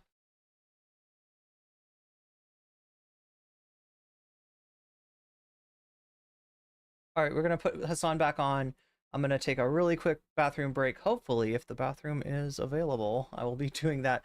And yeah, I will be right back. Oh, he's been getting glazed. There aren't that many warriors out there who will do this level of propaganda, so they'll gladly have him. They don't give a f what he said before October 7th. A bookstore owned by a Jew should be attacked. Why a Molotov cocktail was thrown through a Jewish community center in Montreal. Why a Toronto Jewish deli in North York was firebombed. Why in Toronto the Orthodox synagogue was vandalized. Why in Toronto 2 men opened fire the other week on a Jewish girls' school. If it isn't anti-Semitism, tell me why just a week ago pro-Hamas protesters tried to go through Jewish areas in this city shouting not just Allahu Akbar, but, and I quote, sorry for the language, filthy Zionist pigs, dirty Zionist rats. Have you heard that language before? The Jews have. Wait, he said Allahu Akbar would have been an anti-Semitic thing that they're saying in Jewish neighborhoods. That kind of revealed his perspective a little bit, didn't it? Is this guy even Jewish? I don't think Douglas Murray is Jewish, no. He's a right-wing charlatan and a fascist. Yeah. If you're Arab and you say Allahu Akbar, God is great, you're being anti-Semitic. A lot of the stuff that he brought up as far as like anti-Semitic incidents, some of which are describable, like the bookstore that he just calls a Jewish bookstore. I remember what that situation was about. The owner of the bookstore is a major Zionist and was literally trying to fundraise for the IDF. Get the f out of here, bro. What are we doing here? Like, well, what's up? You can't get mad at a person being like, dude, this guy's pro-Ukraine unconditionally. Imagine a Russian bookstore with a Russian owner in Canada being like, oh, I'm pushing Z, you know, f this Ukraine bullshit. I'm trying to fund the Russian forces. You would literally go and kill that guy. Suck my dick. Can you imagine? Like, you would literally probably personally execute that person. Remember who else called people Juden rats, aka Jewish rats?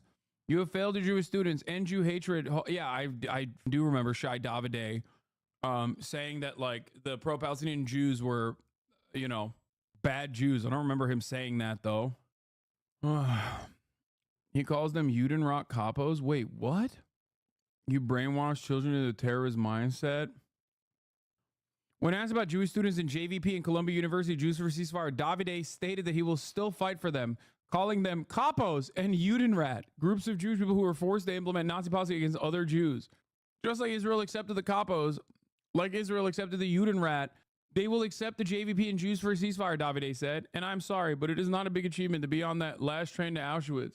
I mean, dude, you're just insane. You are calling your own students capos for being on the right side of history. Anyway, I don't. Now, look, if you are interested in this motion, bear this in mind. It's not about Netanyahu. It's not about this war. It's about double standards. And one question hovers over it above all: the question of who would protect the Jews. Who would you trust to protect them? The Europeans? The Arab world? No. History shows only one people will protect the Jewish people. The Jewish people. That's what Zionism is. Thank you. Well, this crowd seems very open-minded to the notion of maybe anti-Zionism is not anti-Semitism. Bro got a standing ovation for saying that Israel has to exist, otherwise Holocausts will happen. Are you on PC or Xbox? Oh, are we talking about Elden? Literally all the time. Israel has to exist in the violent ways that it does by eroding the lives of the existing indigenous Palestinian population, destroying them, doing an ethnic cleansing, doing an apartheid. If it doesn't exist that way, then, you know, Holocaust 2, baby. Which, by the way, Holocaust 1, this dipshit, Douglas Murray, has definitely minimized. So, what is this about Gideon Levy? Gideon Levy's father left Nazi Germany on the last ship to Palestine before World War II and 2 meters away. I'm told it's pronounced Gideon Levy. This is yeah, a bad time to, like, there's not a lot of pivots I could do from talk about genocide into the top of the hour ad break, but it is that time again. And if you don't want to see the ads, you can get out of them for free or for $5 with a Twitch Prime, or with $5. You can also get out of the ad break through the generous donations of other people, which you're more likely to be the beneficiary of if you're active in the chat. But yeah, just no good. I'm not even going to try to do a segue from what Hassan was just talking about. From Douglas Murray talks about how anti-Zionism is anti-Semitism. I swear to God, we got to burn the UK to the ground. You know, yeah, Gideon Levy being there makes this situation way weirder too, because he's like literally Jewish, descendant of Holocaust survivors, and is a very prominent Israeli reporter. So it's just like he is like the foremost authority in that room.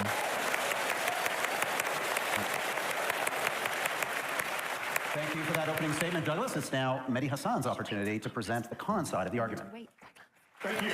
Ladies and gentlemen, in 1917, over 100 years ago, Arthur Balfour, the British Foreign Secretary, a card-carrying anti-Semite, a man who had denounced the evils of Jewish immigration into the UK, a man who referred to Jews as an alien and hostile people, he issued his Balfour Declaration, which promised a national home for the Jewish people in Palestine. It was the first time a major... Okay, so after seeing what Medhi Hasan said, I guess the, you know, yeah, the alien and hostile people was not, if that's how Balfour viewed the Jewish people, he wasn't saying that in that writing. He was saying that the people who have been viewed that way. That being said, like, we found plenty of anti-Semitism in the rest of that context. So actually, this is a case in which Medhi Hasan is slightly misrepresenting Balfour's words, I'd say. However, opening up that box of context, you know, reveals more anti-Semitism, not a you know, a person who is you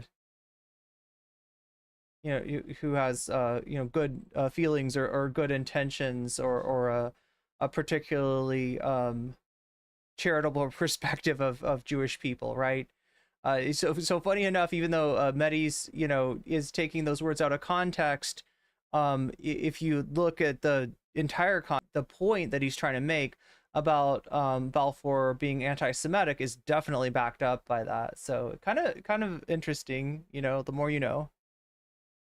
World power had come out in favor of Zionism, which at the time was a pretty new and pretty controversial movement, calling not just for a Jewish homeland, but for the building of a Jewish majority state in Palestine. And yet the only Jewish member of the British cabinet at that time, a man named Edwin Samuel Montagu, adamantly opposed both Zionism, which he called a mischievous political creed, and the Balfour Declaration, which he referred to as anti-Semitic and a rallying ground for anti-Semites in every country in the world. The only Jewish member of the British cabinet, that is what he said.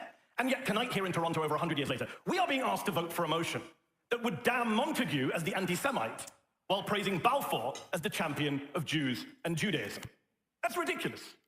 In fact, so yeah, his larger point stands. His motion tonight is It's ridiculous. not. That's precisely the reason why Gideon Levy is on the anti-Semite side of the conversation, and Douglas Murray, who has literally said anti-Semitic shit, is propped up as like a defense. This is what's so dangerous about this twisted view of what anti-Semitism is. If we redefine it in terms of, your perspective, positive or negative perspective on Israel, and especially what Israel's doing right now, then you're going to end up with, like I said, false positives in terms of people like Medhi Hasan and Gideon Levy, and false negatives in terms of people like Douglas Murray, but also more than just Douglas Murray. There's a whole bunch of, like, Elon Musk, right? There's a RFK Jr., the guy that said that, like, the vaccine, or no, not the vaccine, but the coronavirus,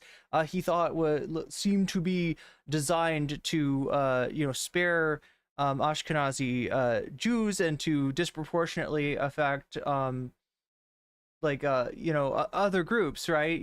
That weird anti-Semitic literal, like, fucking brainworms that RFK Jr. is demonstrating, not anti-Semitic, because RFK Jr. is says good things about Israel, right? Whereas somebody that's concerned about, like, an ethnic cleansing that's going on is then cast as an anti-Semite. Yeah, the shit is, they're playing with fire. They are absolutely playing with fire.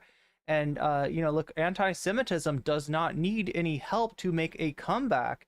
It has been making a comeback for a long time. Remember what the fucking Charlottesville assholes said? Remember, their fucking chant, right? This is not, anti-Semitism is by no means a thing of the past. It is very real. However, using anti-Semitism as a cudgel, using the specter of anti-Semitism as a cudgel to, silence opposition to human rights abuses is not helping us fight it. In fact, it's making it more difficult. Of Jews, because Israel only cares. Zionism means, as a fascist ideology, as a fascist project, the only thing that matters is the continuation of Zionism. Doesn't matter where your background is, doesn't matter what your opinions are. As long as you are pro-Israel, you can be as anti-Semitic as you want, potentially. That's it. And for the record, Ben Shapiro has revealed this. It's not like a secret at all. Ben Shapiro's openly stated this. Okay? Immediately, the way they talk is so different. Murray just spoke bullshit. Medhi Hasan actually talking about history and reality and context. Yeah. Disingenuous, ahistorical. It says. Gus says, brought to you by Big Waluigi. That's right. Big Waluigi.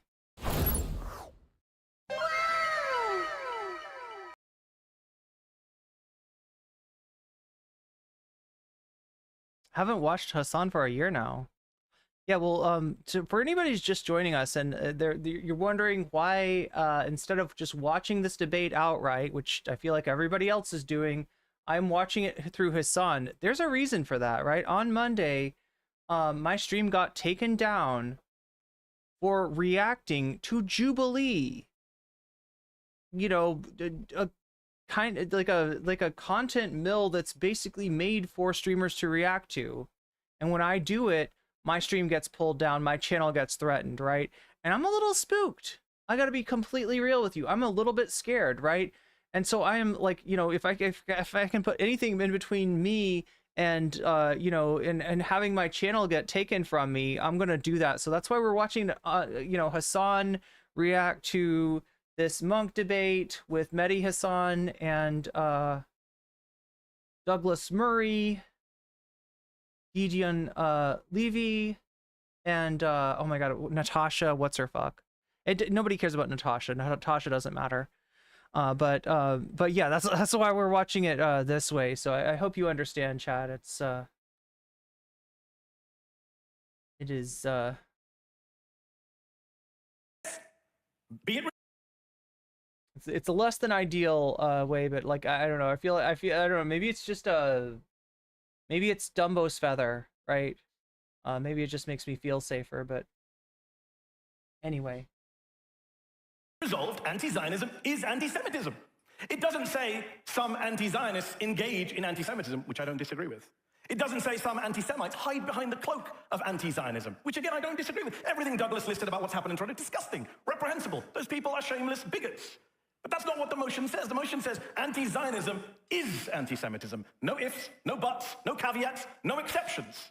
Anyone who takes an anti-Zionist position is automatically, inherently, unavoidably anti-Jewish, an anti-Semite, a racist. That is what you would be voting for if you make the mistake of voting for this motion tonight, which I'm sure you won't do because you are far too smart and nuanced an audience to do that. You are Canadians! Wait, did I feel like I missed I feel like I missed oh, there we go. Omega Star, thank you for the gift sub to Vodka. Vodka, like, let's do this again. Let's You've just been weaseled, and that's a good thing. That's a good thing. Yeah, Vodka, you just got weaseled. Anyway, yeah, thank you, Omega Star, once again. And wait, I'm trying to remember, you are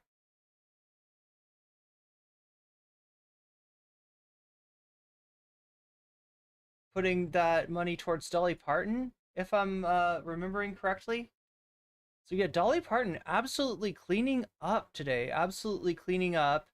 Our dono goal goes up to 54%, and we are indeed within striking distance.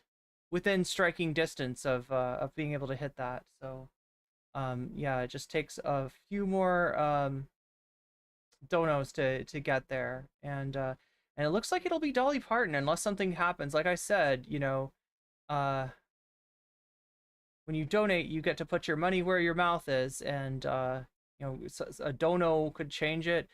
Keep voting too. If you haven't voted already, vote in the main poll, vote in the shorts poll, vote in both polls, because there's honestly nothing I can do to stop you from voting in either or both polls. And some people are going to do it anyway. So if you want to, you know, if other people are getting 2 votes, you should get 2 votes as well. All I ask is that while you're there on, if you cross over from the regular stream to the short stream to vote extra, or you cross over from the short stream to the regular stream to vote extra, all I ask is that you leave a like, because that helps me out a lot. Is this a Canadian audience? I think so. So ashamed to be a Canadian. I mean, is that right? Do we have that right? Munk debates, or it's in Toronto, right? Or is it my? God, I think it's in Toronto.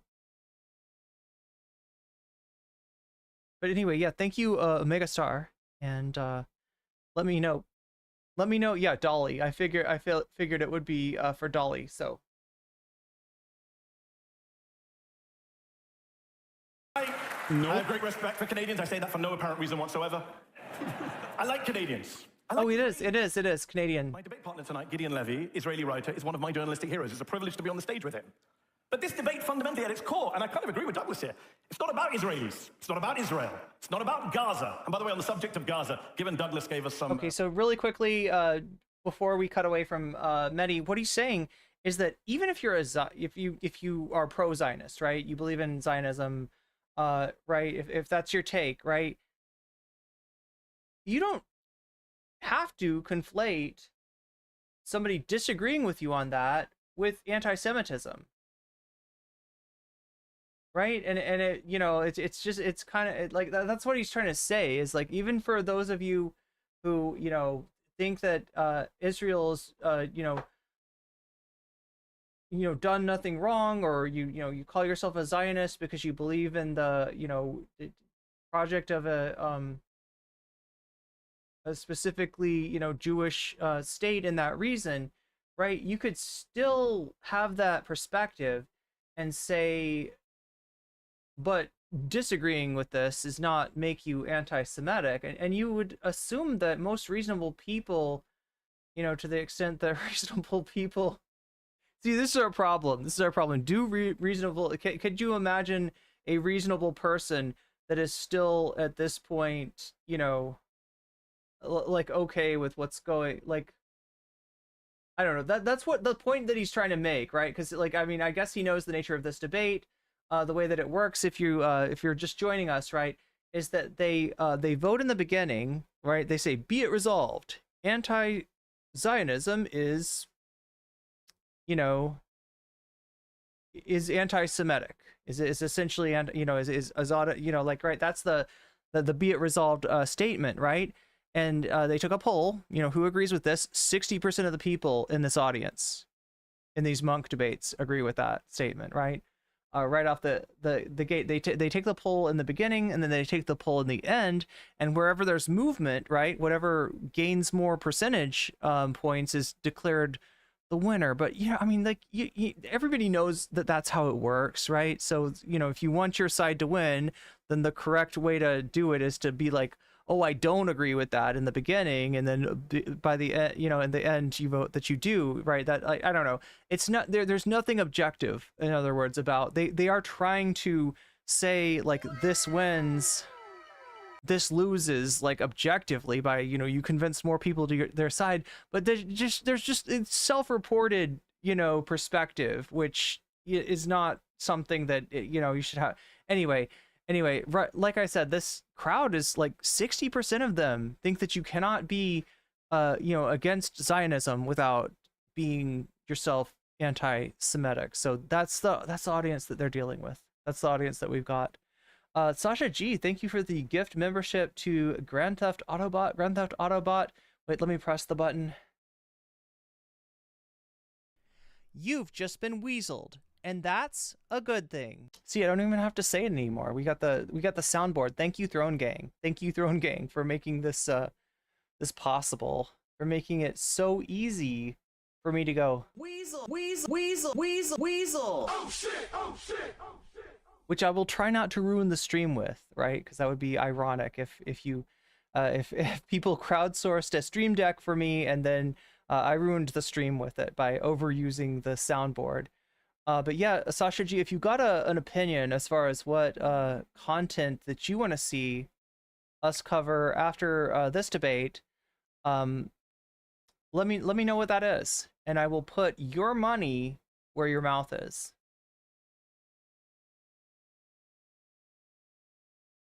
So we're up to 64% on the dono goal. Vox Populi it is. Up to 24%, and again, Dolly Parton just kind of cleaning up tonight. We're definitely within striking distance of hitting that dono goal and unlocking that extra content. Anything could happen. Anything could happen, right? If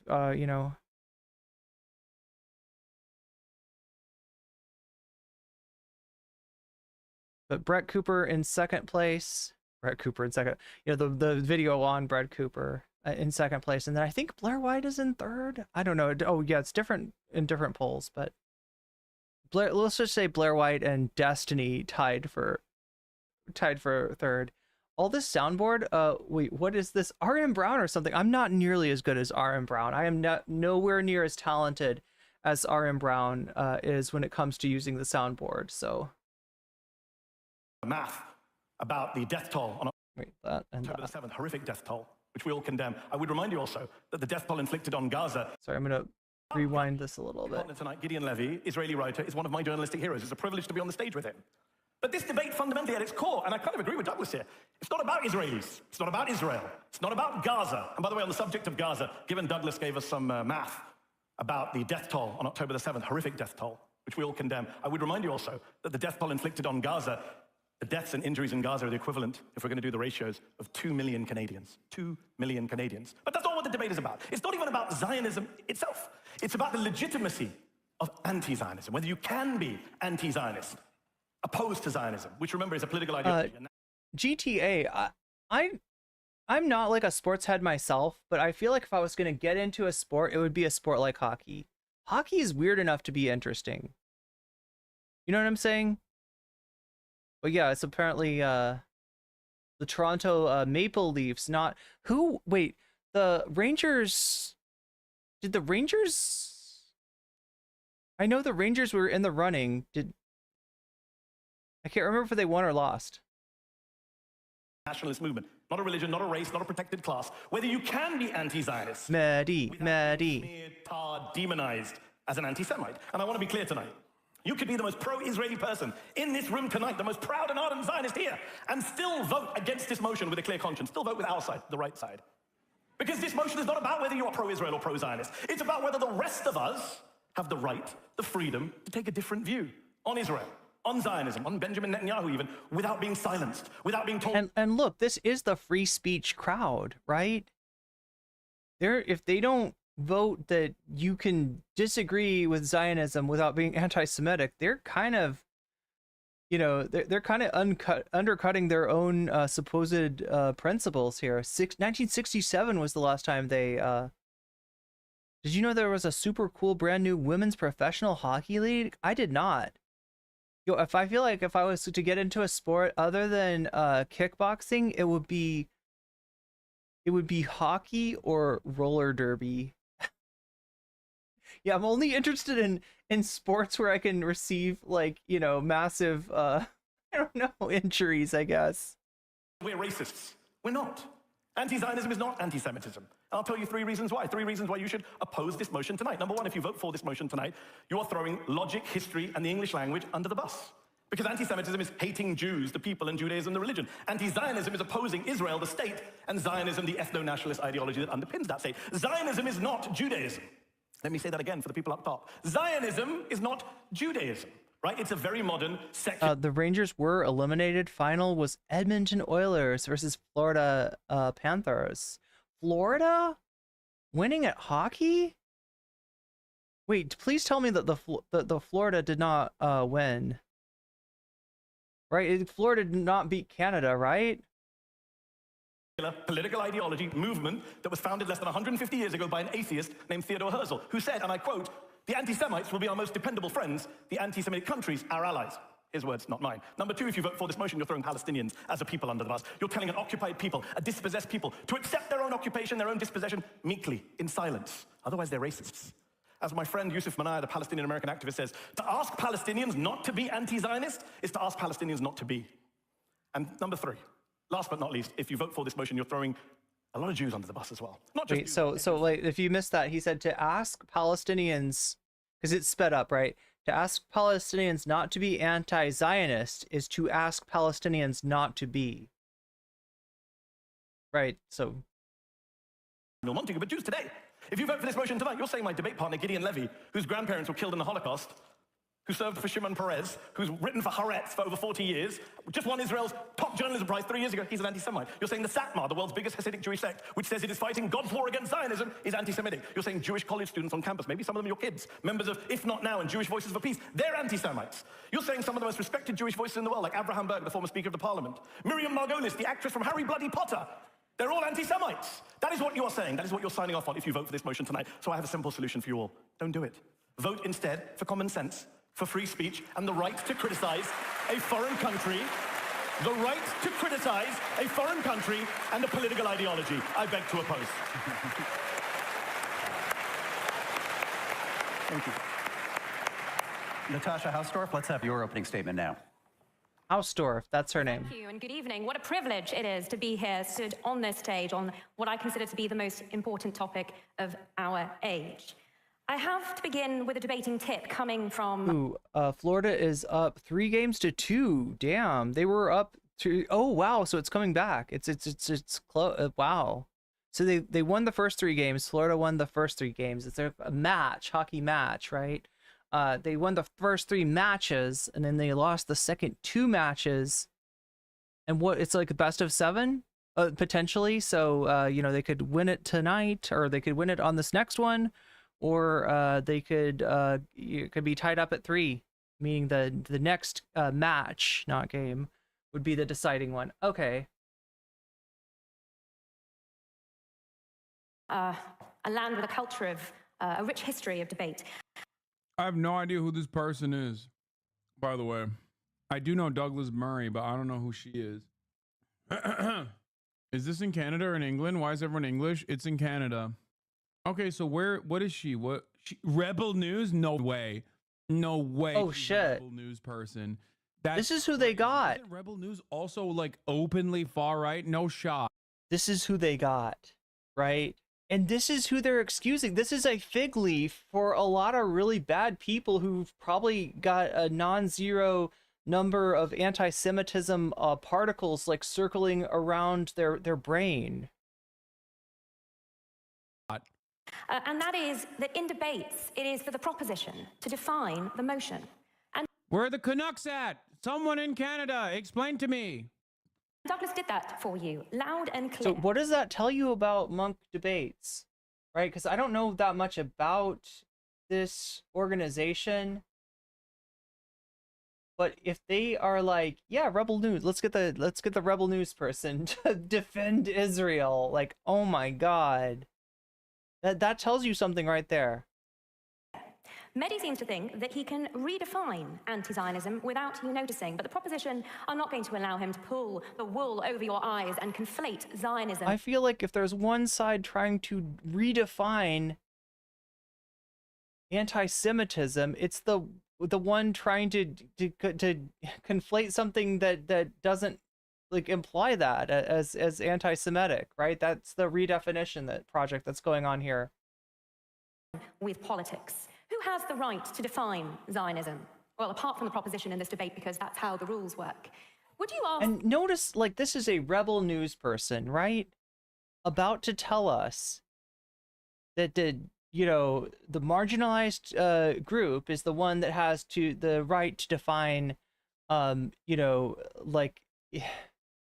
oppression against it, right? It's so fucking disingenuous. She does not believe this shit.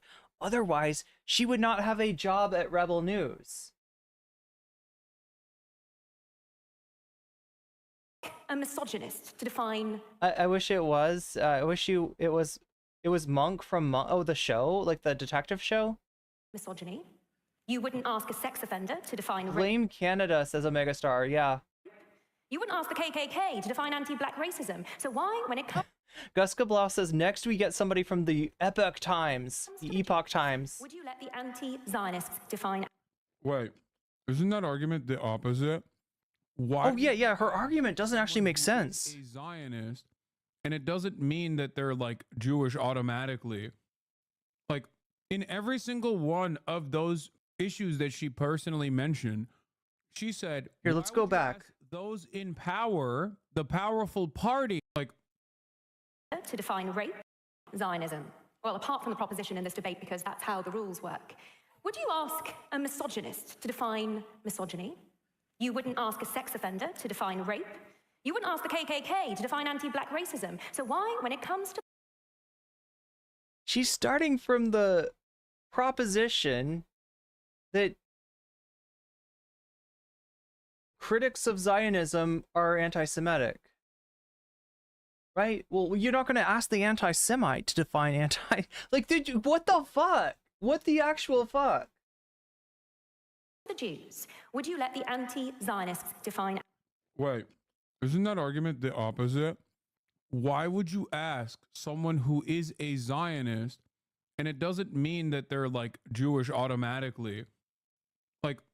Like I mentioned, there's a lot of, Christian, evangelical Christian Zionists, who are proponents of Zionism for reasons that are like essentially not supportive of Jewish people at all, right? That they see Jewish people as the means to the end being the second coming of Jesus,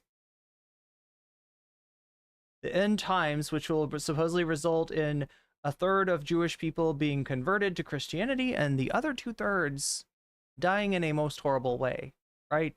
That's the evangelical Zionist Christian agenda, right? So there's an example right there of you know, some Zionists who have very questionable you know, feelings towards the Jewish people. In every single one of those issues that she personally mentioned, aren't there more Christian Zionists than Jewish Zionists in the United States? Certainly.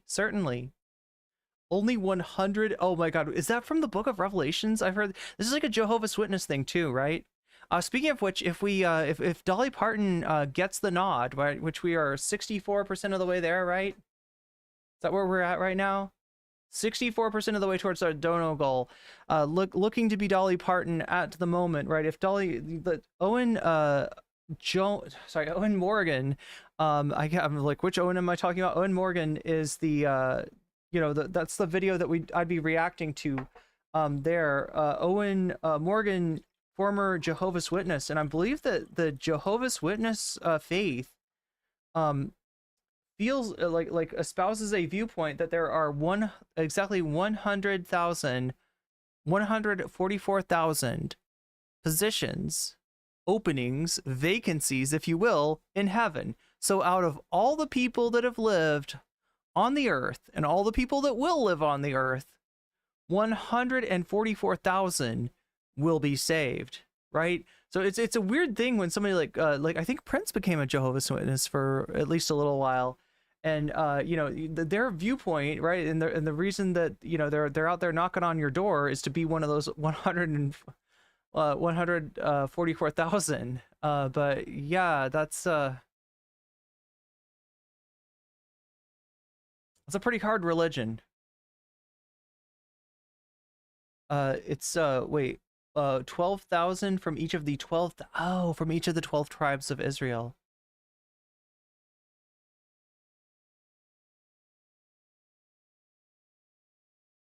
she said, why would you ask those in power, the powerful party, engaging in the violent actions, what like right of resistance the victims have?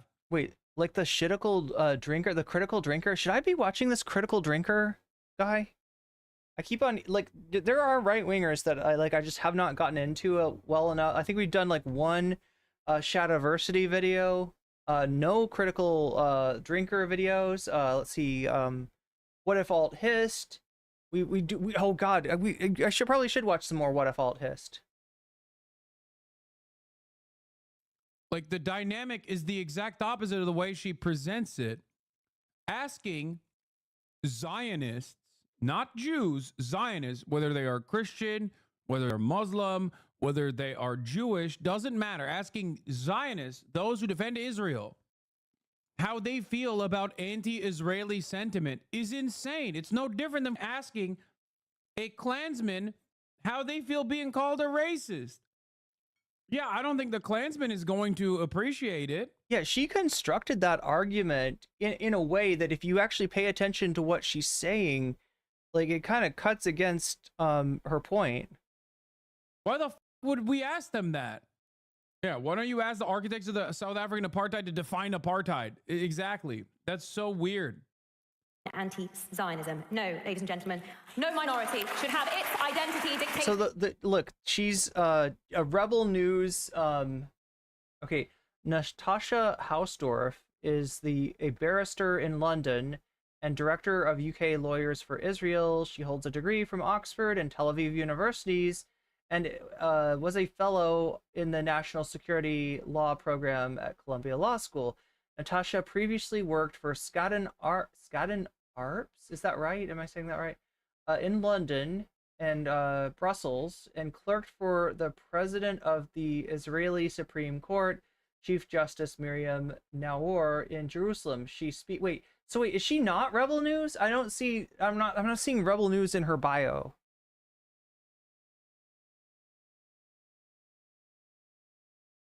Maybe they're just not mentioning it.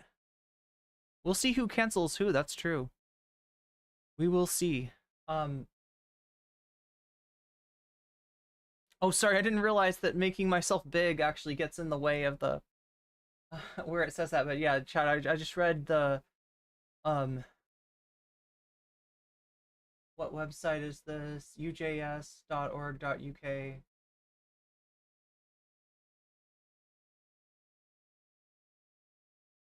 To it.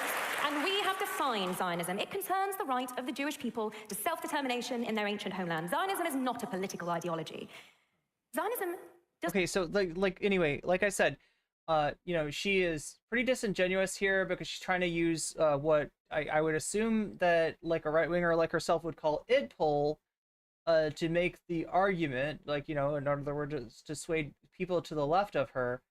But the correct construction would be like only Jewish people can, you know, decide what is or isn't anti-Semitism, right? It makes sense that, you know, somebody with a lived experience of, you know, what a particular form of bigotry or oppression is like is the one that's got the best, you know, perspective to be able to identify something like that, right?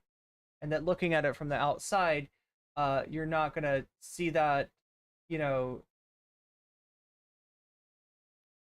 you don't know what the actual right, that like, but instead she's flipping this and being like only a Zionist can define, I don't know, it doesn't make sense. But they do this a lot, right? I've been dealing with this kind of shit for years with Twitch poll, in that there's a certain Discord server run by a VTube frog, who a lot of people say is a fascist because like half of his Discord server is fascist, but who sort of argues on different points depending on you know, his mood that day, but will often try to make a right-wing argument appealing to left-wing sensibilities like that, right? And it's twisted shit.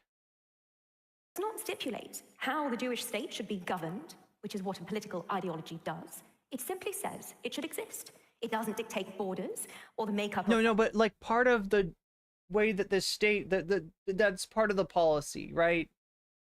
To run it as a... I mean, it is some form of theocracy, right?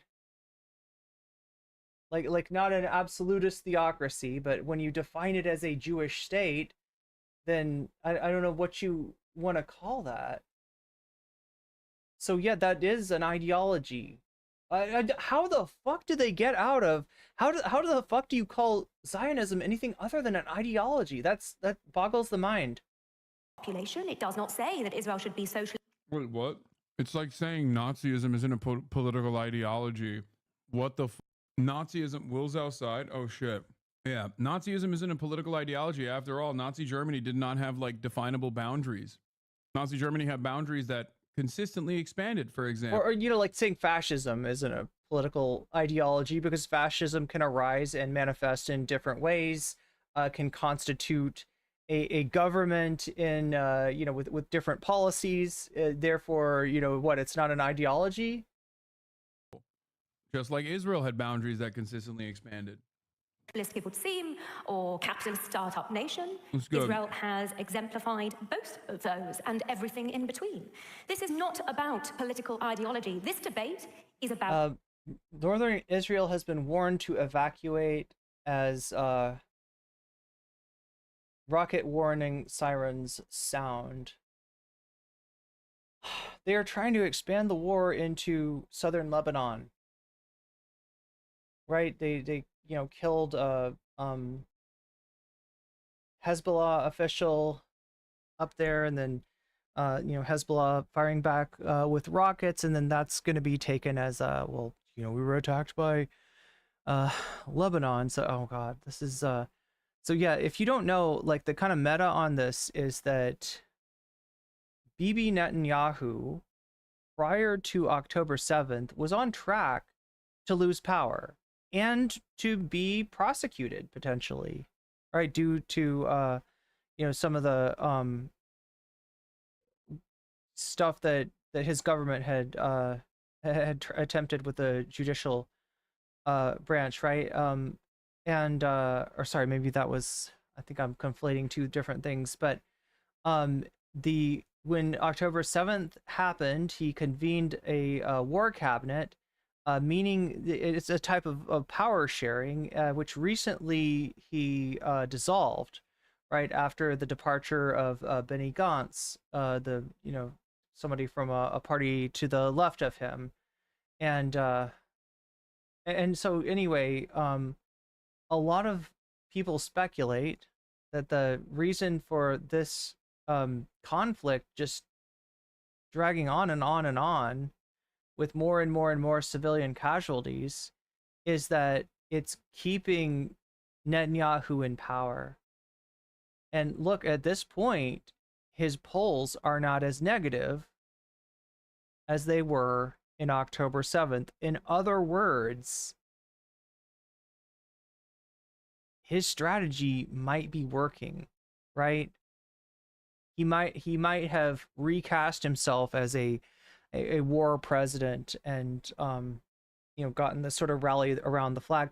There's a lot of parallels between this conflict and the United States war on terror after 9/11, from going after the wrong targets to the fact that much like George W. Bush was warned that bin Laden, intended to strike targets in the United States, Israel and Netanyahu seem to have gotten a warning of an attack of exactly this nature possibly being in the works, right?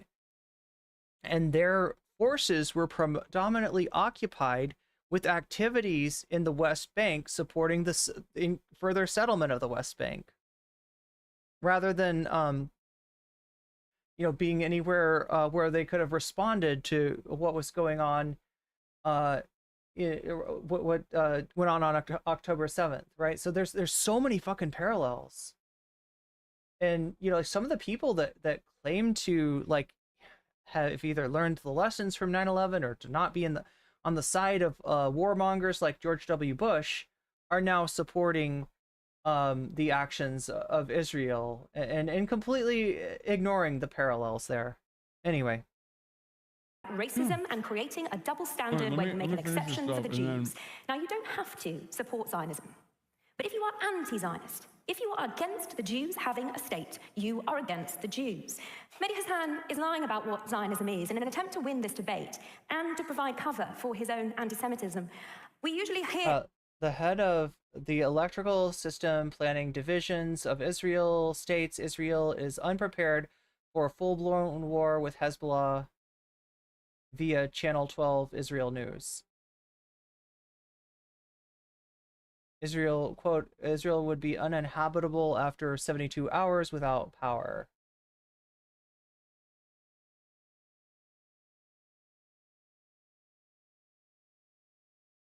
Yeah, I mean, look, Netanyahu seems to be willing to just burn it all down for his own, for his own sake. A series of lies spewed by anti-Semites and anti-Zionists in an attempt to justify their anti-Zionism, and these are the modern blood libel. They are widely believed as the ancient blood libel, that Jews killed Christian children to use their blood for religious ritual, as widely believed and as false.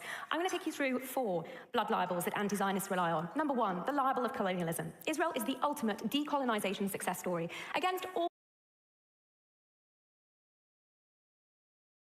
God fucking damn it. You know where she's going with this, right? Kicking Palestinian Muslims out of their home is a form of decolonization based on the biblical claims to those lands? God damn it. All odds after Arab imperialism, Islamic conquest, and British colonialism that indigenous to Judea re-established Israel. My family lived under Ottoman and then British colonialism in Jerusalem long before Yasser Arafat, who was born in Cairo, created Palestinian national identity in the 60s. Number 2. Oh, she's hitting every marker. Arafat created the Palestinian identity. Yasser Arafat This is literally, we the same thing from Son of Hamas. Remember Son of Hamas? Oh God, this is so predictable. Yeah, like created the Palestinian identity. That was their fucking home. Like, I don't care what you fucking call it, but that's where they lived. Concept of Palestinian was invented by Yasser Arafat is so weird because, like, it seems like everybody fully understood what that area was. It's called British Mandate Palestine. If you look at like Jews who immigrated into British Mandate Palestine circa 1948 and their documentation, it literally says Palestine and their place of birth. Yeah. Why is it that all the maps say Palestine? Why is it straight that like the early movement, the early Zionist movement openly said that they were colonial? So no like acknowledgement that, you know, it's a, you know, Palestine was occupied by the Ottoman Empire. It's like categorizing the Palestinians with the Ottoman Empire. Oh, you Muslims, right? And then saying that like Israel's the ultimate anti-colonial project. God. Why did they reach out to Cecil Rhodes, you know, and try to set up allegiances? It's just so strange to do as an indigenous movement, a land back movement. Oh. The libel of ethnic cleansing. In 1948, when 5 Arab armies and the local Arab population attacked the fledgling state of Israel with the stated intention of annihilating its people, 700,000 Arabs escaped the fight. The issue, by the way, I can already tell what the issue is. Medhi Hasan is playing to the actual debate boundaries because he's too much of a debate lord. On the other side, the pro-Israel side, they're not doing that. They're just hitting all the propaganda talking points that are so much broader. Nothing that she mentioned has anything to do with like anti-Semitism, anti-Zionism being anti-Semitism. Douglas Murray did a decent job hitting all the pro-Israel talking points, all the Hasbara talking points of modern, like modern Hasbara, post-October 7 Hasbara. She is going through all of the talking points of like historic Hasbara that you hear when you're growing up and going to like Jewish camp or going to Birthright, that kind of shit. Like there are Jewish chatters who probably have heard a lot of the things that she just mentioned. Like ironically, this kind of claim that she's making now has a lot more to do with like Germany's supposed grievances that you know that enabled that excused their you know invasions in World War II than with something like land back. That remained became Israeli citizens. The Arab population of Israel has increased tenfold. This is ethnic. Oh no! Oh God! It's this one! It's this one! But their population is going up. How could there possibly be a genocide when line goes up? Like, see, line goes up. Like, right? That's genocide is line goes down to 0. It's not really a genocide until that line hits. Oh my fucking God! So in other words, we can never do anything to stop a genocide before a population is completely annihilated. That is such a fucking broke ass take. The northern kingdom that never united with Judea. Dr. Shlomo Sand has shown in the historical record that Israel only refers to the land of the 10 lost tribes.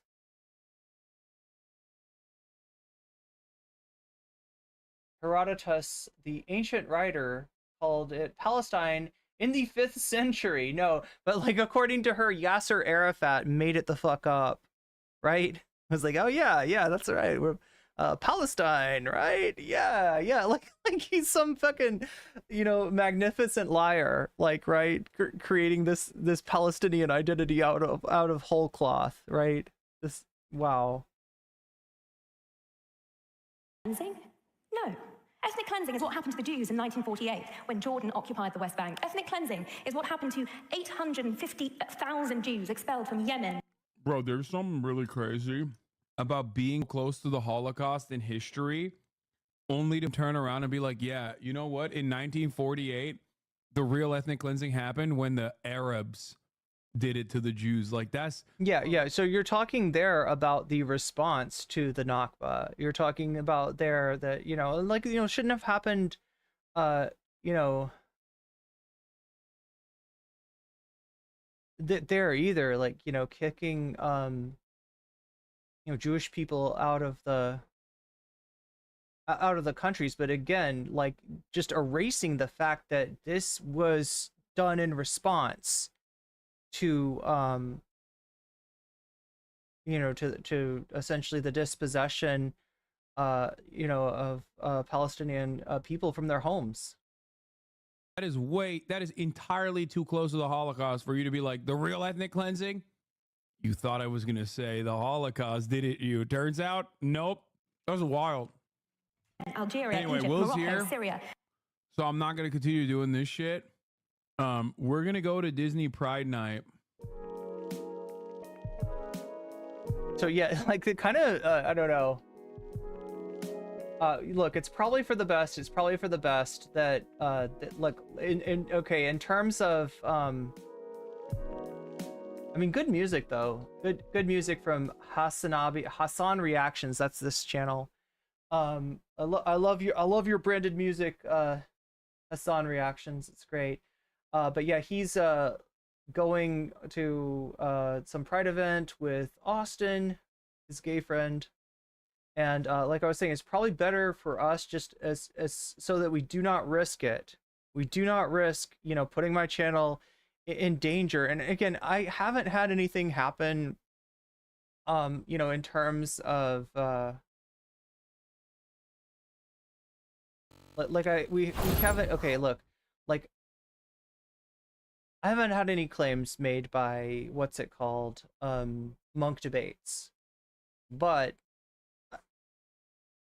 Jubilee did it to me, you know, and at this point, like, I'm scared. At this point, I don't want to risk it. I don't know where the line is. I don't know what content, you know, I could probably watch the whole debate beginning to end and be completely fine. However, I just don't know at this point, and it doesn't feel worth risking it. That's why we watched it through Hasan with that extra buffer, that extra layer of reaction content. I don't usually do meta reacts, but it sort of made sense to do today, and it's probably better that he's not gonna, you know, continue and watch the whole thing, because it's just safer. It's safer to do it this way. Sabra Hamas. We got the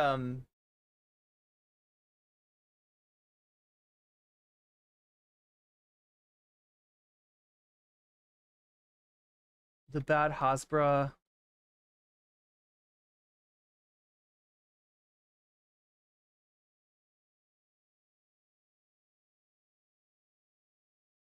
This is kind of a banger.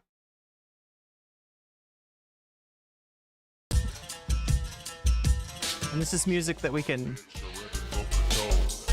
invented the cherry tomato and Waves USB drives and the Iron Dome. Israeli salad, Uzi, Stenson, Jaffa's orange crow.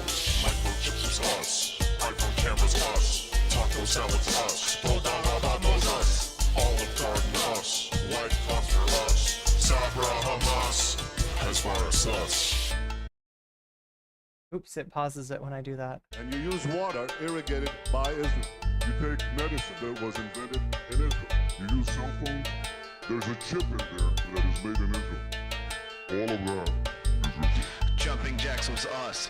Push-ups was us. Krav Maga us. All karate us. Taking Molly us. Michael Jackson us. Yamaha keyboards us. Jar Jar Binks not us. Andor was us. Heath Ledger Joker us. Endless Breadsticks us. Happy Meals was us. McDonald's was us. Being happy us. Bikram yoga us. Eating food us. Breathing air us. Drinking water us. We invented all that shit.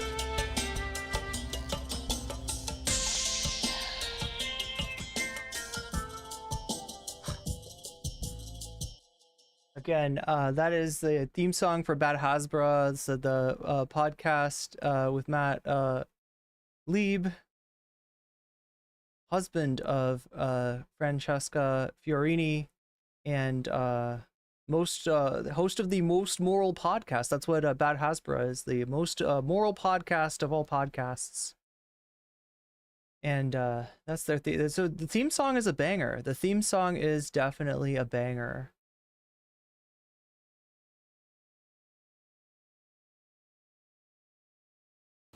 Speaking of bangers, what's up, Waluigi? How's it going? We got Waluigi cam. We got the Ouija. Wait, it's not Ouija. Is Luigi, right?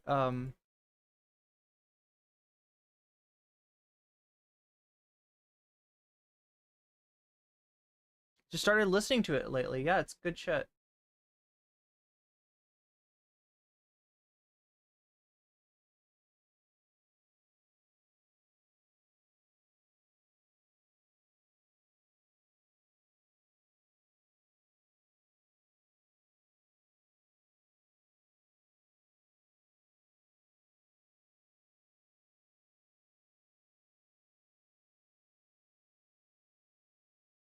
Do you know that Sam Cedar was on Don Lemon the other night? I almost I thought about maybe watching that, but it's not that great. Don Lemon really does need to, like, as much as like I'm trying to make my stream better, trying to professionalize, like Don Lemon, somebody that like was actually on CNN, like has got a long way to, he's just like so many technical difficulties. And I don't know, he was just kind of like, he was just trying to like, it's basically, if you watch the Majority Report, you got the whole conversation that they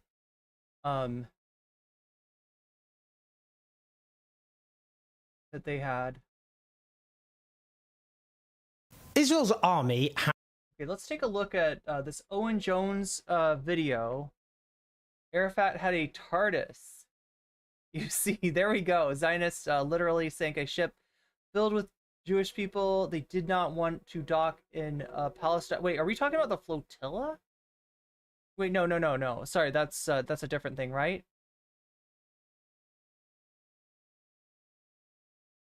Yeah, this is frustrating, Shakespeare. This is like it's hard to fucking take.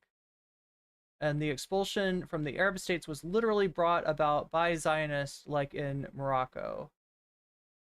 Jubilee needs to not do the, yeah, right? Well, we're gonna have to do something, chat, with the Jubilee thing, because like I cannot continue to walk on eggshells like this. Really, it's YouTube that I have a problem with, right? Jubilee's gonna Jubilee, and they they obviously do not like criticism. They cannot take criticism. But YouTube, you got no fucking excuse. And you are treating me differently than Hasan, than any of the larger accounts that did the same kind of content. You are treating, I think, Jubilee differently because of the size of their media operation. Like there is something fundamentally unfair. If me reacting to a Jubilee fucking middle ground video and you know how I react, chat. If you watch a reaction of me, it's gonna be like 90% me and like 10% whatever the content. We're lucky if we even get through it, because like I talk too much. So I react harder than any other streamer out there. There's like if that's the fucking epitome of fair use, right? It's transformative, it's educational. The content that I create could in no way ever substitute for the content that I'm reacting to, right? If that's not fair use, then nothing is fair use, and we got to go back into a time where any content that you put out on YouTube is like down to the like down to the like tenth of a second samples is you have personally owned the rights to and created yourself. Yeah, they make their content to be reacted to. Exactly. Somebody email Jubilee, tell them to quit striking streamers now. Definitely do not harass anyone, including Jubilee. So those are some breaking news. Yeah, that's definitely what would be on a Waluigi board is where my what would be on a Waluigi board is where my head is stuck. Sam Cedar, what a nightmare. Is it true that Sam Cedar went to Israel for a few years ago? I don't know.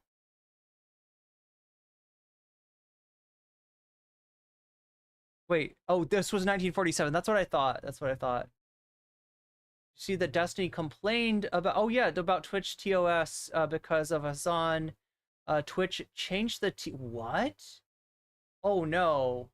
Wait. What was the change, Luna Rose? So I know that Destiny tried to get, he was trying to get reinstituted into Twitch, right? I don't think he really wants to stream on Twitch.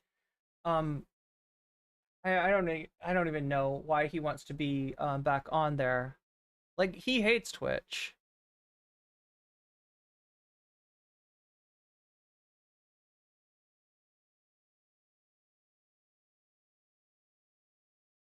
They were a camp of displaced people in Cyprus under British control, and since the British still controlled Palestine, they docked in Haifa.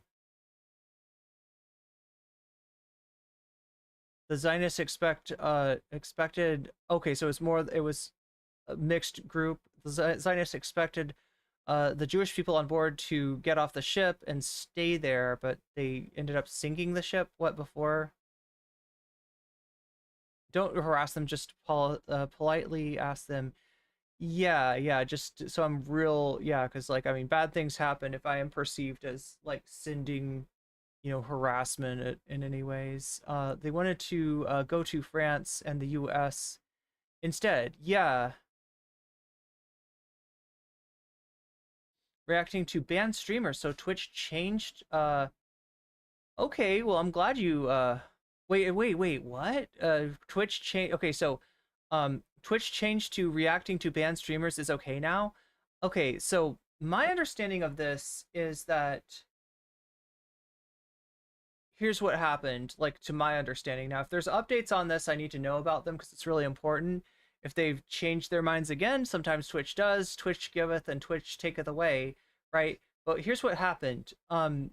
Destiny was in the news a lot, and he had done the debate with Lex Friedman and Norm Finkelstein, and everybody wanted to see that. And Hasan obviously streams on Twitch and wanted to watch that. Lance, was in the practice of watching Destiny and just kind of putting up a, something over Destiny's image, right? With the hopes that since Destiny's not on screen, that Twitch will, because, like, the reason they had that rule was that they don't want somebody to get banned and then for all of their orbiters to, like, basically react to their videos to make it so that they still have, like, a presence, or especially to bring them on stream. Now, this sometimes got broken, right? Tomfoolery is somebody who was definitely banned on Twitch for a really yikes take, saying that, he was in favor of what he called PDF porn, right? I have to speak in internet brain rot speak in order to avoid saying the words that could get me demonetized, right? But you get what I'm saying, right? So my understanding is what he actually meant by that was some kind of a harm reduction, digital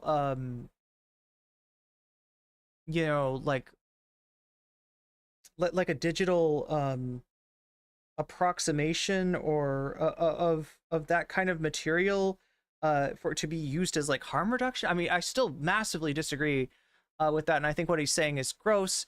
And after hearing that, I wanted nothing to do with the guy. That's why he hates my guts, apparently, right? He accused me of calling him a PDF, like, right? But no, I did not, Kendrick Lamar his Drake. In fact, I just think that his opinion is really gross. I think it's really fucked up what he said. And, like, I don't particularly have a problem with Twitch banning a person like that, right? But yeah, he was banned, and a lot of people who stream on Twitch would have him on. I think Chud Logic had him. Oh, sorry, I sound like I'm dry snitching here. I'm not trying to dry snitch. But yeah, a lot of Twitch people would have him on anyway. So it's kind of like it was hit or miss as far as whether it got enforced. Now, where it did get enforced was when Dylan Burns tried to watch the Lex Friedman debate with Destiny and Norm Finkelstein, and Dylan Burns did get banned for that. And it was like a day or two after Hasan had done the same thing. So Dylan actually had a legitimate claim to say, hey, why is you know, why am I being banned and Hasan's not banned? And Twitch looked at that and said, yeah, that is kind of fucked up. Okay, I guess you can react to people that are like, you know, like they didn't want to ban Hasan, and so Dylan, my understanding, you know, got unbanned on Twitch after that, and they just let people react to Destiny or whoever else, right? But it was really kind of about Destiny. Right, so that's my understanding of how the policy change went. Now, if Destiny's bitching about being reacted to by Hasan, despite the fact that he's banned, got Twitch to change its mind, because, you know, he did definitely get some attention towards that. I believe Dexerto, you know, covered that as if like Destiny was the victim of in that situation. So if Twitch has changed their policy again, and especially if that policy change is that like no banned streamers can be watched, right? I need to know that, because I need to be real careful then about what I cover on Twitch. But yeah, if anybody knows what kind of change, that brain rot article is so cringe. Wait, what brain rot article? Maybe I haven't seen this. Bad Hasbro is on the Fraudcast. Yeah, YouTube channel. Yeah, definitely go check the Fraudcast out. That is the home of Bad Hasbro, the most moral podcast.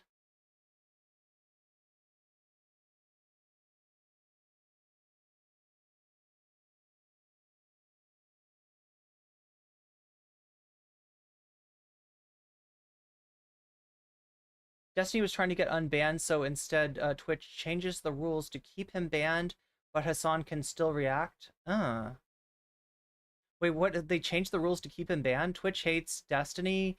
It makes sense they would just... Well, I mean, he did, like, okay, look, I'm not going to make a comment about whether I think that Destiny deserves to be banned or not. Twitch has never fully affirmed the reason that Destiny was banned. I think he has maybe done some stuff that's ban-worthy, but, you know, I don't know exactly why he was banned, so maybe he was banned for a legitimate reason, maybe it was for an illegitimate reason. I can't really speak to that, right? That being said, him being on the platform, him being on any platform makes it more toxic. So while I am not agreeing with Twitch's decision in any way, I can understand it. I can understand Twitch or any platform not wanting Destiny and his you know, toxic viewership on that platform. There we go. That totally won't get me in trouble. I left his community because his cis fans kept on attacking me in chat. That sucks. If you don't like a PDF file, why how calling him by the name Peter? How about calling him by the name Peter file?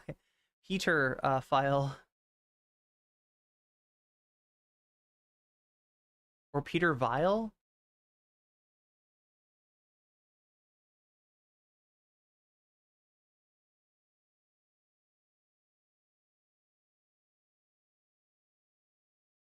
From what I saw, reacting is fine, but bringing... Oh yeah, bring banned streamer on is not okay. That's my understanding too. But yeah, I mean, I know plenty of people who've gotten banned from Twitch for very spurious reasons, right? So, you know, in terms of do they ban too many people? Maybe. Quite possibly. But I don't have a problem with their decision regarding tomfoolery. Honestly, given what he said, like, I'm embarrassed to have ever you know, I think I debated him a few times. You know, he was always like in chat. I didn't really know that he felt like that he had those opinions, and it's gross. It's gross. I completely understand a platform not wanting somebody to and he said this shit in chat. Thumbs up. Oh, we got a super sticker in chat. Super stick around to see if we can unlock that second piece of content.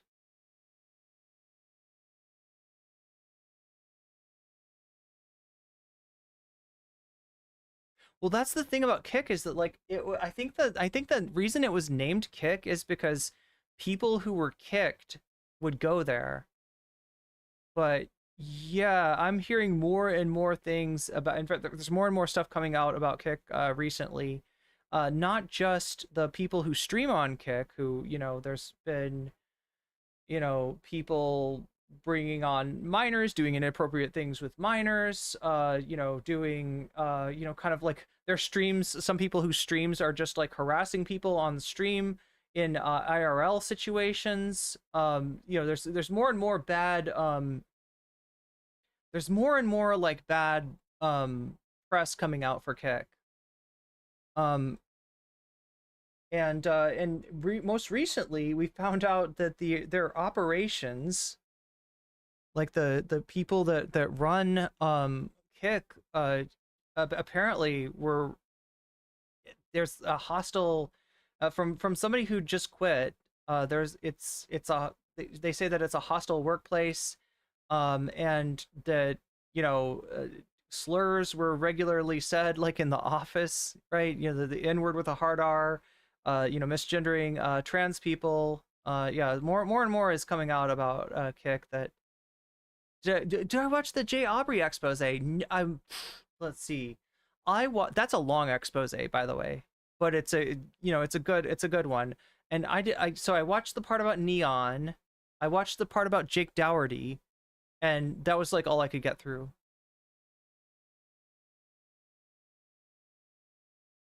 I feel like there is a need for alternative platforms, right? Because it's not just shitty people getting banned. Like I said, I know several people who are verifiably, objectively not shitty that have gotten banned, or in other cases, people who got banned for nothing, and they really did nothing wrong, got banned from Twitch. Obviously we know about YouTube, and Surfs almost got banned from YouTube. There does need to be some kind of alternative platform as like a backup, if nothing else, right?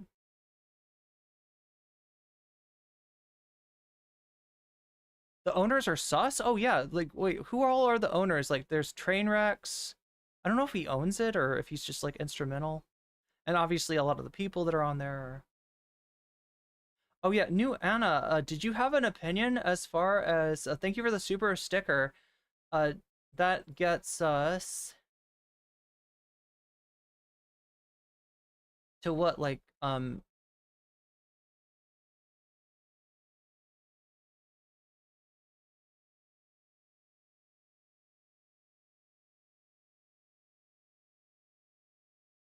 that puts us at like 67? No, wait.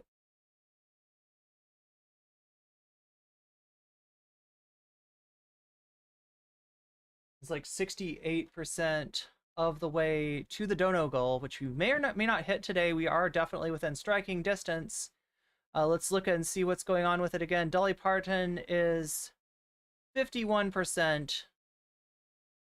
That's an outright majority on the regular stream poll. 34% on the short stream poll. Brett Cooper in second place, 6 points behind.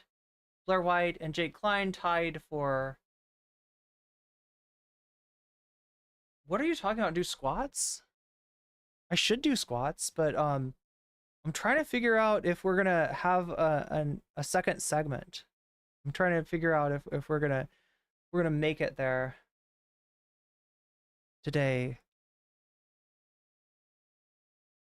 Yeah, Dolly Parton definitely ahead by a country mile, right? And I can say country mile because it's Dolly Parton, the queen of... Is she the queen of country? Can I call her the queen of country? Will I get piss off country people if I say Dolly Parton is the queen?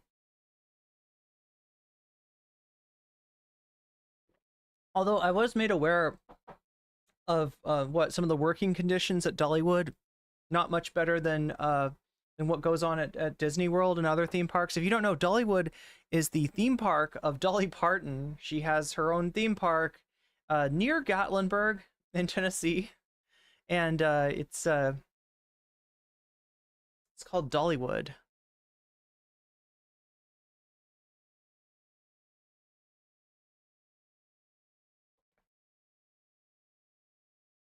I feel like I'd get banned for squats, Heisenberger. Like if you're talking about squats where I show off, I stick out my gat for the Rizzler, I think people have been banned on Twitch for less than that. Yeah, Twitch does ban people, and oftentimes it's like things to do with their wardrobe or parts of their body that they're featuring. Right? It's the life of a booba streamer is not exactly an easy. Did Dolly Parton die? No, but she may have been canceled by MAGA, right? So that it's a video by Owen Morgan, former Seventh-day Adventist Owen Morgan, who does a lot of expose kind of content on cults, and it has the story about how MAGA decided to cancel Dolly Parton for being based. So that's what's winning right now, right? That's what's winning. But again, it sort of doesn't matter if we don't hit the dono goal. So we're at 68% right now out of 100. I'm tempted to watch this. Oh my god. It's not happening. This keeps on happening.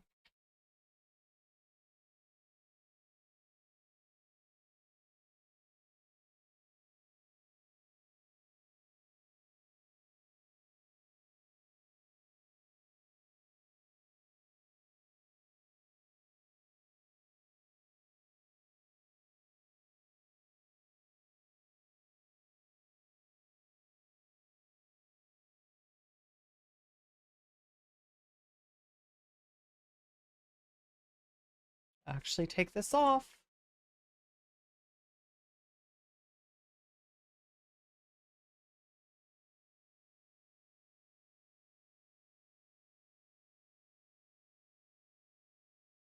A faith worse than death. Wow. So yeah, we got this Owen Jones video. Let's take a look at this.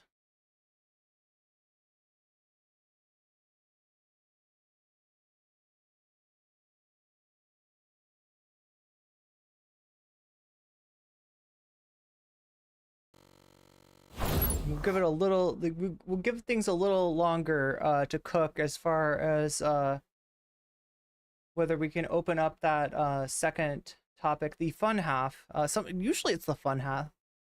Guess who's back?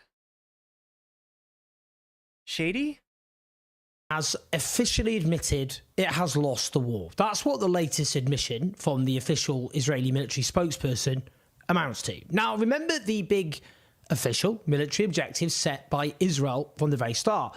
Firstly, secure the release of hostages by military means. Well, Israel has killed far more Israeli hostages by military means than it's rescued by military means, with the vast majority of those who were freed were so because of prisoner exchanges and a ceasefire. Now, the other official military aim was the military defeat of Hamas. Wait, he's a he was a Jehovah's Witness, not a Seventh-day Adventist? I'm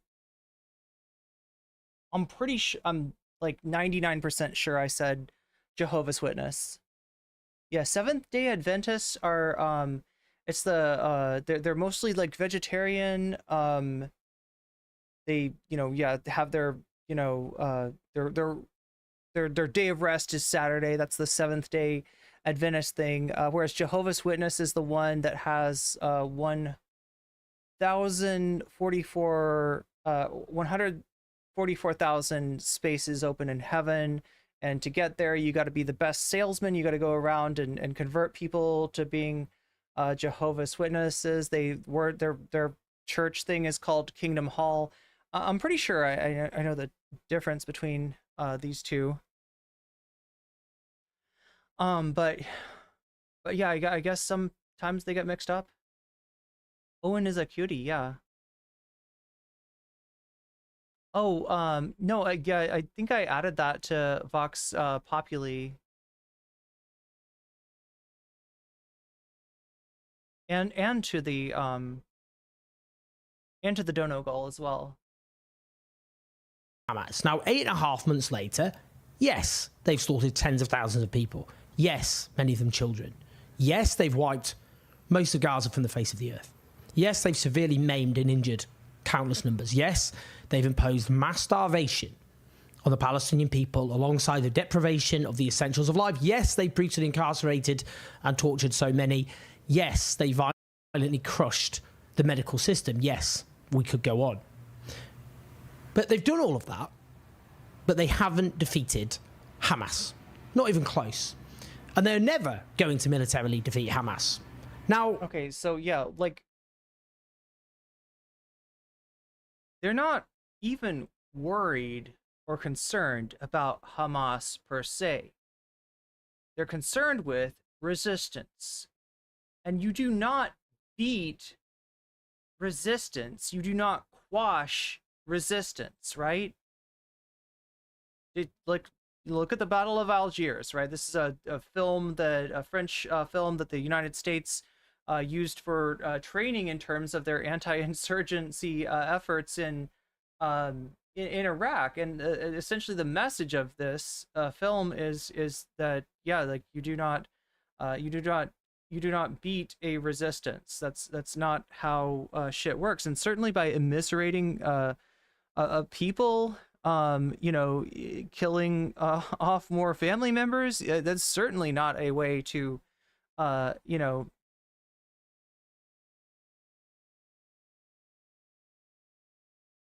if you don't believe me, listen instead to Brigadier General Daniel Hagari, spokesperson for the so-called Israel Defense Forces, as he told Channel 430 News, one of Israel's main news stations, the following. The idea of destroying Hamas is simply throwing sand in the eyes of the public. Hamas is an idea. Hamas is a political party. It is rooted in the hearts of people.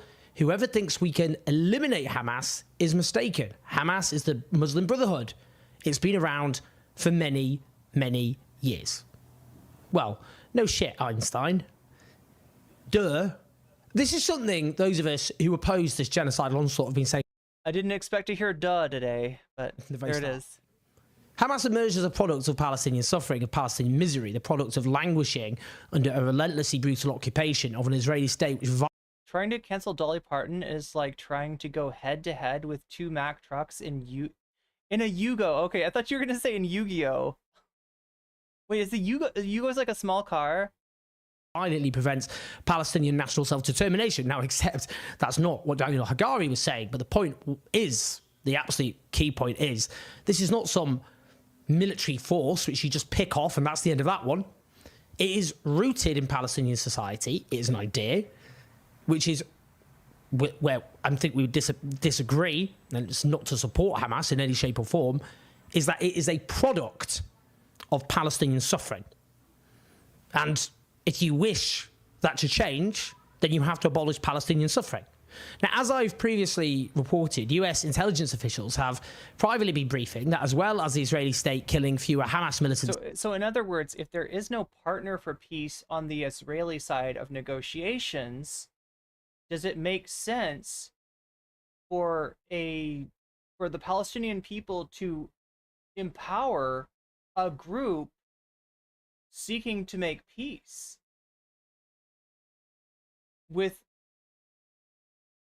a contingent that is trying to ethnically cleanse them, to move them off the move them off the like that wishes that there's wishes that did not exist, right? Does it make fucking sense? And the answer is no. It doesn't fucking make sense. To achieve peace, you've got to have partners for peace on both sides, right?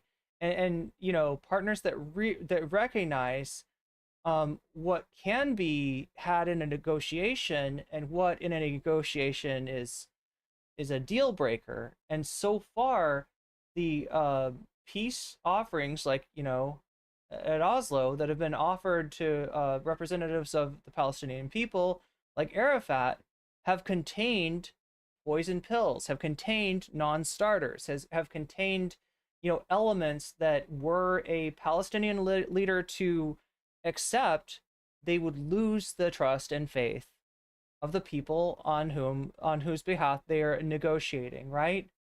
You also have, like, look at the more recent negotiations. Look at the so-called Abraham Accords, right?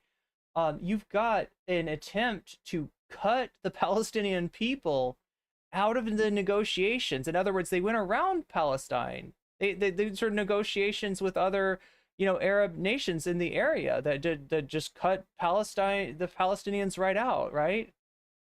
So, like, what do you expect in a situation like that, right?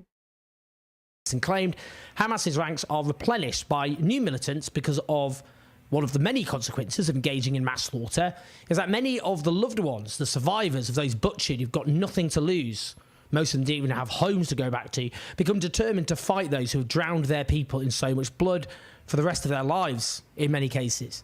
Now, Hagari also says that it will be impossible to return all the Israeli hostages being held in Gaza through military operations, saying we have to reach a scenario where the hostages are returned in another manner. Again, it's just offensive, isn't it? It's just deeply, deeply offensive.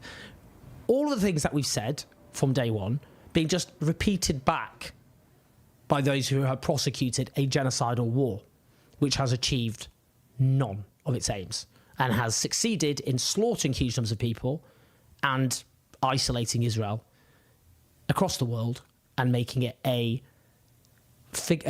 state which Western public opinion has decisively turned against, which matters for Israel because who's it getting its weapons and diplomatic support from?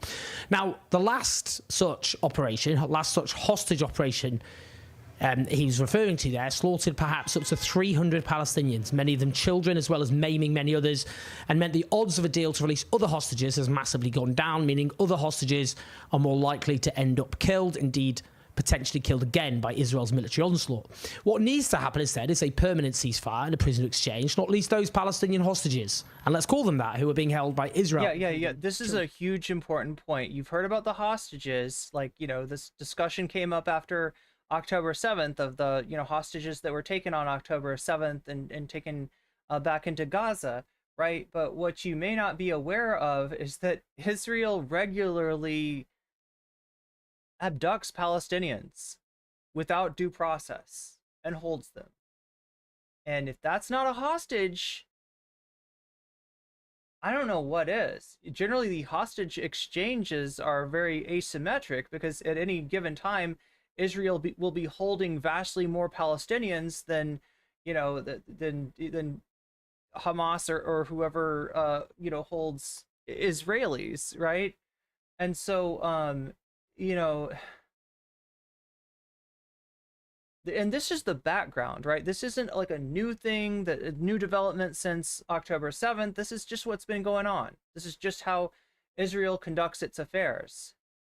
And, within the people that Israel holds, there have been reports of brutal, gendered violence and SA, including, and this is the example that, kind of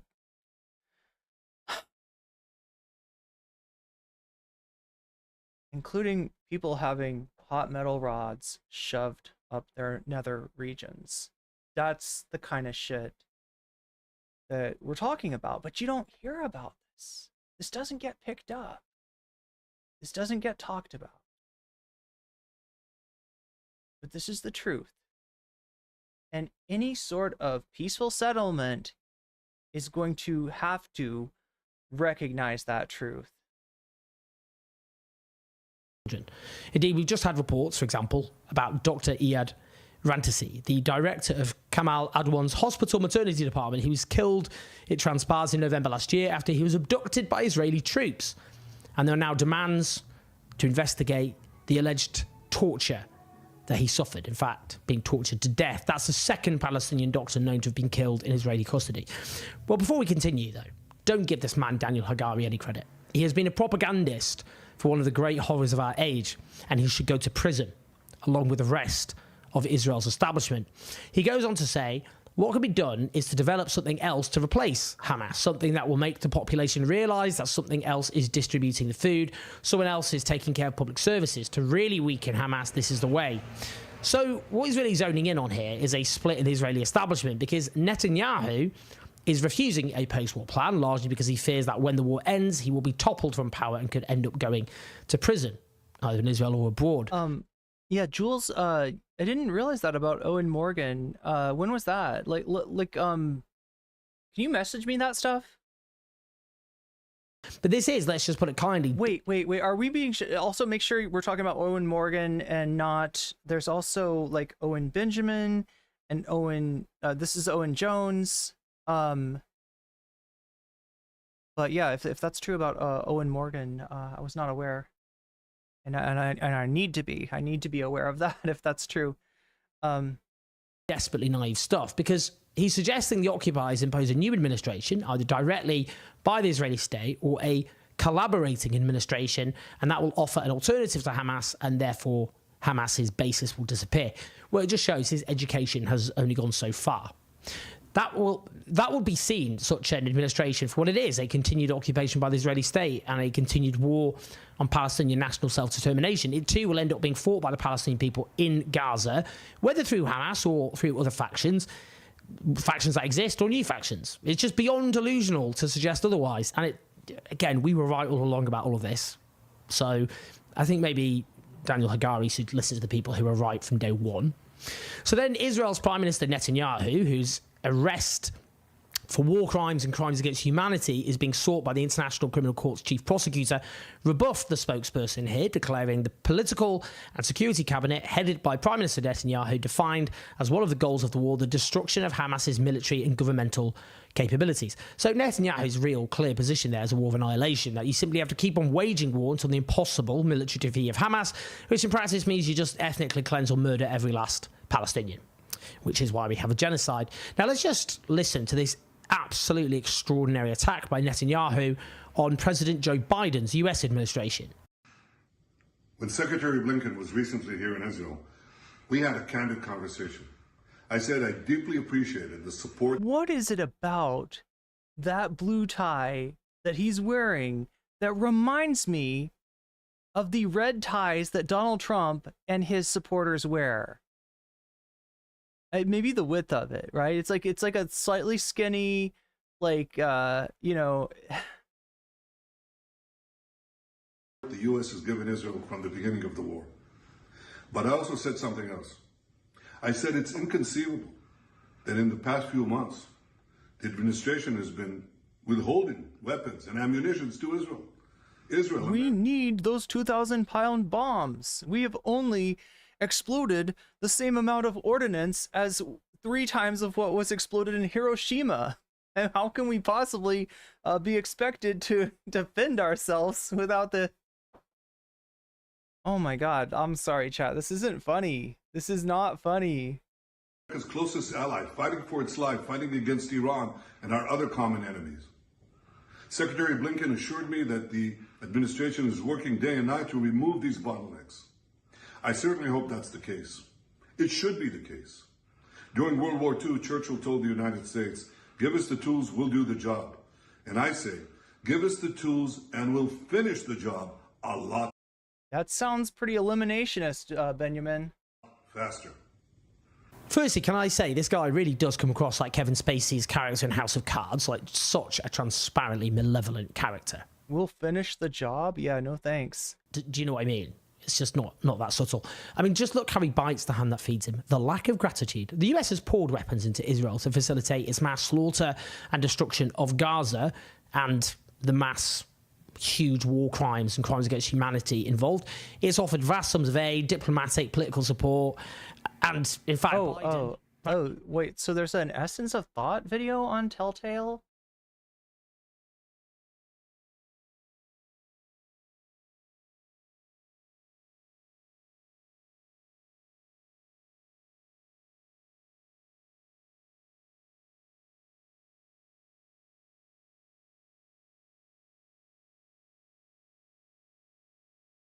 Yeah, send me the stuff on Discord, Jules.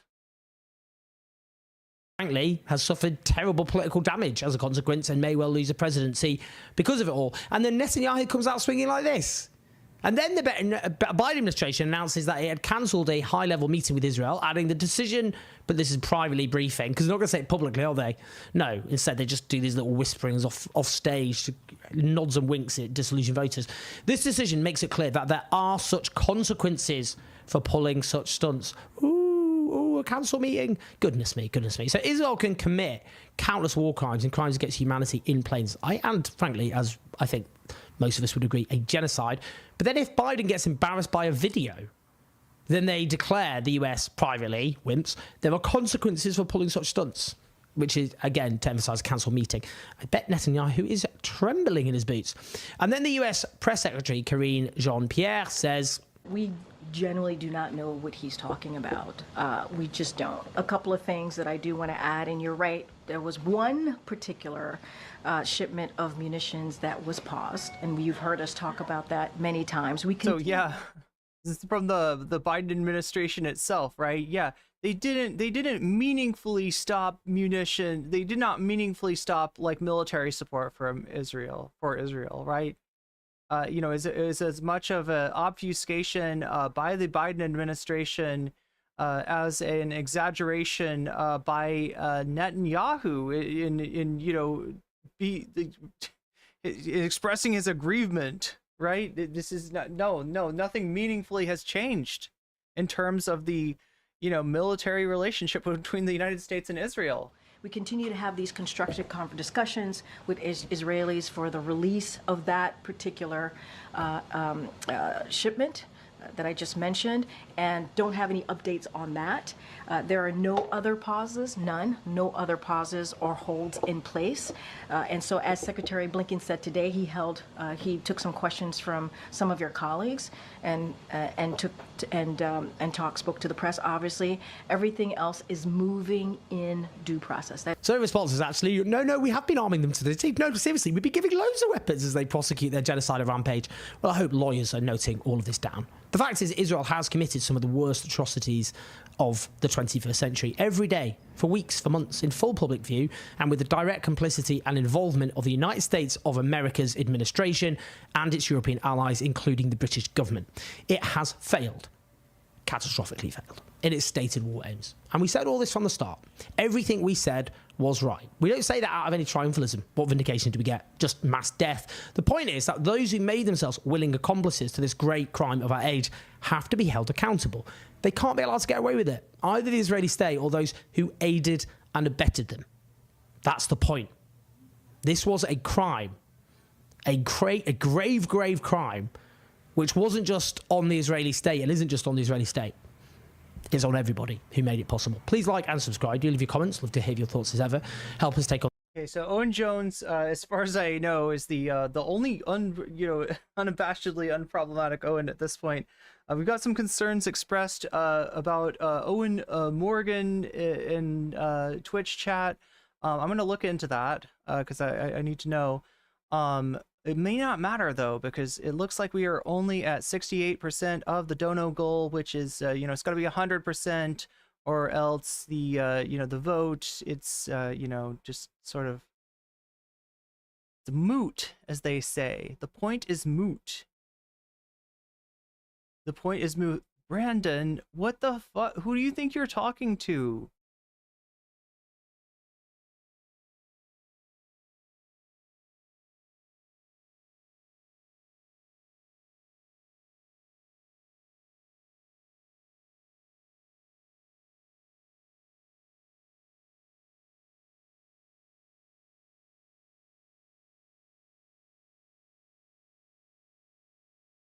Anyway,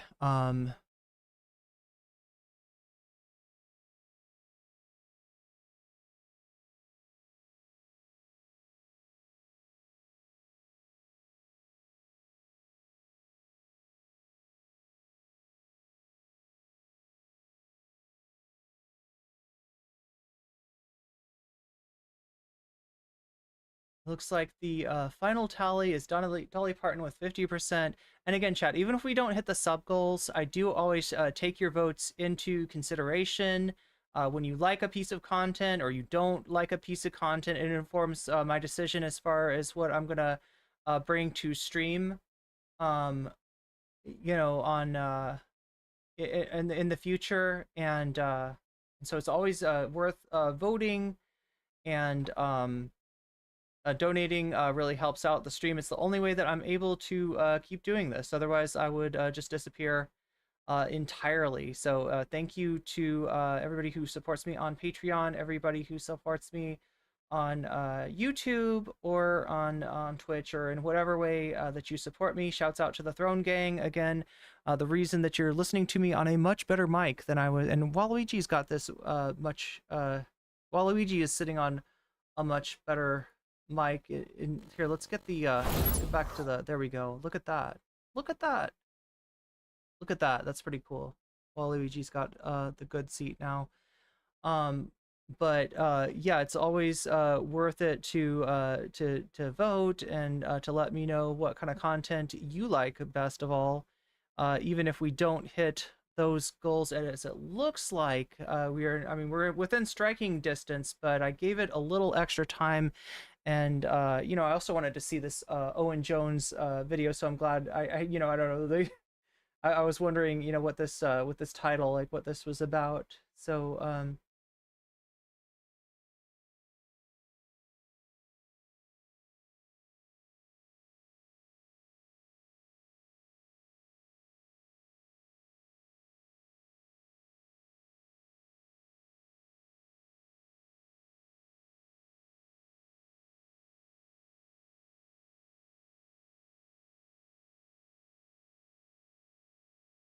ever since I've learned the extended history of Cuba, I'm not surprised that the US would continue funding Israel.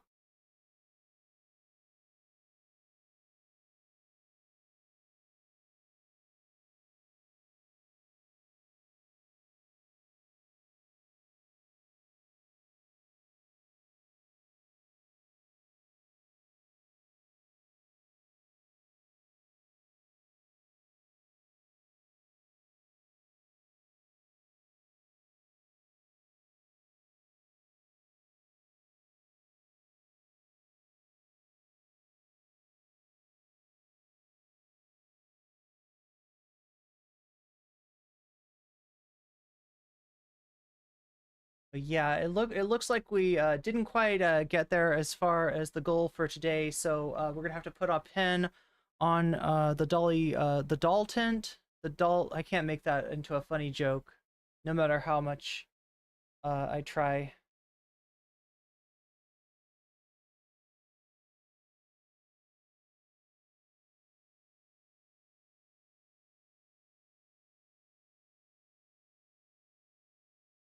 Yeah, doll tent sounds like something different entirely. How did Medhi's debate with Douglas Murray go? Well, here's my take on it, right? It was a blowout, right? You know, Medhi debate broed, you know, and I don't mean that with a pejorative, but like, you know, essentially showed as ridiculous the his opponents on the debate stage, the organization, Munk debates that he was debating in front of, and the audience, you know, and it's like the epitome of cope, right? Because they take a vote at the beginning of like, okay, who believes that Zionism is anti-Semitism? 60% say yes, and then they take another vote at the end. Who believes it now? 66%. Oh, I guess that wins. Good job. Pat yourself on the back, Douglas Murray. Pat yourself on the back, Natasha. And it's just the epitome of cope. Israel, you know, despite all of the suffering that they have inflicted, despite the asymmetric nature of this conflict, Israel has, in pursuing this elusive defeat, a total defeat of Hamas, has you know, landed itself in a state of being considered an international pariah. And you know, that they're running an apartheid system in every sense, you know, guilty of all kinds of affronts to human decency, and now they have their reputation to go with all that guilt as well, right? And you know, in the United States, you're still not quite hearing it, but in the world at large, people recognize what's happening. United States has lost a massive amount, if that's even possible at this point, considering how much like respect the United States has lost already, being, seen as this like paragon of human rights and democracy and whatever else, in the post World War II world, the United States has just like lost so much of that respect, so much of that status. Being on board and in fact funding and arming Israel in this conflict has made that even worse. So yeah, just much like Israel has lost in the eyes of the world on the world stage, the Douglas Murray and Natasha have lost the debate. Medhi absolutely schooled not just them but the audience, in fact, right? The audience booing at human rights groups, booing Doctors Without Borders, booing Oxfam, etc., etc. Just looked ridiculous. And even their Pyrrhic victory of like, well, the number went from 60% to 66%, so therefore I guess Douglas Murray won the debate, right? It just makes them look more pathetic. So yeah, I mean, that's the kind of that's the absurd situation that we're dealing with today. Anyway, chat, it's been lovely spending some time with you.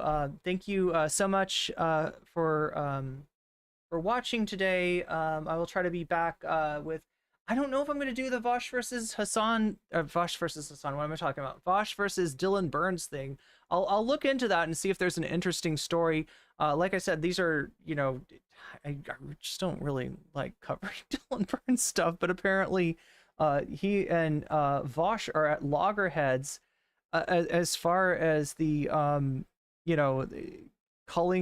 referring to Russian people as orcs. So we might look into that tomorrow, and then again I might find some better stuff. Jules, yeah, definitely let me know if you can send me the information on Telltale, because I wasn't aware of any of this, but I guess it doesn't matter today since we did not hit that sub goal, so we won't be seeing any extra content, and I'm about to end the stream here, unless anybody has something to say about that. But yeah, you don't win them all, and like I said, your votes are not for nothing. It informs me about the subjects that you're interested in, what you like to see, what you want to see more of, and I always take that into consideration of sub goal or no sub goal. I did not realize the stream was covering a serious topic when I got over excited about Waluigi. I mean, do we usually cover serious topics? I feel like we kind of do.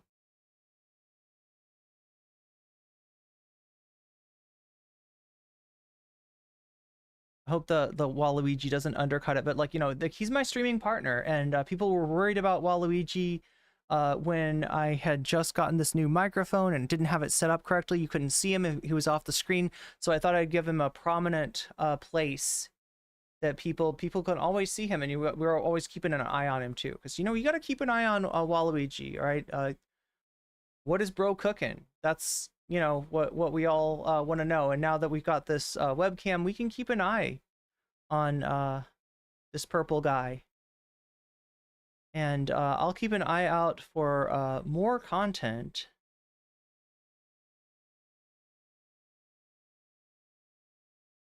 Yeah, that's true. Yeah, leaving a like helps a lot. Likes are underrated. Omega Star super chatted $9.99. Love the new set. New set. Smiling face with hearts. Smiling face with hearts. Smiling face with hearts. Thank you, Omega Star.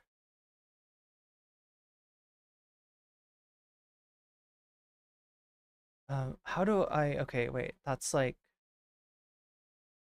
88% of the goal.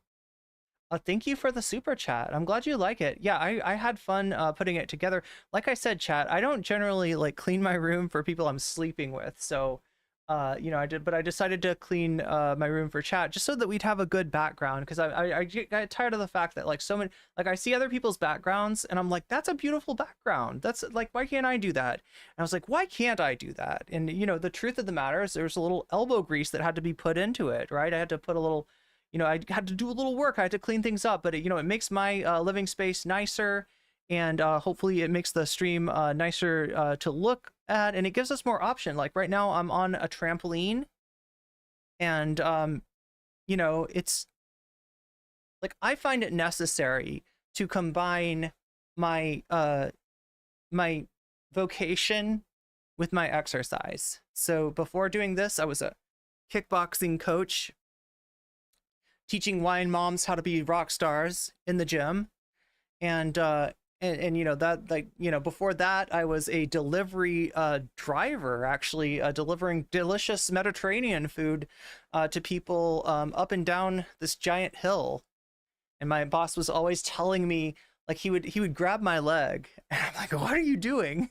What are you? And he'd be like, you have strong legs, why don't you pedal faster? I'm like, right, the last order you sent said that their falafel was cold.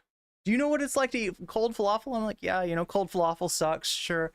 Right, so, you know, I always try to, if I can at all, like, combine my work with my exercise. So it's nice to be able to just bring out the trampoline anytime somebody says, make Irene bounce. Because for a while I was like, people would use that redeem, and I'd be like, I've got a green screen, I can't actually get the tram, so I just have to like jump up and down, you know, in front of the green screen, and it was kind of silly. But I really like you know, being able to have my trampoline out here and everything else. But yeah, much appreciation to everybody for being here, for watching. Make sure to leave a like on your way out. We did get closer than I expected, 88% out of 100%, but not, you know, still that 12% is important. But you were a trainer, not just a student? Yeah, I got paid. But yeah, like, okay, so like, not I want people to understand, I was not instructing people, I was not teaching fighters, I was not coaching or anything like that, right? I mean, I told people to keep their guards up, but that's just more because if you're gonna learn to kickbox, you might as well learn to keep your guard up, right? In case you ever do get into a fight. I wasn't teaching people for self-defense either. And I always made a point that what you're learning in here is a sport, and it is different than self-defense, and that I'm not, you know, the last thing I want to do is give people false confidence so they like get into fights or something like that, right? But yeah, I taught you know, fitness kickboxing, so it's mainly focused on you know, like not like older clientele, but like, you know, people in their middle age, you know, sort of, you know, people in their middle years, you know, sort of teaching them to kick boxes, to kick all the boxes. Yo, Omega Star with the 5 gift memberships. Waluigi camera looks good, doesn't it? Yeah, I think it does. Like, I wasn't sure about this before. Keep going, please. Wait, so chat, okay, so now I've got people that have concerns about the Owen Morgan, like, I didn't realize that Owen Morgan has a like checkered past, apparently, that I'm gonna have to check into. I want to give you the Dolly Parton story somehow. You know what? I bet we can find the Dolly Parton story from another source. Let's give that a try. Just Dolly Parton MAGA. What happens when I type in Dolly Parton and MAGA? Okay, we got John Adirola, we got Owen's Fireside Chats, we have Tennessee Brando, who's actually from Tennessee. MAGA is attacking Dolly Parton, and I won't ignore it, says Tennessee Brando. Is Tennessee Brando okay? Does anybody know this person?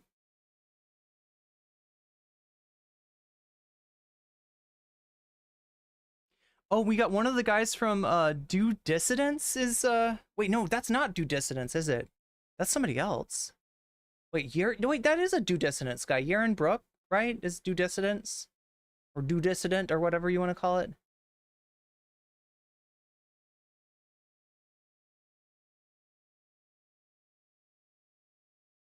Okay, let's watch it from Tennessee Brando, unless anybody has objections. I don't know anything about this content creator, so forgive me if there's something that I'm ignoring, but Dolly Parton's from Tennessee. This guy's name is Tennessee Brando.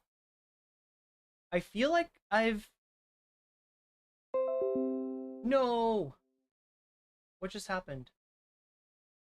Device DPI set to 2. I think I just changed something about my... Well, Waluigi seems to be okay, so... I think I changed something with the webcam. Dio Brando, that sounds like, I don't know, is he related to Dio Brando? Kono Dio da! Wait, we gotta, like... There's one meme that I feel like, we didn't really... Here, let's switch over to here. So this is Tennessee Brando. To give us the Dolly Parton news, somebody from Tennessee, Dolly Parton's home state. Again, Omega Star, thank you for the 5 gifted memberships. That, look, I don't even have to do the math, okay? And that hits the sub goal. And wow, does that ever hit the sub goal? And Dolly Parton is assuming that you're still supporting Dolly Parton. That's a big win for Dolly. That's a big Dolly dub. Dolly's got the dub today. What's going on with Owen? I don't know. I'm gonna have to look into it, but sure, his video's found. I think I found it. It's long, and I need to. Yeah, I'm gonna have to look into it. So yeah, I'll get back to you on the Owen Morgan thing. I just no idea. But wait, what do we want to do? Oh yeah, one more thing really quickly. One meme that I got sent to me.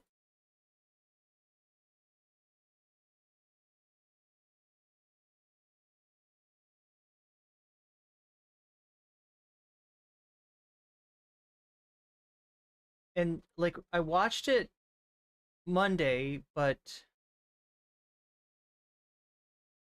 I don't think I gave it my full attention, and like in fact I think it was hard to see. Here we go. So and also some of you missed this. Some of you might have missed this. So this is a meme when I was talking about Kristi Noem.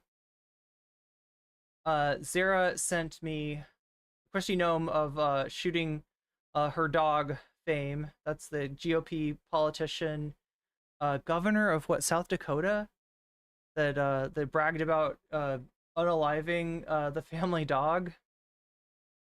And so here's the meme.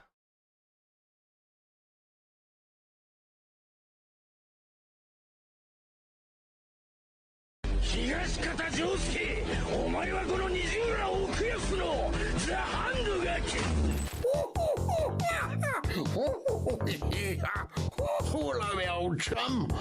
I'm not a knelf. I'm not so, I thought it was a JoJo meme. But it's actually a very sophisticated gnome. It's a sophisticated gnome. And there it is. Kind of amazing. Kind of amazing. Anyway, let's get to the Dolly Parton story. Again, thank you for everybody who donated. Thank you to my thumb gang, right? The thumbs are amazing. The thumbs are incredibly helpful. Liking the stream helps me out a lot. And for those of you who are like, oh, I wish I could donate, but I can't. No, take care of yourself first. Take care of yourself and your family. And, take care of yourself first, right? And if you can't contribute, in any way monetarily, just know that I appreciate those thumbs as well. Right? I'm collecting thumbs. If you didn't pick that up already, I'm collecting thumbs. So, thumb gang, you are appreciated, as is everybody who helps me out, especially the people that crowdfunded this equipment. Because like, oh my God, does this ever raise the, like, I'm editing myself now and listening to myself, and the quality of audio is like so much better. I know that like the average chatter may not, like to some people audio is just audio, right? But I know that it has an effect on the listenability, and whether right, and the wow, just the sound is like night and day better. So yeah, thank you to Throne Gang. Thank you again to the Patreon gang, those fancy weasels who I will shout out again. Moe Nope, Shaxba, Omega Star. Wait, lest I forget anyone. And again, there's still one person that I'm not shouting out until I hear back from them to make sure that they want what seems to be possibly their real name shouted out on stream. I take privacy very seriously, and I never want to I never want to like compromise anybody's privacy. Wait, is there Temporal Insanity? How, lest we forget. Thank you, Temporal Insanity. So those are the fancy weasels. I shout out the fancy weasels. Those are that are on the $5 tier and above. And also, I'm working on that Discord thing for all of you weasels over there on Patreon. Much appreciation to you. Much appreciation to everybody. Let's get to the content. I'm sorry. I'm just trying to make sure that I am thanking people, because I'm truly grateful and kind of amazed and humbled by the fact that people are willing to invest in the stream, invest in what I'm doing, and believe in it. Right? That makes a big.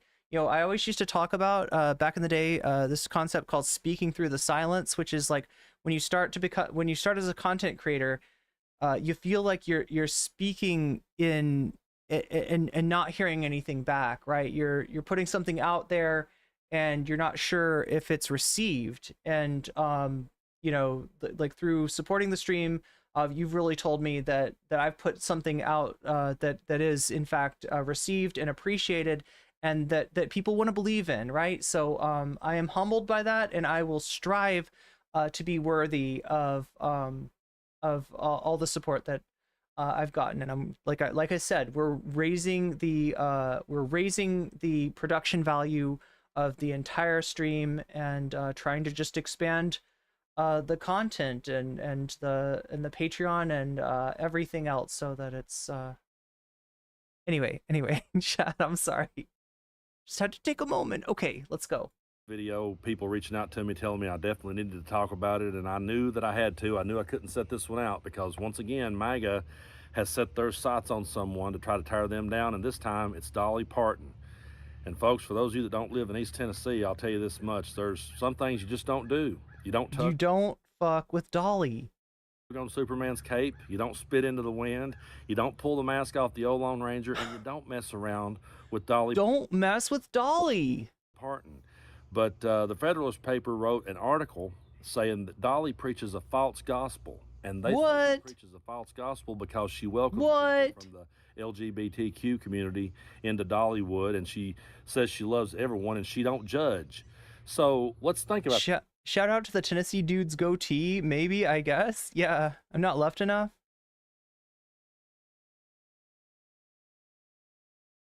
This for a minute. In MAGA's world, if you love and accept everybody, that's a false gospel. They've got the Bible so twisted up. So that's what they said about Dolly. She promotes the false gospel. But for the fact that she, like, look, Dolly loves gay people, and gay people love Dolly. All right?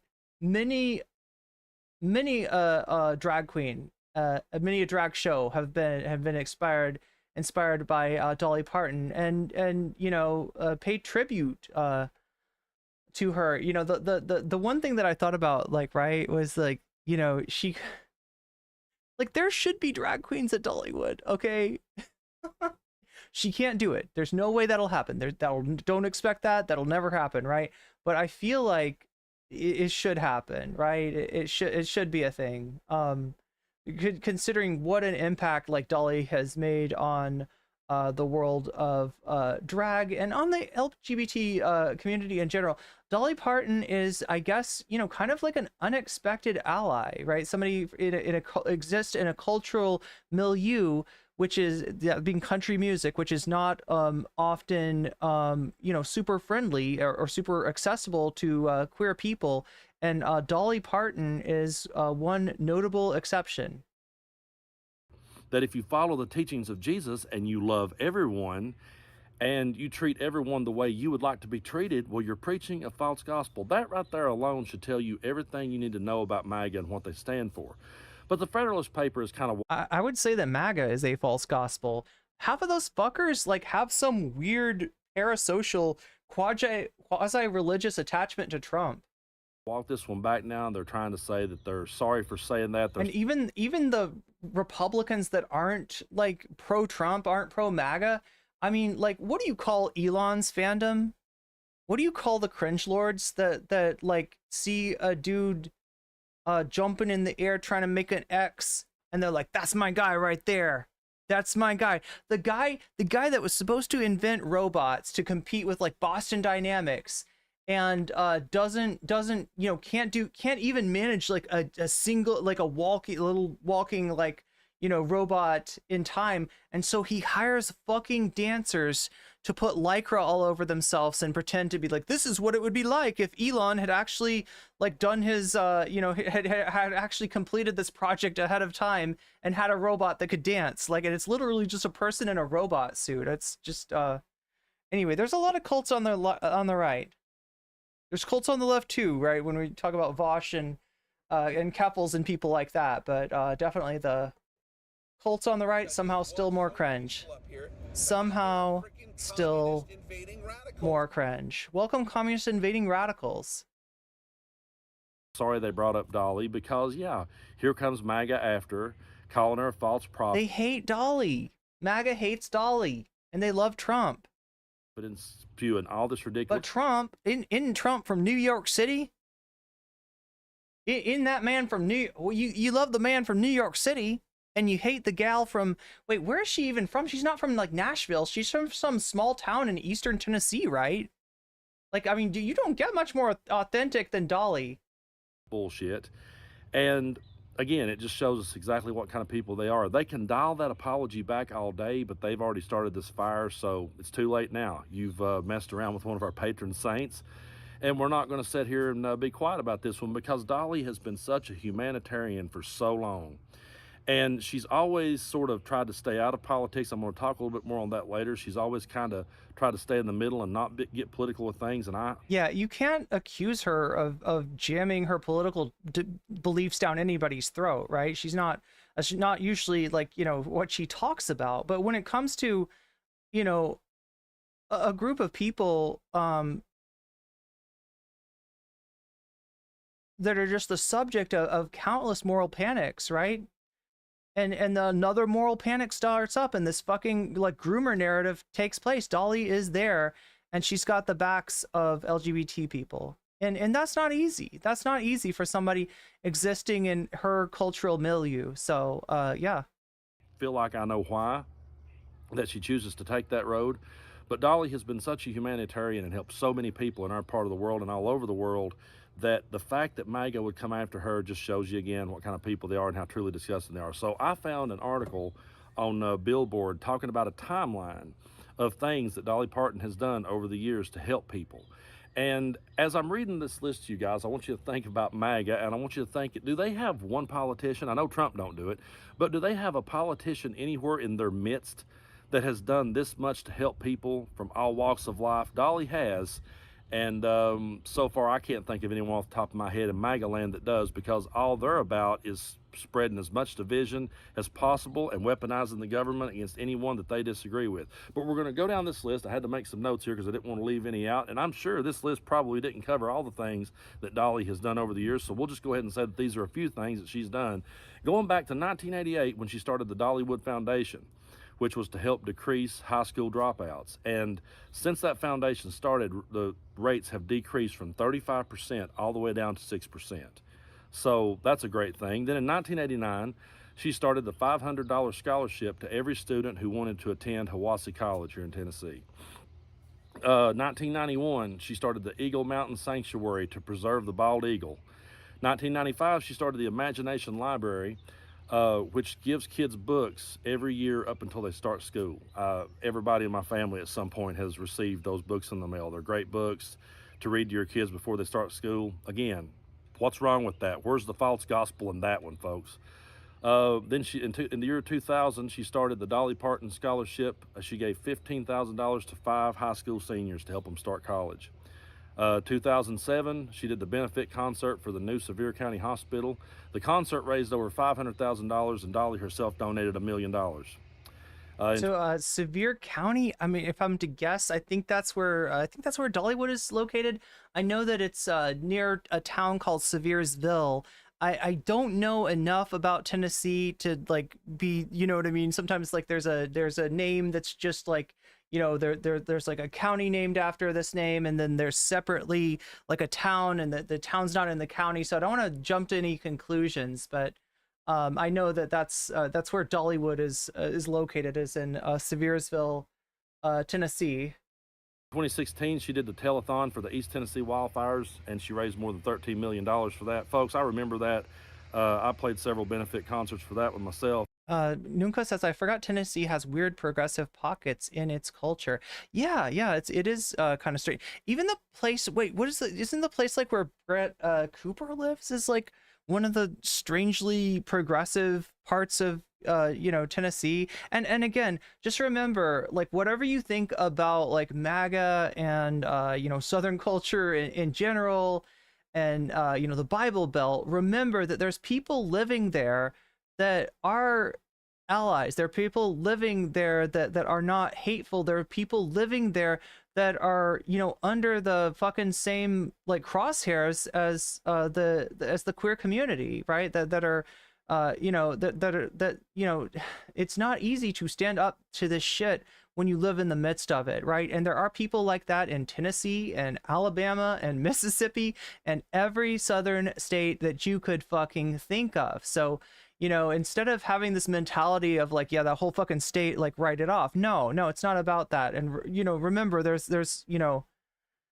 it's not a, you know, like if you see like the South constantly, you know, light up red on election night, remember there's like 30% of people voting against that shit. So, you know, don't paint with too broad a brush. Because that one devastated this part of the world. I had so many friends that lost their entire, not just their entire homes, but their entire life's work. I mean, it was one of the saddest things that ever happened to this part of the world. She raised the wildfires. $30 million for it, and then she started the My People Fund, where she gave $1,000 a month for 6 months to the families who had been affected by those fires. In 2016, she also started the $30,000 scholarships to, well, she gave a $30,000 scholarship to 2-year-old Evie Johns in celebration of the Imaginary Library, shipping out 1 million books per month. 2017, she donated $1 million to the Monroe Carroll Children's Hospital at Vanderbilt. In 2020, she donated $1 million to coronavirus research. Oh no, that's gonna get her in more trouble. I'm surprised she didn't get canceled for that. Is she with Fauci? No. 2022, she started her Dollywood education coverage. And also in 2022, she donated another. Wait, Dollywood education coverage. So yeah, like I said, I think I said this before. Dollywood is the theme park that she runs. It's like a, I don't know much about it other than it's like a Disneyland, like, you know, kind of, you know, it's a theme park, but with Dolly Parton and maybe country music as the theme of it, rather than Mickey Mouse and Disney, right? And so like, I think what he's talking about is like some kind of fund maybe for employees, you know, like much like Disneyland. Dollywood is the kind of place that maybe somebody might work a summer job in prior to going to college, might be saving up for, you know, their education. So, yeah, I don't know exactly what he's talking about, but it sounds like some kind of education fund maybe for employees. So again, based. $1 million. It's country Disneyland.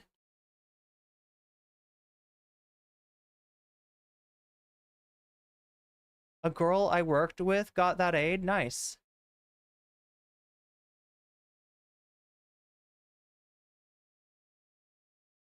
I think it's kind of about how the Republican Party puts people at risk that may be invisible for many, which is why you get frustrated responses. Used to be Silver Dollar City. Wait, that was what it. Vanderbilt Hospital to help study infectious disease. So that's just some of the things that Dolly Parton has done to help people in our part of the world and give back to people. And I challenge you to find a MAGA out there who has done those things and done those things without any judgment, done those things while welcoming people in from all walks of life and never being judgmental towards anyone. Now, I have had people talk to me about this, and it's something that I've thought about myself. And no, I'm not going to go after Dolly Parton here. Brandon, one question though. Do you stand Dolly? Do you stand Dolly? It's not what we're doing at all. But I have had people ask me, why doesn't Dolly get political? Why doesn't she call certain things out? I've had people say to me, why doesn't she really stand up now for women's rights? Why does she still kind of sit here on the fence? And I've thought a lot about it. I've thought about how the position that she's in.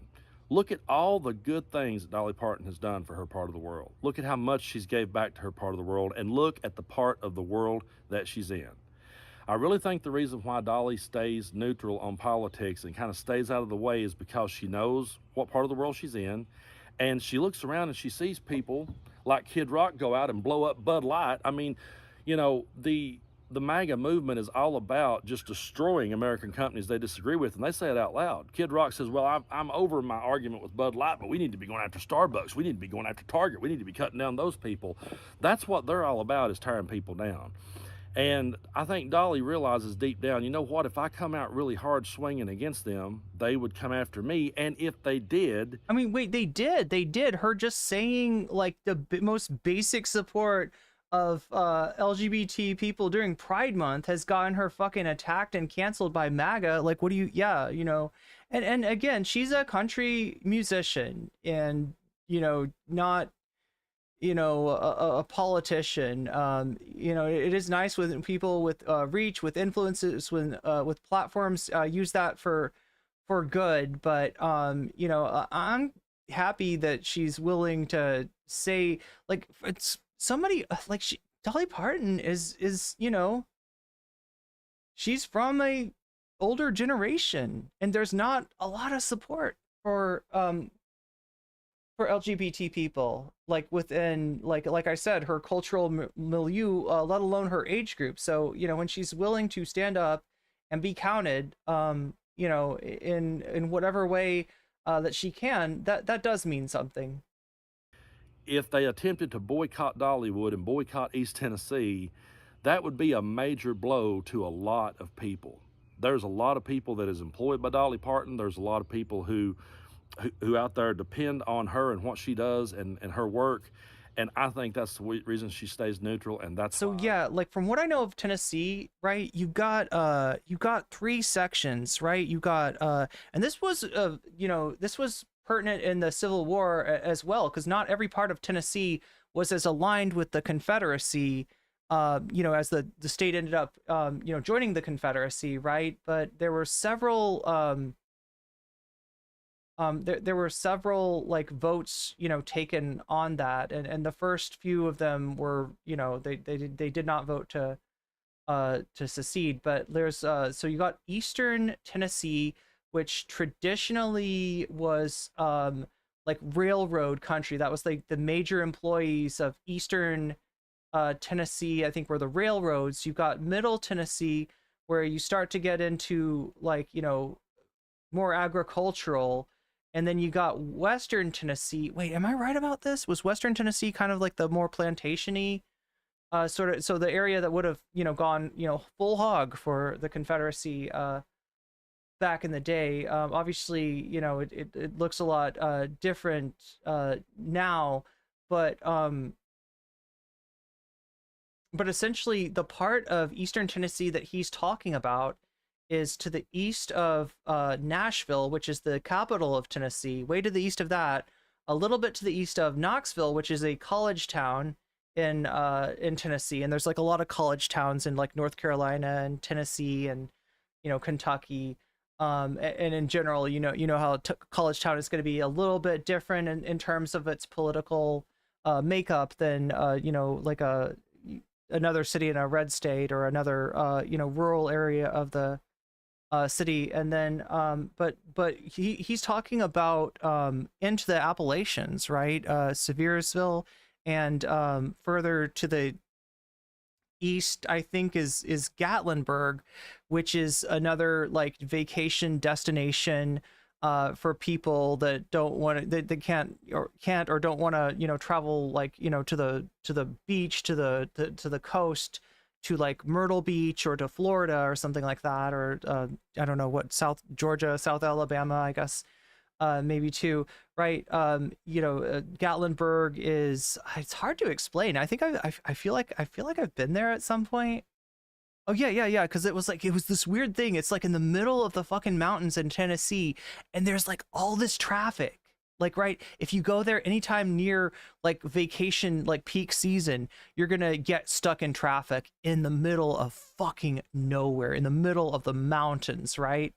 And so yeah, I can totally understand why there's not a lot out there. And you know, one of the only big industries is that kind of tourism industry, and you know, it's going to be, you know, surrounding Dollywood and Seversville and you know, Gatlinburg, and I don't know, like there's probably like ski resorts and shit out there too, if I'm guessing, since it's the mountains. But yeah, no, like a boycott against Dollywood would hurt a lot of people. I think his point. Respect it, and that's why that I don't get upset that she doesn't, you know, get on a bullhorn and start shouting down a certain politician. I understand why she don't at the end of the day, but again, okay, so that's what the question is. It's like, why doesn't she be like, fuck Donald Trump, right? Wow, yeah, look, if this starts this kind of shitstorm, yeah, imagine what would happen if she said fuck Donald Trump. Again, I'll go back to this. I'm going to circle back around one more time. The fact that they would accuse her of spreading a false gospel, when that right there comes closer to the gospel of Jesus Christ, what I just read to you comes closer to the gospel of Jesus Christ than anything that I've seen spewed out of MAGA's mouth. What have you seen come out of their mouth where they were helping other people? What have you seen come out of their mouth where they was trying to encourage kids to read? They're just trying to change what the kids read. They're trying to rewrite history so that the kids won't learn certain things about them. They're trying to whitewash history and change the narrative on everything to fit their agenda. And they come right out and say things like, well, we love gay people. That's why we're pointing out their flaws. Bullshit. We just want y'all to get into heaven. And y'all can't get into heaven with that lifestyle, that living in that lifestyle of sin. Hey, oh my God. You're doing it because you're some of the most phenomenal hypocrites in the world. Bigot. You're doing it because you're filled with hate, and you're doing it because you got a cult leader now that empowers your hatred. Dolly might not be able to say these kind of things here in East Tennessee because she may not say those things because she may want to stay out of it, and she may want to remain neutral, and I can't speak for her, but I can speak for Brando. Fuck them people. Let's go, Brando. I want nothing to do with them. They can boycott. Sorry, I don't mean that to say fuck this guy. I'm not trying to use it in the MAGA sense of let's go, Brandon, but like I just, you know, his name is Brando. Anyway. Dark Brando. They already have, and I don't give a shit, okay? Because I'm going to stand up for people from all walks of life. I'm going to sit and listen to other people and the strifes and the struggles they go through, and I want to try to help other people in need. And if that's a false gospel, then you can keep yours. Yo, okay, there we go. Tennessee Brando. I've never watched this content before. I think I've been recommended this guy. I just didn't really know, and I didn't have time enough to, like, you know, I still, you know, don't know a lot about him, but, you know, he's a pretty decent sized YouTuber here, making progressive content from the hills of Tennessee. Not where you expect to find allies, but we're glad to have you nonetheless, Tennessee Brando. Brando made me think. If these hills could talk, Tennessee Brando podcast. Brando made me think. That's his tagline. Brando made me think. Okay. I refuse to be gaslit is another. Anyway, let me just drop the channel link. I might as well. Thank you for this content, Brando. Thank you for you know, speaking up for Dolly. Thank you, Dolly, for speaking up for gay people. In like I said, not the easiest time and place to do so, but she's speaking truth anyway. So here we go. Gonna put that into the shorts chat. Gonna put that in Gatlinburg. Yo, Sassy Sassarai with the meme of the day, Gatlinburg. Wait, is that near Rizzler? Wait, God, I can't make a joke out of Rizzlerville, Rizzler, City, Rizzler. I can't make it work. I can't make it work, but it's somewhere in Ohio. No, it's not. It's not Ohio. Oh God. Brain rot, chat. Brain rot has got me. Brain rot has got me down. And I'm talking with a fake Southern accent. Tennessee has queer people too. Absolutely, Luna Rose. Absolutely. Dolly Parton grew up in Tennessee. Yes, yes. I can't remember. Wait, let me look really quick. Now I gotta know.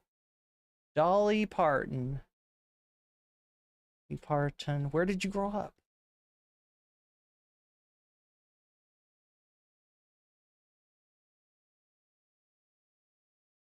Wait, her debut album is literally called Hello, I'm Dolly.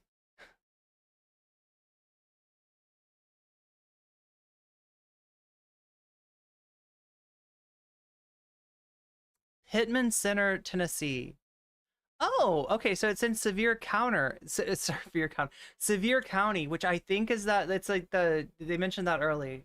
Great Smoky Mountains. So in the Appalachians.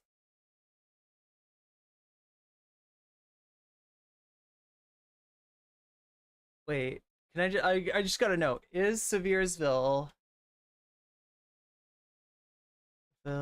in Sevier County?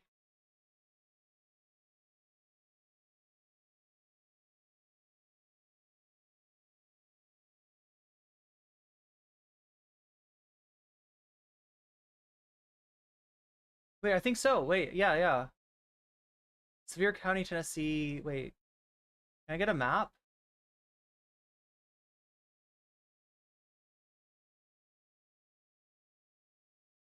Sevier County, as it is known today, was formed in September 18th of 1794, part of the neighboring, from part of neighboring Jefferson County, and has retained its original boundaries ever since. The county takes its name from John Sevier, governor of the failed state of Franklin. Interesting.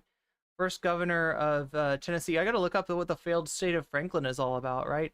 First governor of Tennessee, who played a prominent role during the tumultuous early years of the settlement and the region. Since its establishment in 1795, the county seat has been situated in Sevierville. Okay, sorry, Sevierville, not Seviersville. It's also, see, I've been like in this area. I'm somewhat familiar. Like I said, my parents took us to Gatlinburg at some point in my childhood. The 8th oldest city in Tennessee. Okay, so yes, indeed, Sevierville is in Sevier County, and she's born in Pittman Center. Population was 454 in the 2020 census. It was 5. So it's one of these less and less people living there, right? It's 502 in the 2010 census.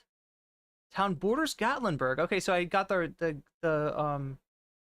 I got the region, the proximity to Gatlinburg, correct, and the Great Smoky Mountains National Park. So that's part of the Appalachian Mountains that runs through eastern Tennessee and western North Carolina. Who is that? Who was the guy? There was like a Republican congressman that like was having an affair or something, and he was like, he like said that he was on the Appalachian Trail. Do you know what I'm talking about, chat? I can't remember this guy. I was under the impression that Tennessee Brando is a Democrat cheerleader. I mean, maybe so. Maybe so. Like I said, I don't know anything about Tennessee Brando. That would be cool if he was a leftist, but yeah, you know. Even him being a Democrat cheerleader in that region of the country is.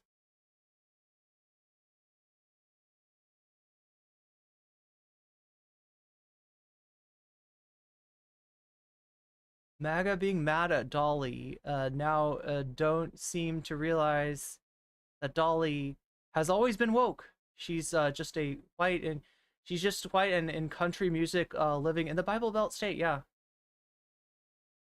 We stand Dolly here. Yeah.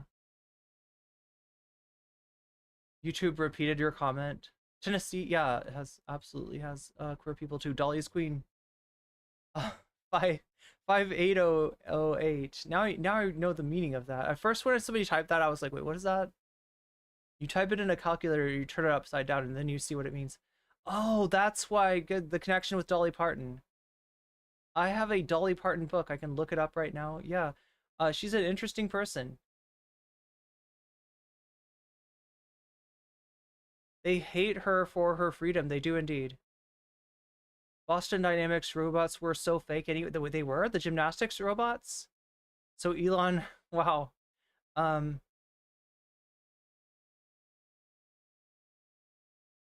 They're fundamentally anti-Jesus. Jesus would hug trans people legit. Yeah. Jesus gives the best hugs. For years, I was worried that Dolly Parton was maybe just the same old capitalist who, but no, listen, that is probably, okay, so they're like, look, from what I know, like the operation of a theme park is probably, you know, gonna involve some exploitation. You know, I don't trust that, like, you know, Dolly's running like a worker-owned, you know, cooperative or something like that. You know, that's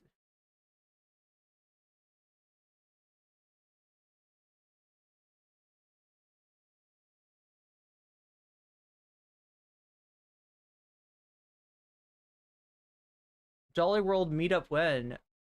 She's a gay icon. She is. That's what I was talking about. Yeah, Dolly Parton is definitely a gay icon. She is definitely a gay icon. Weasel Federation unite. Weasels of the world unite. Oh my god, chat. Did I tell you, like, okay, so the last time I did a sponsorship, it was through Stream Elements, and it was the Star Trek mobile game, which, you know, it was kind of cool and stuff. I have found out some things since about Stream Elements that I do not like, and that running sponsorships through them is something that I don't feel comfortable with anymore. So I'm gonna, if I do sponsorships in the future, it's gonna be through something else. I just don't want to make any more. I don't want to make any money for Stream Elements, honestly. After what I've learned, it is difficult to find a replacement software, and I am you know, looking for that. It's hard to find something that does what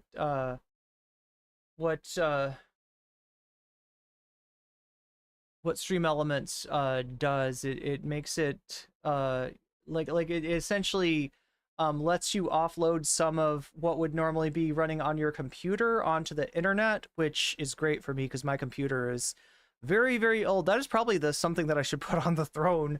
Honestly, I don't know much about computers. I don't know much about cameras. Some of those things I've like neglected to put on the throne because I just don't know what a good version of it is. But yeah, at some point I need to replace this computer with something with more RAM, something that can run Windows 11, although there's problems with Windows 11 too. But yeah, I'm gonna steer clear, despite my massive need for finance. I'm gonna steer clear of Stream Elements when it comes to that. And again, I apologize to everybody for not looking into that further. It's a JoJo meme. Yeah, it's a JoJo meme with that turns into a gnome meme, basically. Loving the vibe tonight. Look, I'm back. The guy on the screen seems tool. Jesse Brando. Also, Vosh sucks. I mean, no arguments there. Kono Dalida. Oh, I didn't mean that everyone else can't watch it. Well, yeah, I mean, like, I don't know. I want to take a look now into what's going on with Owen Morgan, because I just didn't had not heard any of that.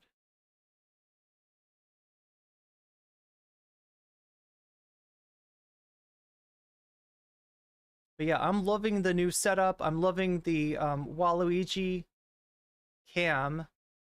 and I'm gonna endeavor and strive to increase the production value of the stream, to make it to increase the vibes, and hopefully put out some videos, right?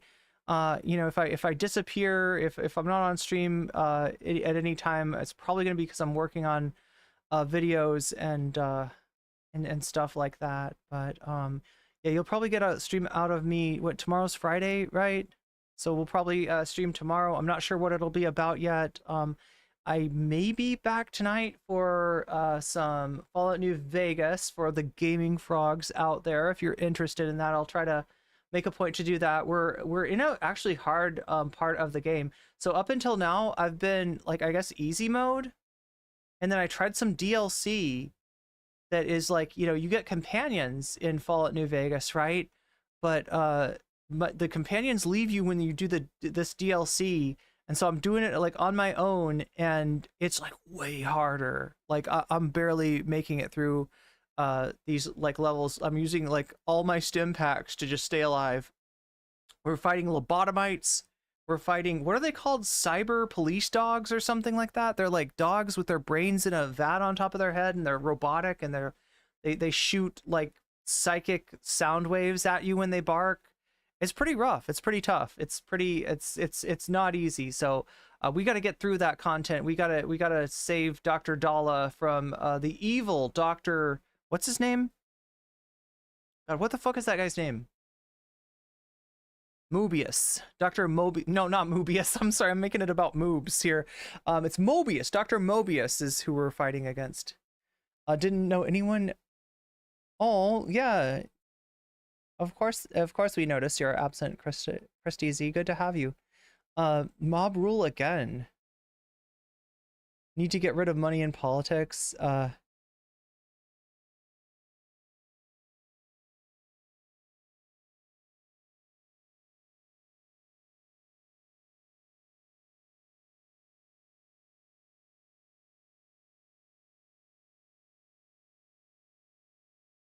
Anyway, I gotta get off of here and figure out what I'm doing for stream tomorrow. I'll see you again tomorrow, and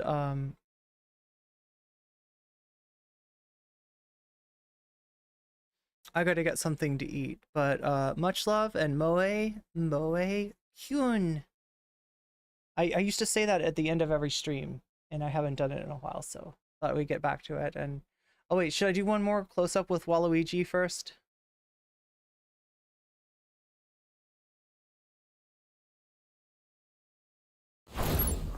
There we go. There we go, chat. All right. I say bye, and Waluigi waves you a good goodbye as well. Much love, and I will see you tomorrow, my weasels. Good night.